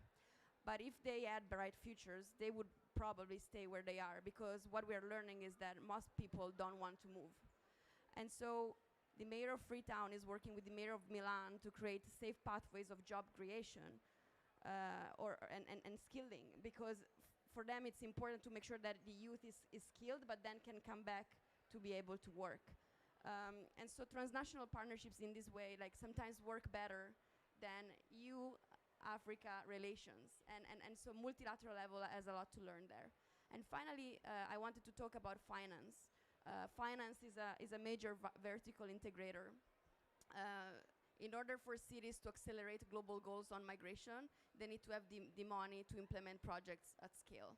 And so that's why we created this Global Cities Fund for Migrants and Refugees that really helps private investors, private donors invest in cities so they can actually bypass the international system. But at the end of the day, what we want to do is to change the way that international money is distributed to cities. And that's why it's important that we create vertical integration with these green climate funds and these big instruments, the loss and damage facility, all of these things that are being discussed today. It's important that they include cities as possible beneficiaries or at least implementation partners. Thank you very much. It's fascinating. I think that the example you just gave illustrates very well the point that the complementarity between the high-level negotiation, like what we are having here, and what happened on the ground, the kind of concrete solution that can have an impact, that is an impact now, that is real and that really helps people, and really this multi-level and multi-actor partnership, I think, is a really crucial part of the climate action. Thank you. Can I turn to you, Giovanna and Mariana, also on the thread of how to continue at a different level and in every context? Because you are both working in Brazil, so you've been working for the last year in shrinking civic space that might not have been always easy for civil society organizations. So now that there is a light at the end of this tunnel, what have you learned in how to continue to work, sometimes despite the politics, and how to continue to have actions and to have impacts? Thank you. This is a very important question. So during the last 4 years, we learned that the closure of civic space happens fast. And when we realize the channels of communication, they are shut down, and you lose all the possibility to help improving public policy and make governments accountable. So during the last years, we created a typology to monitor the extent of the closure of civic space. For example, just to give you an example, fake news and disinformation campaigns. And we also issued quarterly reports on main actions taken by state representatives against civic space, and also mapped how institutions and civil society were resisting. From what we saw, we doubled down on our efforts to push back on several fronts. For example, we worked to strengthen and broader coalitions for defending the public good and informed public policy, including the private sector. We also worked to foster civic action, protect and support civil society actors. We also engaged in the debate about the role that the internet and new technologies should play in promoting democratic fair play. We also partnered with national and international independent media and the international community to shed light on that. Sorry.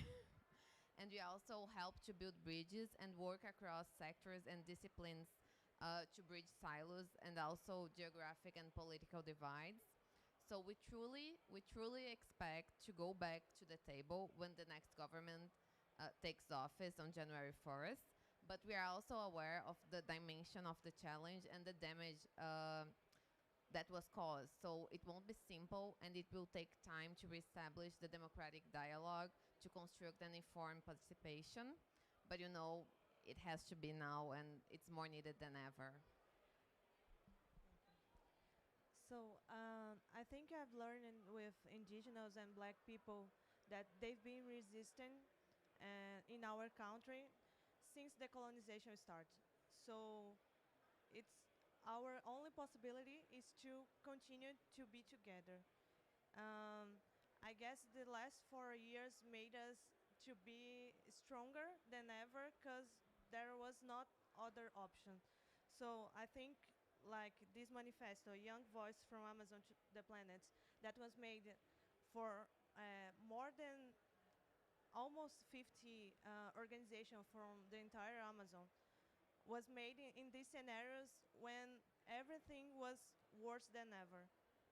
So we also made in my city a network with young women to improve the climate policies. And we are not going to stop just because the government is changing. Like, we had a meeting with President Lula in this morning with all the civil society that was there. And we are talking that we need to rebuild the country. And we will criticize when it's necessary, of course, but we want to be part of this. And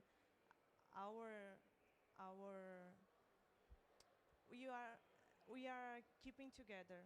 The civil society will keep together with all the movements that wants to preserve their human rights and to build the climate justice. Thank you. Positive collaboration, and when it's needed, some kind of confrontation to achieve the results. Thank you, Nisrin. Jacqueline, can I turn to you on this idea of breaking silos, and what did you learn from your experience to help break silos between entrepreneurs, as you are, governments, and more grassroots environmental actors? So primarily that partnership is essential, and that bringing partners together for conversations and for working together is a great way to break silos. Because we were bringing something new, we were bringing technology into the conversation about common issues that affect both grassroots actors and governments who are responsible for what's happening in landscapes. It didn't take long to realize that everybody was facing the same problems, and that really helped with breaking down solutions, because we could concentrate on what those solutions were. Did what we were doing represent well the real world as far as grassroots actors are involved in terms of their landscapes and the solutions that we were looking at and the places we were identifying to take action. So that partnership is incredibly important. I think underpinning that, training and support. So we have the know-how, but actually we can share that, and that's really important, so that there are local legacy of, because a lot of the data is open source data. A lot of the data belongs to the governments of the countries, and in this case, say in Colombia, where we were working. So to encourage the use of that data and to use open source software for doing mapping and training our partners in how to use mapping software to create and use the types of data that are available to them. We also did deep learning, so we had 3 PhD students come over from Colombia to the UK to study fully funded for their PhDs in remote sensing. So adding in that dimension of sort of very deep learning to just as much communication as possible about the value of data, about the value of data sets that exist and how they can be used locally. Sorry.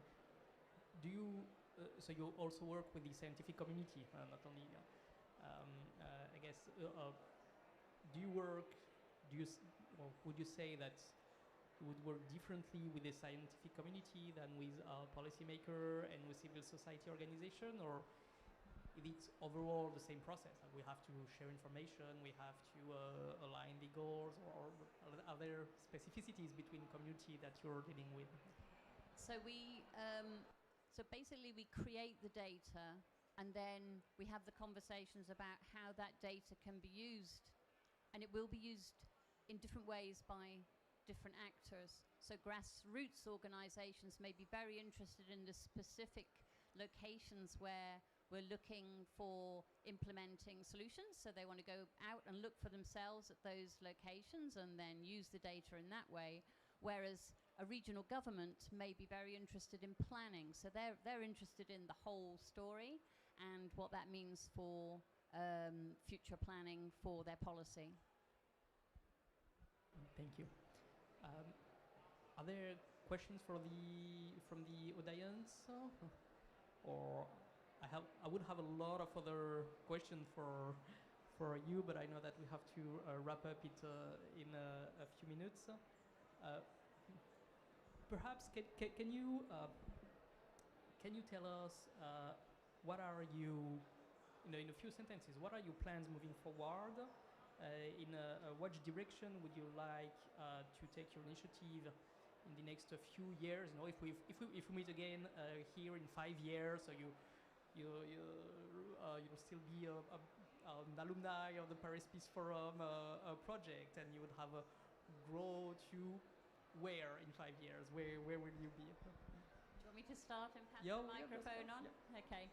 So for us, we're particularly interested on looking at the impacts of climate change on crops and on natural habitats and tree species. So we're modeling the effects of that to see what that means for food security, for designing robust nature-based solutions, projects, and so on.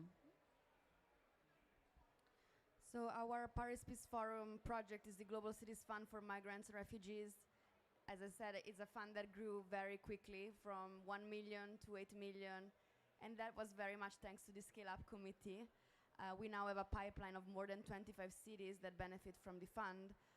My vision is really to bring this fund to 50 million and at least 50 cities. So going deep in the type of investments that we can make and perhaps doing it multi-annual so our impact can be wider. I'm sure we can do it because when we started with PPF, we had 5 cities, and we set ourselves the goal of fundraising for 22 cities by the end of 22, and we far exceeded that goal. We are still in shock, so I don't know what else the future brings. That's a drop in the bucket. So we're here also to ask the international community to fill the 100 billion a year promise for climate finance and really invest in more urban adaptation to help more cities, help more people.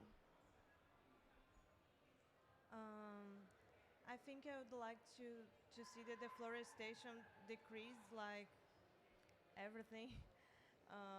And maybe we building more conscious and participatory spaces so we can build policies and we can discuss it, and to have this communication between sectors like our friend said.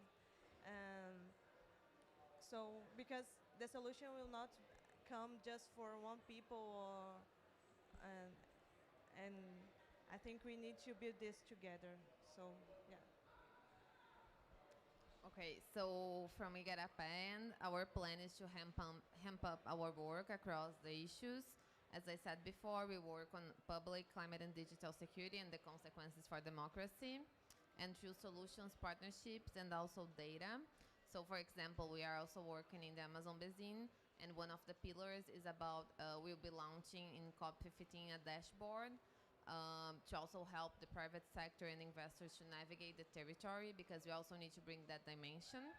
And we want to consolidate and expand our global work in the next few years. Thank you. I think it's time to wrap up. So thank you very much for your participation and all your insights. I think that if I have one takeaway of this discussion is that innovation and impact can come from everywhere.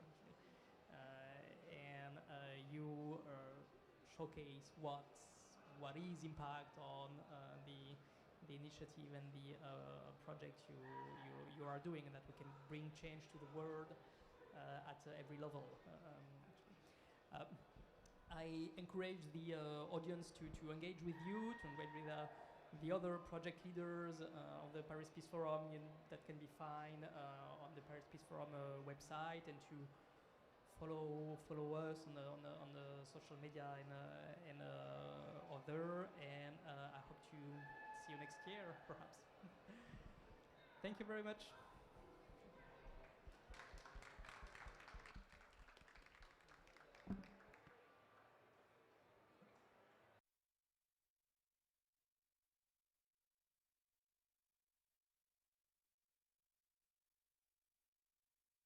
Some English speakers, and we will address together a major issue really for the future, and it is how does climate change affect the risks for the next pandemics. We already experienced COVID-19 with its devastating effects, and we know that we are threatened by zoonotic risks, and in fact climate change may exacerbate those risks. We will review what we know about this and address the responses. And this is part of an effort we are organizing with my colleagues from IRD and CIRAD to launch an international initiative on this theme. And this initiative was started at the time of the One Planet Summit on Biodiversity in January 2021. So first we will have an opening and an introduction to this pre-ZOD initiative by Corinne Brunon-Meunier, Deputy Director General of the French Institute for Development, IRD. Then I will address briefly these interactions between climate change and zoonotic diseases. And I will hand it to Benjamin Sultan, Senior Scientist at IRD, who will provide us with examples of those interactions and of the risks of emergence of diseases, especially in Africa.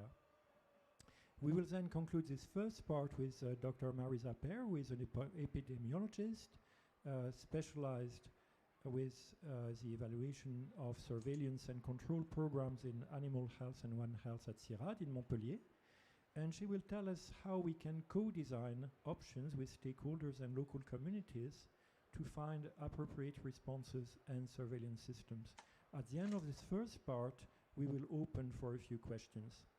So let me welcome our first panelist, Corinne Brunon-Meunier. The floor is yours.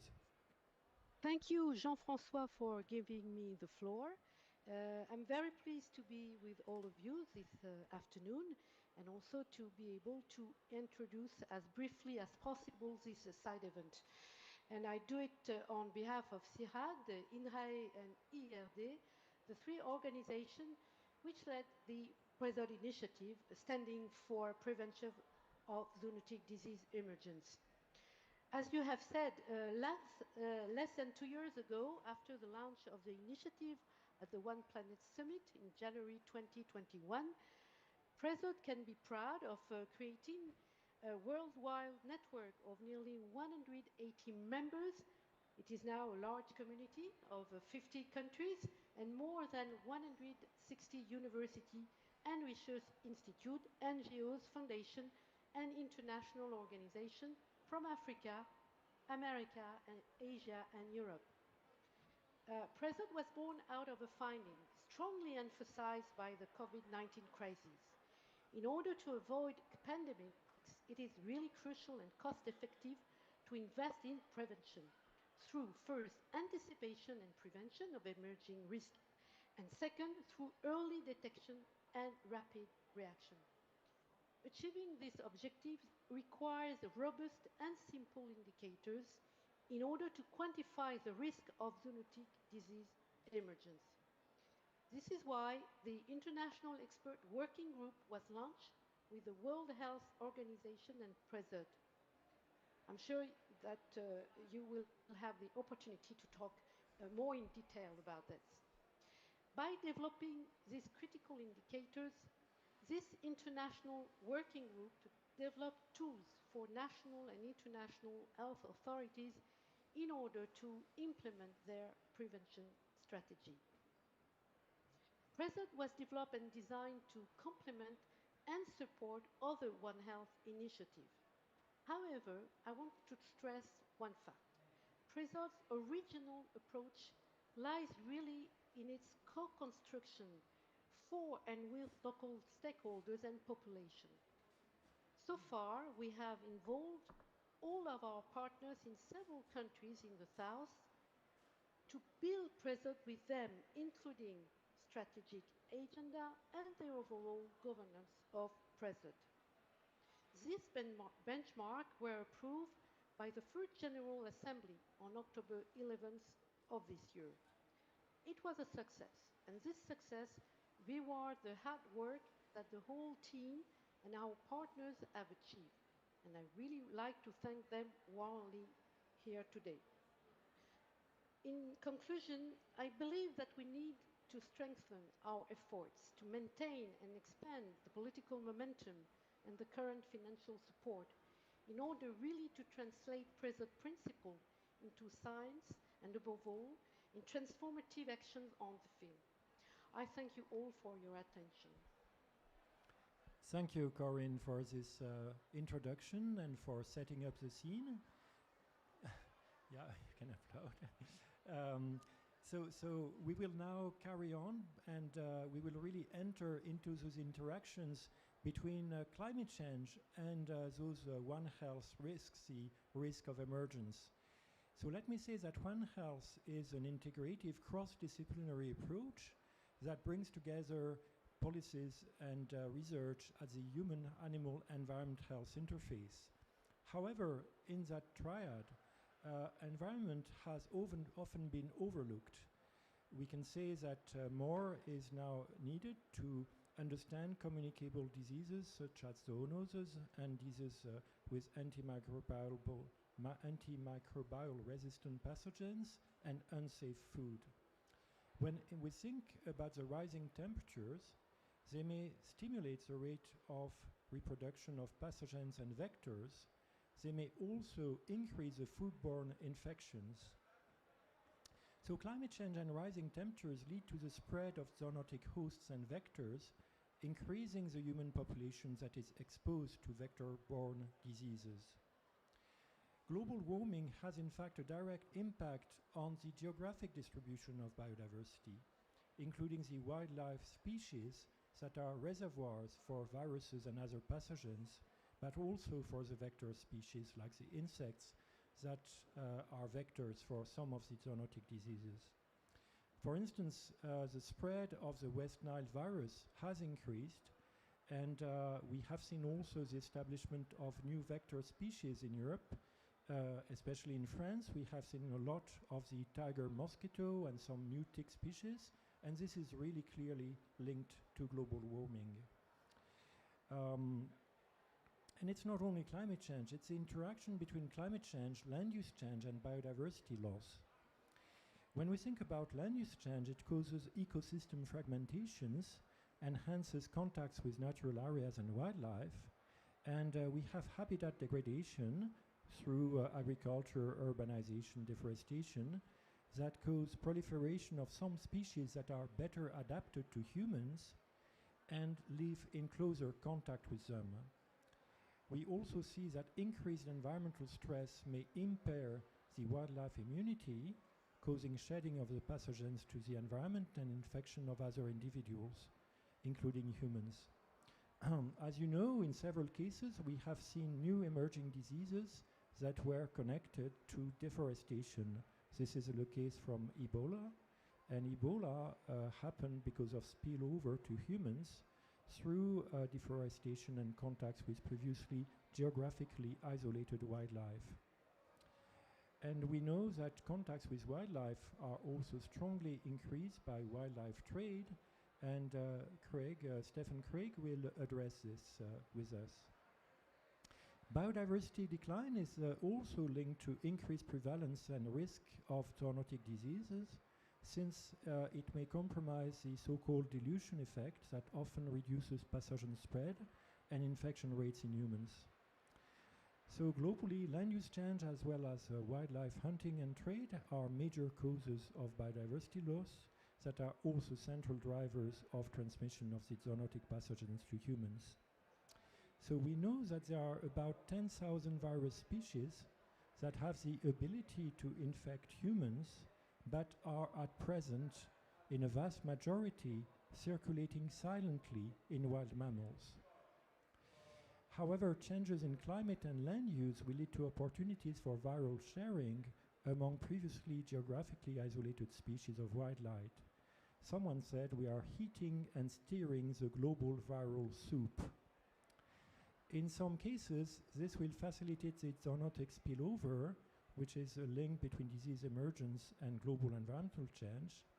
And in a recent paper in Nature by Carlson et al., it was shown for a range of scenarios for climate change and land use change by 2070 that there will be 7,000 new combinations of host species, especially at high elevation in biodiversity hotspots and in areas of high human population density in Asia and in Africa.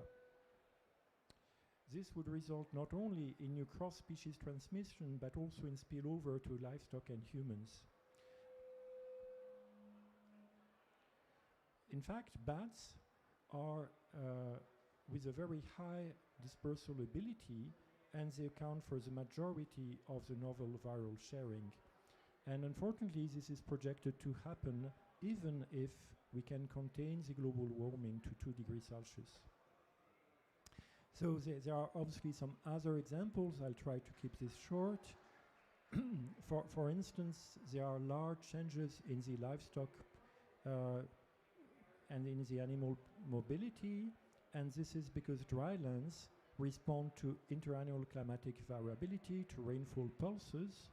We know of the acceleration of desertification by climate change. This pushes pastoralists at the brink of survival given large mortality of the herds, and this also affects the risks from this increased animal mobility to lead to increased spread of zoonotic diseases. So we will hear from Hong at Hillary about those risks. So in summary, anthropogenic stressors such as land use change, biodiversity decline, climate change, and environmental pollution cause the risks from animal-mediated diseases. And in the next talk, Benjamin will show us some striking examples. So we will then hear about the efforts to restore the habitats through nature-based solutions and how this can be incorporated in One Health strategies. So awareness raising, co-construction is part really of the pre-ZOD agenda, as Marisa will tell us. So now I hand it to Benjamin. Thank you.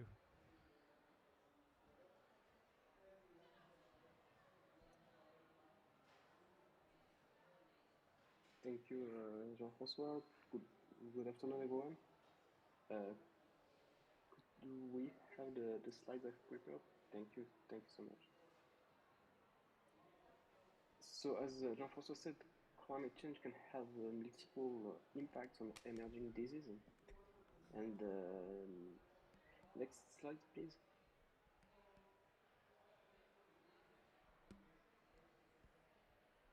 Thank you. And these impacts of climate change could include both slow onset events, such as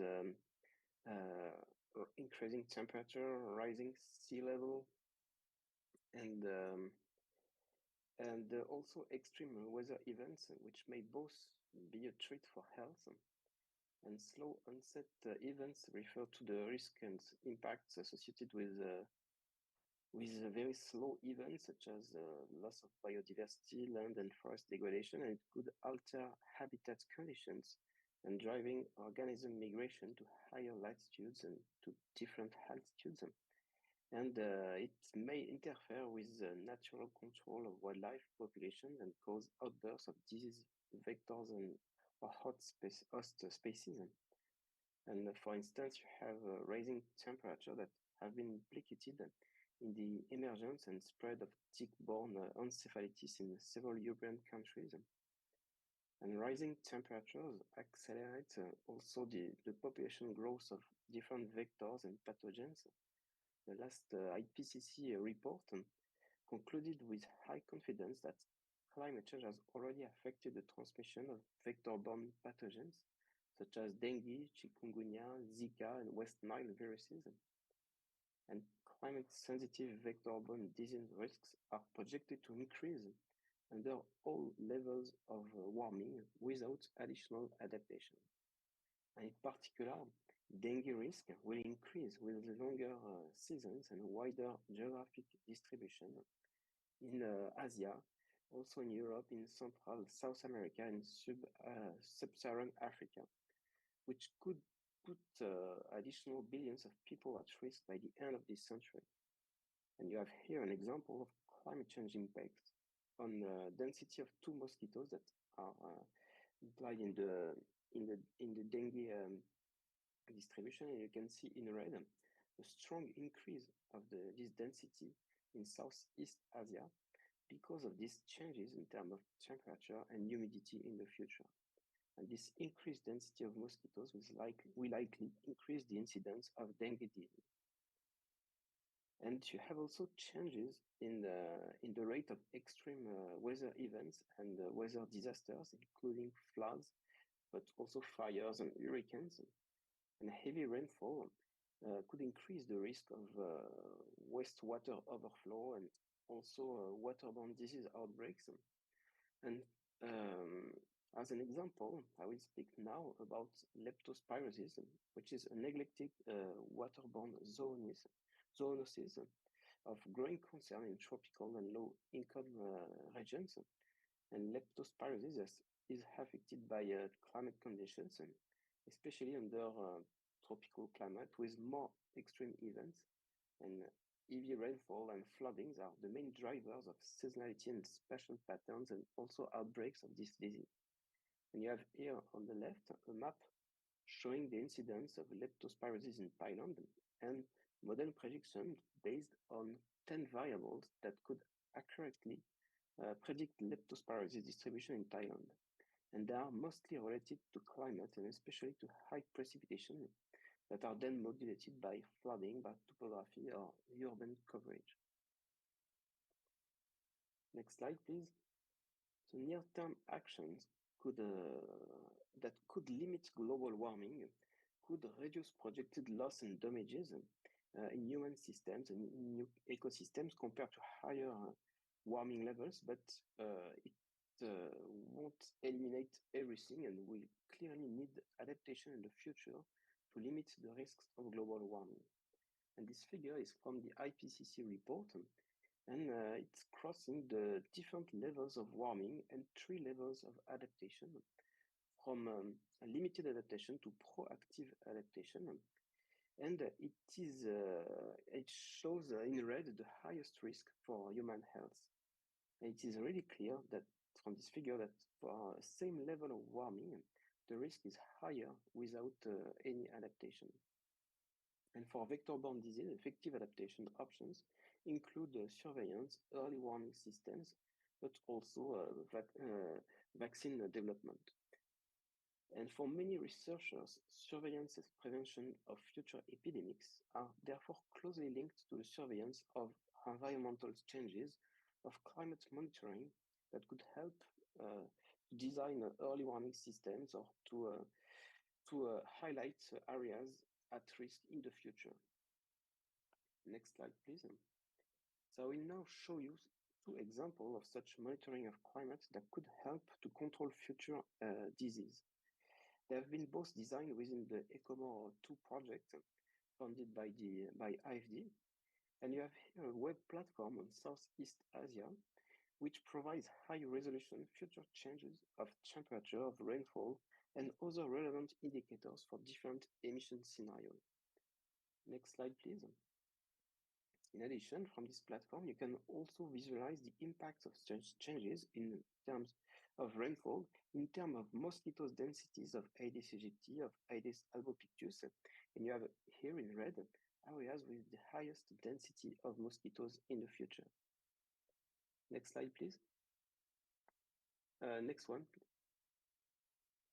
Then here you have projection of leptospirosis incidence based also on temperature and rainfall change in the future, within the red areas the highest incidence in the future. Next slide, please. And from this platform, you can export risk maps. You can also have reports. You can have data that could be useful for decision maker in the health sector. Next slide, please. Another example is the Lepto Yangon platform that have been developed within the ECOMOR project, which is a tool to monitor suitable environment for leptospirosis transmission at a very fine scale in Yangon in Myanmar. And this platform can provide on a near real-time frame some maps of the main drivers of leptospirosis based on satellite data. And you have here vegetation data that could have an influence on leptospirosis. Next slide, please. You have also a water index here in blue that have also a strong impact on leptospirosis transmission. Next slide, please. Another index of soil moisture that could be important for the disease. And next one. And here it's the statistical prediction based on the different indicators I've shown you previously, so which could provide the areas where the risk is the highest based on environmental indices. So it could be used as an operational way to control to help the control of the disease at very, very fine scale. Next slide, please. So, well, it's in fact I'm done. I just want to thank you and also to thank all the contributors of the platform I've just shown you. And so I give you back the floor. Thank you very much. Thank you so much, Benjamin. And I see that we have really these advanced platforms, and that's really good news. But I guess that's not the end word about surveillance systems, because we need also to interface this with stakeholders. So at this stage, I hand it to you, Marisa. Yes, thank you very much. Good afternoon, everyone. So, I mean, we've seen that the interlinkage between climate change and emerging disease can only increase the risk of pandemic crisis over time, as presented by Benjamin and Jean-François. And for us, the only way to address this issue is really to join forces to push prevention higher in the political agenda. But, and rather than only concentrating solely on the preparedness and response, but we need to really implement prevention in a bit of a different way as we've been doing so far. And that means engaging the people at the local level and finding solutions by and for the people that are at the front line with the risks. And that means really working as a bottom-up approach. So far, we know that health policies have been designed in a very top-down way, taking into consideration international priorities and then national priorities to design them, which are often not adapted nor to the country, nor to the people at the local level that are supposed to really implement the strategies in the field. So what we are really promoting is these changes in practices at the local level. And that includes changes in practices linked to what has been discussed before, all the drivers that are impacting the environment, linked to agricultural practices, on the wildlife impact, to intensive breeding practices, but also linked to our own consumption habits and practices. And that is really need to be tackled if we really want to develop sustainable solutions that will really be maintained in time. We really need to account, and Benjamin has mentioned it, for the health of our environment in the way we tackle the health risk and the way we define health strategies. So as it has been discussed and presented by Corinne, PRESOD is an international initiative which is a science-led initiative. So it has been designed by scientists that wanted really to push forward this paradigm, taking more into consideration the actions at the local level by the local people.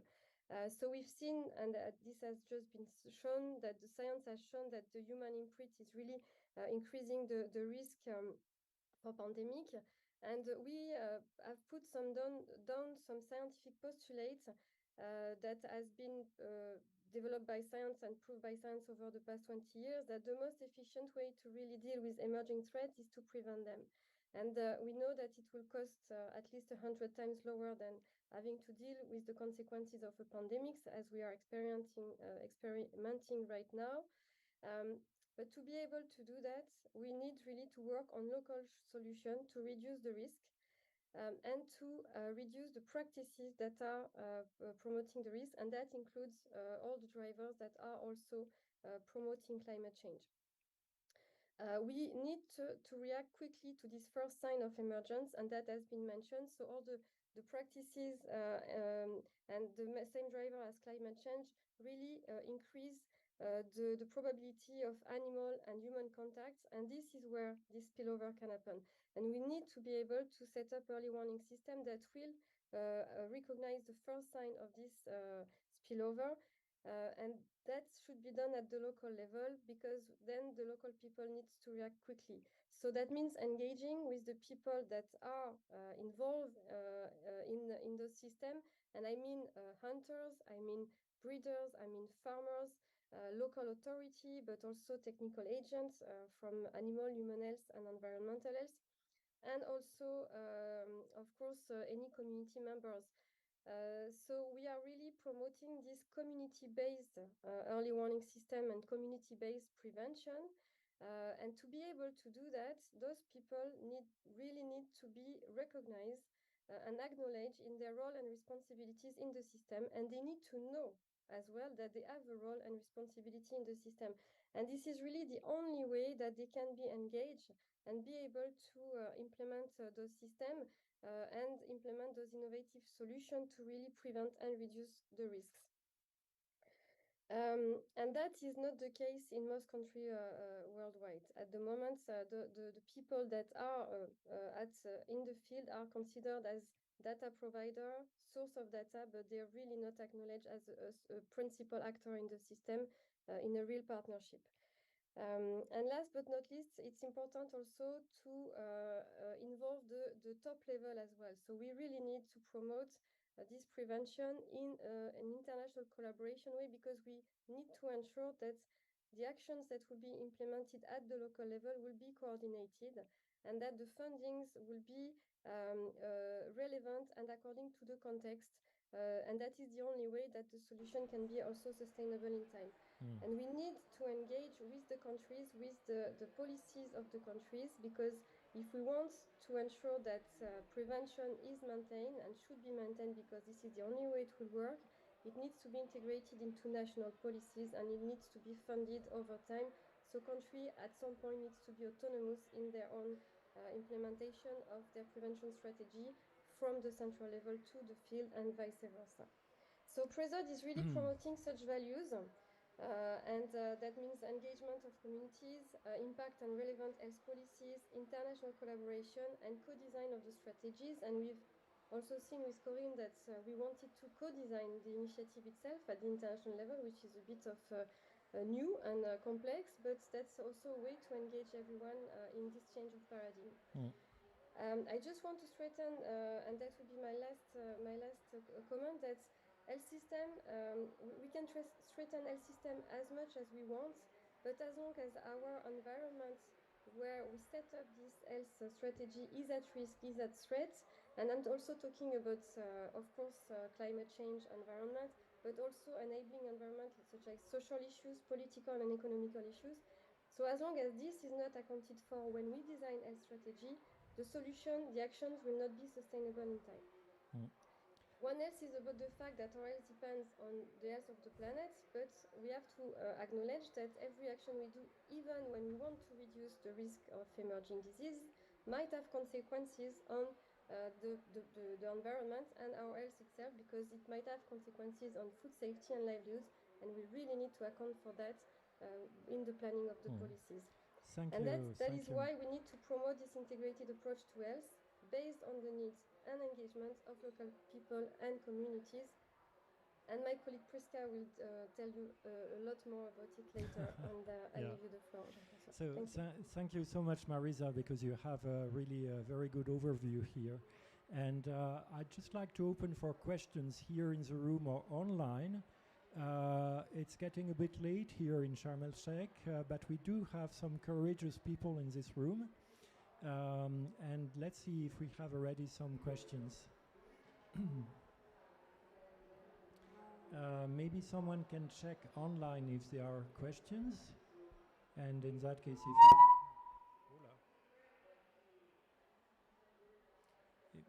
if you no questions so far. So I think we have clearly seen, to summarize, the risks from increased climate change. We have seen that we need to have a bottom-up approach, involve the stakeholders, and that's precisely what we will see further in the second part of this side event. And let me first introduce the 4 panelists in that second part. So if we can move slides, I hope we see the second panel. Okay, thank you, excellent.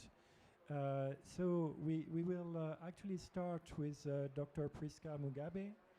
Priska is Associate Professor in Rangeland Ecology and Management at the University of Zimbabwe, and she will tell us more about the solutions for local communities that are working at the front lines and are really exposed to risks. We will then hear from Stephen Craig, is a member of the steering committee of the International Alliance Against Health Risks in Wildlife Trade. He's also former director of the Canadian Wildlife Health Cooperative, and he will explain to us the implications of wildlife trade for those diseases, and also how climate change may affect food security and may lead to more use of wildlife for food and increased risks therefore. And then we will move to the livestock issues with Dr. Hung Nguyen is co-leader of the Animal and Human Health Program at the International Livestock Research Institute, ILRI, which is a 1 CGIAR institute. I think Hung is possibly in a plane, and so he will address us through a video message. And he will tell us about the role of livestock for the fight for poverty and the constraints on pastoralists induced by climate change, and that can lead to increased animal health risks and human health risks. And last but not least, we will have Frank Bert. Frank is a One Health practitioner at the World Bank, working on public health issues across the agriculture, environment, water, and public health sectors. He provides advice and technical assistance to a large portfolio of investments. And he will obviously tell us how international policymakers can reduce risks at this human-animal and ecosystem interface. So that's a rather ambitious second part. And I'm very glad to open it up with Priska Mugabe. To you, Priska. Thank you very much. Am I audible? You can, okay, great. Thank you very much for this opportunity to bring in the issue of communities in this space of zoonotic diseases in relation to climate change. And I want to thank my colleagues who have opened the floor for really explaining how the risks come about. But my role here is to bring into the discussion the issue of communities, or those people who live at the front line with zoonotic diseases risks. They have livelihoods that are very tightly coupled between crop production, livestock production, and interaction with biodiversity. They often are involved in situations where livestock and wildlife and people even have to use the same water sources, or people have to extract foods from the natural ecosystems. So there is a very tight coupling of these livelihood activities. This means that the emergence and spread of zoonotic diseases affect these frontline communities in the hardest way, through livestock deaths, leading to poor crop production, poor human well-being, and poverty. Of particular note is the fact that climate change not only leads to the emergence of these zoonotic diseases, for instance, when you have continuous episodes of droughts, but it also leads to people having to prioritize in terms of their decision making, in terms of how they partition resources, in terms of how they partition time resources, and even the meager money that they might still have left after a drought, for instance. Therefore, putting attention to the management of zoonotic diseases might actually, at these very difficult times, be of lower priority than just trying to get food and water to drink. I'll give another example in where, because of a drought, you can have shortage of water for practices that actually need water for the management of external parasites such as ticks. And so people will prioritize whatever water that they have for their own consumption and perhaps livestock consumption, but maybe lower priority in terms of activities such as dipping the animals against these parasites. Therefore, solutions for addressing zoonotic diseases emergence have to start with an appreciation of the nature of linkages between people, livestock, and wildlife, and also how these linkages differ for men, for women, for youths, as well as across different socio-cultural and climatic constants. An easy example is just how much decision-making power would women have in terms of destocking. For instance, if you are seeing a risk coming, how much of a decision-making do they have? Therefore, communities have to be involved in solutions to reduce and prevent zoonotic disease risks through, as we have had very elaborately explained before, through co-designing with the communities the actions centered on those parts where the communities have direct control, such as controlling the spread of disease vectors like the ticks, like I mentioned before, by collective community buying of veterinary chemicals. This might sound very easy, but just collective partnership, that collective process requires a lot of facilitation and a lot of sustainability. Communities can be directly involved in reducing rangeland and grazing management practices. They can be involved in designing rangeland and grazing management practices that manage the interaction of wildlife and livestock, such as the use of wildlife-proof enclosures for livestock. Sometimes community culture is such that they really do not they do not put a lot of resources in housing, for instance, and that could be an easy way around this issue. Communities should also be engaged in designing land use systems. We've heard that from a previous speaker, based on a built understanding of how land use practices, such as the management of fire, is actually part of the bigger picture of zoonotic diseases prevention. Information and knowledge of how zoonotic diseases can spread and how they can affect livestock and humans should not be the preserve of veterinary experts or academics, but should also be made accessible to communities so that they can make informed decisions about livestock rearing and rangeland management, for instance.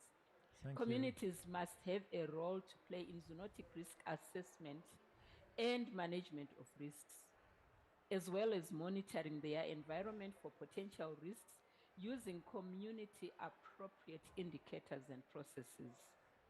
There must be close partnership between communities, researchers, governments, and development agencies so that potential risks are commonly understood, with each stakeholder having clear roles in the management of zoonotic disease risks.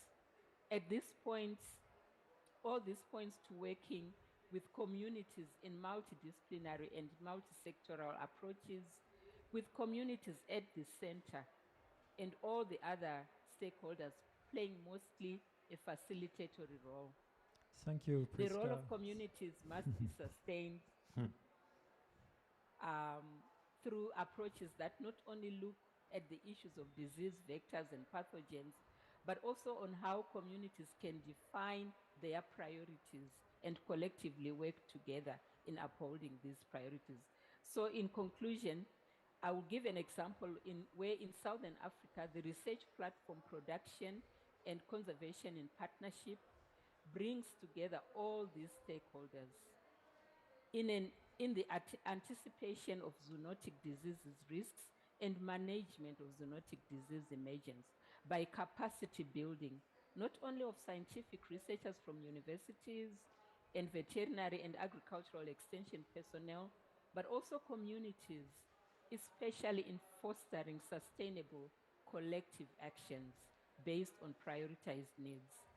Therefore, projects such as on sustainable livelihoods or sustainable wild meat utilization are founded on holistic approaches of livelihoods, natural resources management, and zoonotic diseases prevention.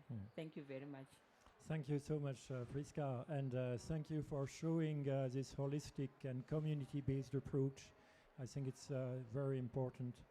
So I'll hand it now to Stefan. Stefan, I think you are online. I am indeed, and I'm going to share some slides with you. Yes, very good. Thank you. And if you just confirm, you can see my slides. Yes, now it's okay. Yes, good.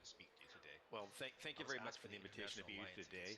I was asked by the International Alliance Against Health Risks in the Wildlife Trade to present on this topic. I want to make it clear, though, although I am a steering committee member, the comments today are my own. The purpose of the alliance, and given the large scope of topics I was asked to cover, I've decided to narrow in a little bit more about what prevention might mean from a wildlife perspective.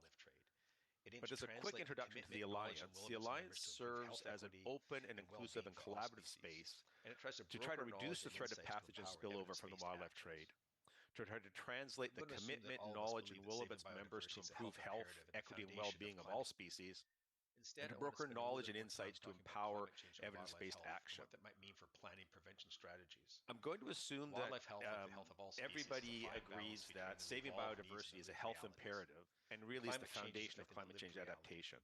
So I'm not going to belabor that point anymore at all. I want to focus a little bit more about climate and health and what that means for wildlife. Such as habitat loss. We certainly know that for all species, health is the balance between their evolved needs and the realities in which they live. And we know that climate change is tipping that balance. Climate change is putting pressures on and urban areas. Pressures on These changes in vulnerabilities. Sorry, I just got a note saying I shouldn't share my screen. Should I stop doing that? That's causing needs for services to help recover and restore the values. Okay, we've got something going on here. Sorry. Let me just open my slides and I will speak to them. Then there seems to be a problem going on. Of the hazards and harms wildlife encounter. I'm so sorry to interrupt.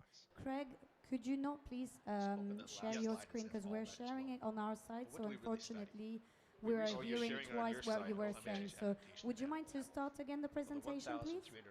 I wouldn't mind at all. Would you stop sharing your slides then and I'll start again, or how would I do that? Of those that said we should do something, 15 of them were relying on the innate ability of generalist species to cope with a changing world. 9 of them talked about modifying natural environments. So it appears you're playing this recorded session I sent to you earlier as requested. So could you please advise me how you like me to proceed?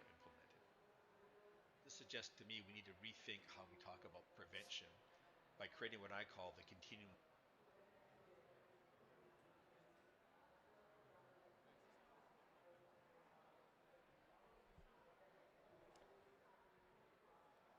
So Stefan, we had a problem, and we had two different soundtracks that were mixed. So I'm sorry for this, but I think it would be safer if you can summarize your first slides. Thank you.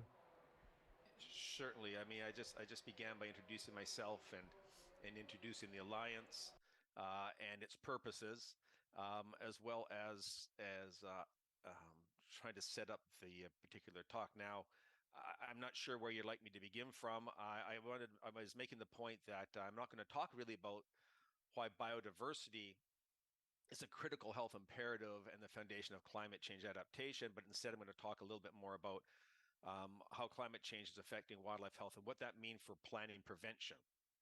So, as I was saying earlier, wildlife health, like any species health, is the balance between their evolved needs and their lived reality. And climate change is changing that lived reality. It's creating pressures that not only are creating new threats like extreme weather, but they're also amplifying existing threats. They're amplifying the impacts of habitat degradation, they're amplifying the impacts of urbanization, and they're amplifying the effects of species interactions. It's also changing the tipping points in that balance by changing species vulnerability. And it's doing that by changing opportunities for wildlife to be exposed to problems and to be susceptible to them, whether those be pathogens or other issues.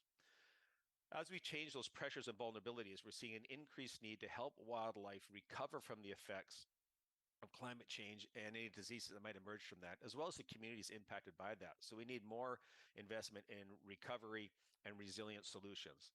And finally, climate change is changing the nature and the distribution of threats that wildlife might be facing.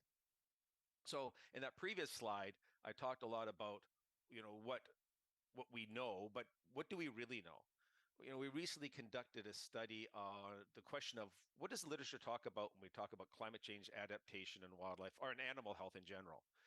And we found about 1,341 papers, of which only about 36 talked about doing something. The vast majority around literature on climate change and animal health, including wildlife health, is either speculating or trying to describe what could go wrong. Of those papers, most of them focused on. I'm sorry, the slides are just going way too fast now, so I'll just speak to what's going on here. So most of them spoke about innate generalizable skills of species. So generalist species will be able to survive climate change. Another small number of them talked about the need to connect wildlife habitat so that wildlife can escape the harms of climate change. The problem was none of those interventions were implemented or evaluated. And this lack of evaluation was seen also in a review we did about wildlife trade interventions that could reduce risk. We found no papers that truly evaluated what would work. So that suggests to me we need to change the way that we think about prevention. And we're proposing this idea of a continuum of care. All species, all populations live in a continuum of health, from those species that are thriving, doing well, to those that are experiencing unacceptable and unsustainable impacts, either on the wildlife populations or the communities that depend on them. In between, there are species who are at risk or vulnerable, those who are just experiencing harm, and those that are severely harmed by a problem. So we have to meet those populations where they are in their continuum of health and match the appropriate continuum of interventions. Those range from, as I said earlier, providing services to allow recovery of the values and contributions wildlife give to communities and to ecosystems. It's being able to remedy the harms that they're causing. It's being able to detect early and contain harms in space and in time and in species. It's about finding those changes in society and ecosystems that create risks and vulnerabilities. And it's preventing the degradation of environments that keep animals well.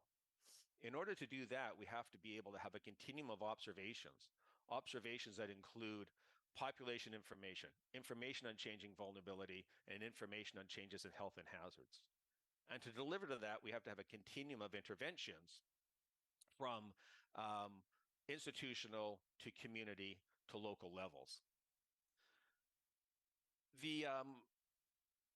The challenge that we're going to have is trying to figure out whose job it is to do that, because it's nobody's job to try to match all that continuum together and have a coordinated and sustained approach to preventing risks in wildlife. So this is where organizations like the Alliance could play a role. That could be a place where we bring diverse views and diverse perspectives and diverse people together to have a broader view of where wildlife populations are and the communities that depend on them on that continuum of health, so we can match actions to interventions. It can try to perpetuate the idea of a continuum by trying to work all across the entire spectrum of care and make sure they broker information between the different pillars of prevention in order that we can co-learn. I think most importantly, an organization like the Alliance can foster and encourage evaluation and implementation science. This is a significant gap. We're currently only able to do stuff on faith rather than by evidence for reducing risk in the wildlife trade. So my conclusion, an approach to pandemics and wildlife that only look at wildlife as a source of harm will fail to prevent pandemics, and it will endanger biodiversity. Unless we also look at those drivers of vulnerability that are making the animals more likely to be infected and impacted, or preserving those resources they need in nature to stay well and cope with the inevitable changes climate change will cause. I'm sorry for the technical issues. Thank you very much. Thank you, Stefan, and we are sorry for the technical issues, but your message was clear, and I think we understand the role of the Alliance and this important wildlife agenda. So let me move on, and now we will be addressed by Dr. Hong Nguyen from ILRI, and I think this is pre-registered. So let's launch the next slide, and I think we will get, the video. Thank you.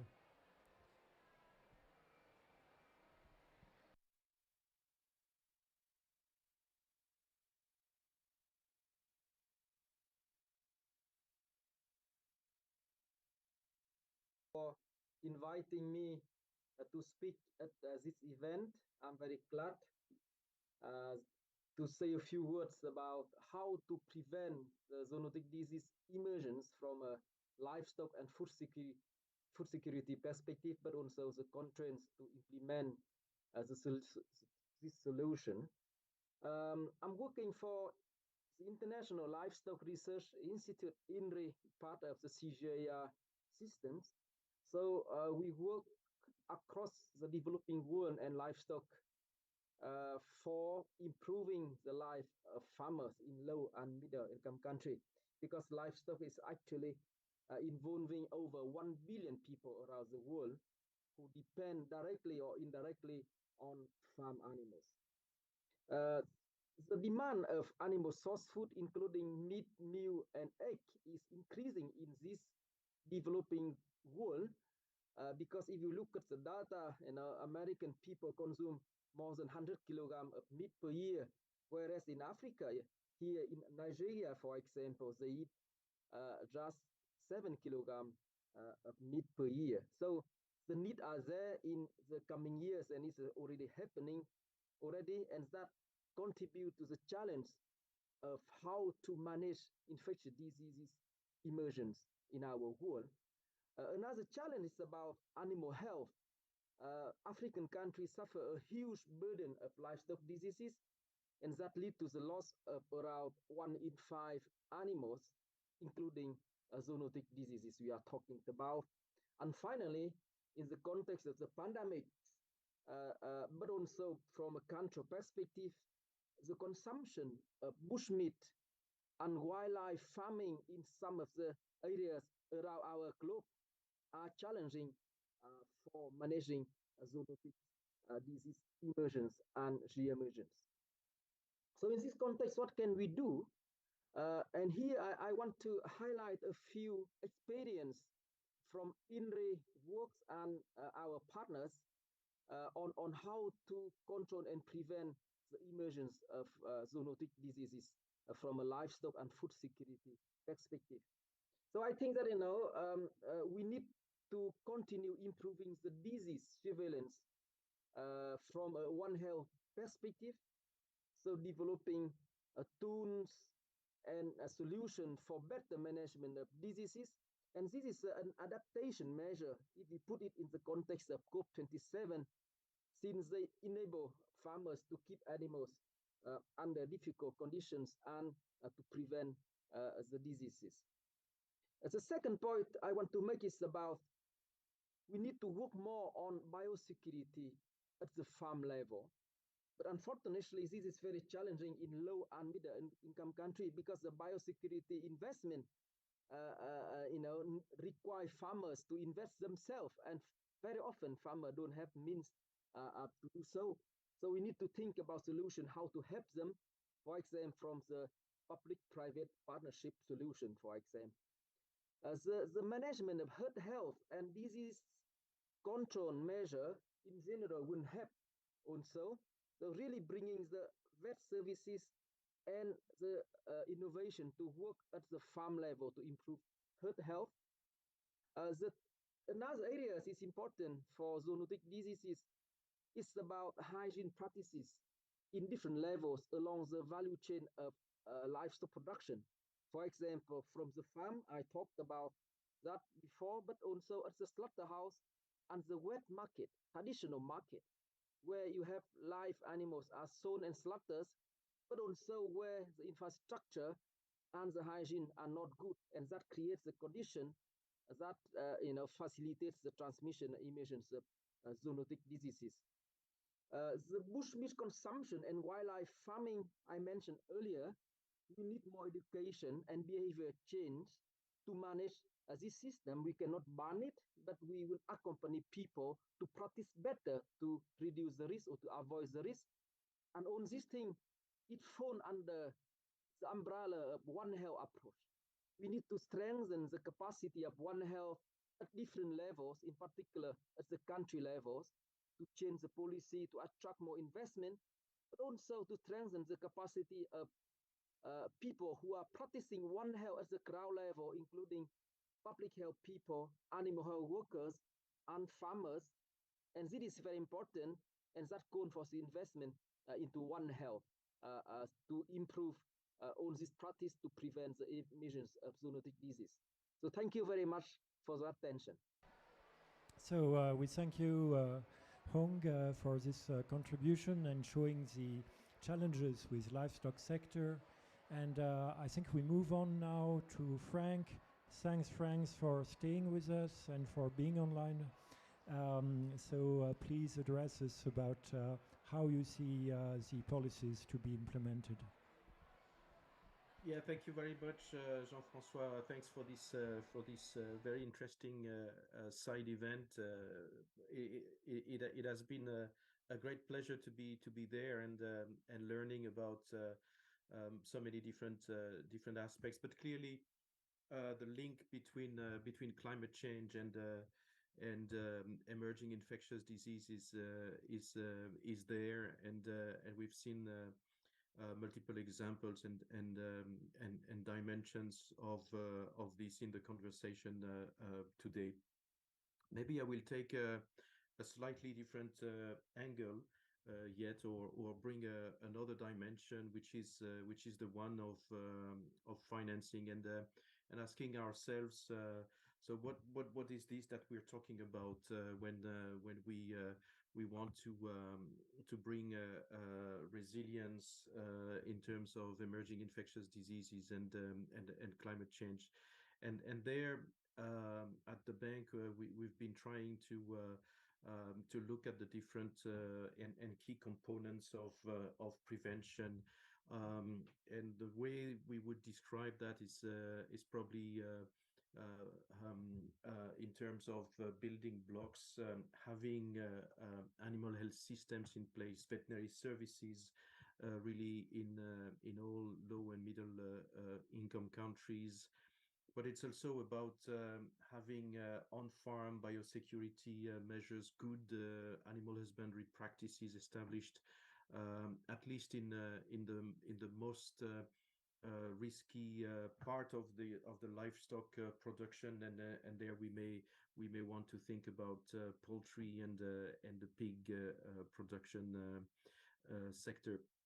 And finally, certainly addressing this issue of deforestation, forest fragmentation that we've seen plays a major role in emerging infectious diseases, because that creates the very active interfaces as well, certainly between wildlife and humans, but also wildlife, livestock, and humans. And when we put all this together, we come up with a fairly large figure in terms of dollars needed for countries to invest. We're close to $11.5 billion every year, at least for the next few years. It's it's big, but maybe compared to other needs in terms of preparedness and resilience of health systems, it's only a third of that cost. And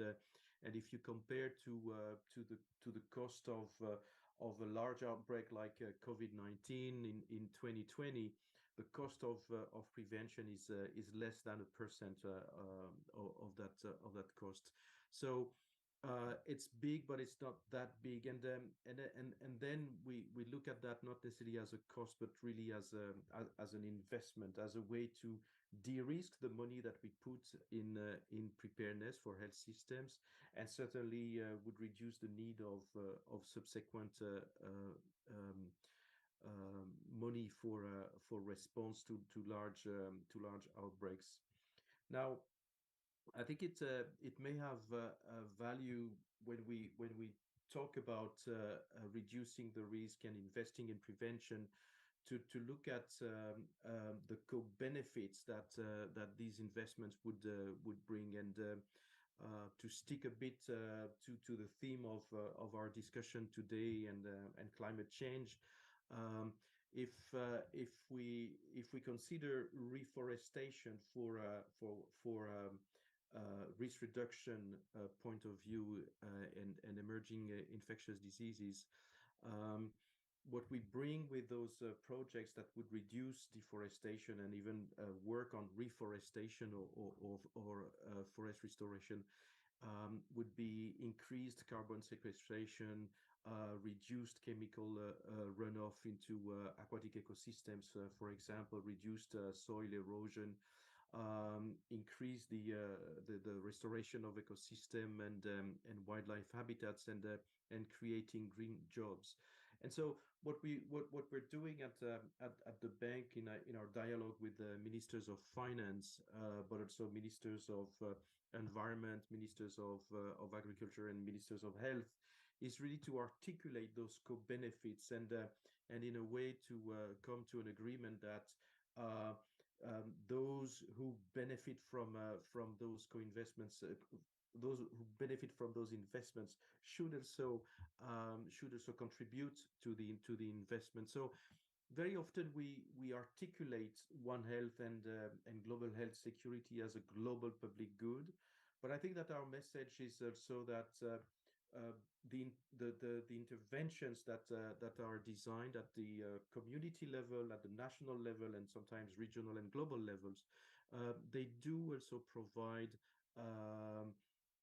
national public goods and also private goods or direct benefits to people and groups. And so there is a way of looking at investments in terms of risk and benefits. But what we bring also at the bank now is the thinking that we should also consider the capacity of the beneficiaries to mobilize their resources, be the countries, be the private sector, the smallholders producing livestock, for example. So we propose an investment framework that combines those three dimensions of risk of spillover, beneficiaries, and then capacity of investments, which brings us to offer a range of financing solutions with different levels of concessionality, and mobilizing different instruments for financing. They can be mainstream banks financing instruments through the IDA or IBRD funding to low and middle income countries, but also the mobilization of trust funds and intermediary funds to mobilize, catalyze, and favor co-financing. So some of you may have heard about the pandemic fund, that is a newly established mechanism by the bank and WHO, and this fund will provide financing opportunities to countries and communities. But we have also other funds such as the Global Environment Fund, the GEF, or the one on food security, GAFSP, that come to provide this type of grants that will help us to mobilize less concessional financing. So to say that really in a nutshell that yes, there's a strong connection between climate change and emerging infectious diseases, and then again, One Health is providing a practical, pragmatic approach to that. And in terms of financing the World Bank, but I can say also quite a number of multilateral development banks are articulating their support to countries to bring financing solutions to countries and communities. Thank you very much. Thank you so much, Frank. It was really reassuring to see that well, there is possibly still hope. Because, as you said, it's only 1% of the huge cost of the COVID, and if we invest this circa 12 billions, we could de-risk a lot of things, and it's highly complementary to what we can do with nature-based solutions and bringing up the biomass and soil carbon sequestration. So I think that's a clear avenue, and I hope there will be far more convergence here with the climate negotiations that are precisely addressing how to mitigate with these nature-based solutions. So I guess more and more those issues will be integrated. And just a short word in conclusion, I would like to first of all thank all panelists. That was really very interesting to see this large range of issues. And as a testimony of what's happening here at COP27, I can tell you that people have a lot of energy. They are singing, they are possibly dancing. I'm not so sure why they are so happy, but that's what we have here in Sharm el-Sheikh. So thank you all, and bye-bye. Thank you very much. Bye-bye. Thank you. Bye-bye. Bye.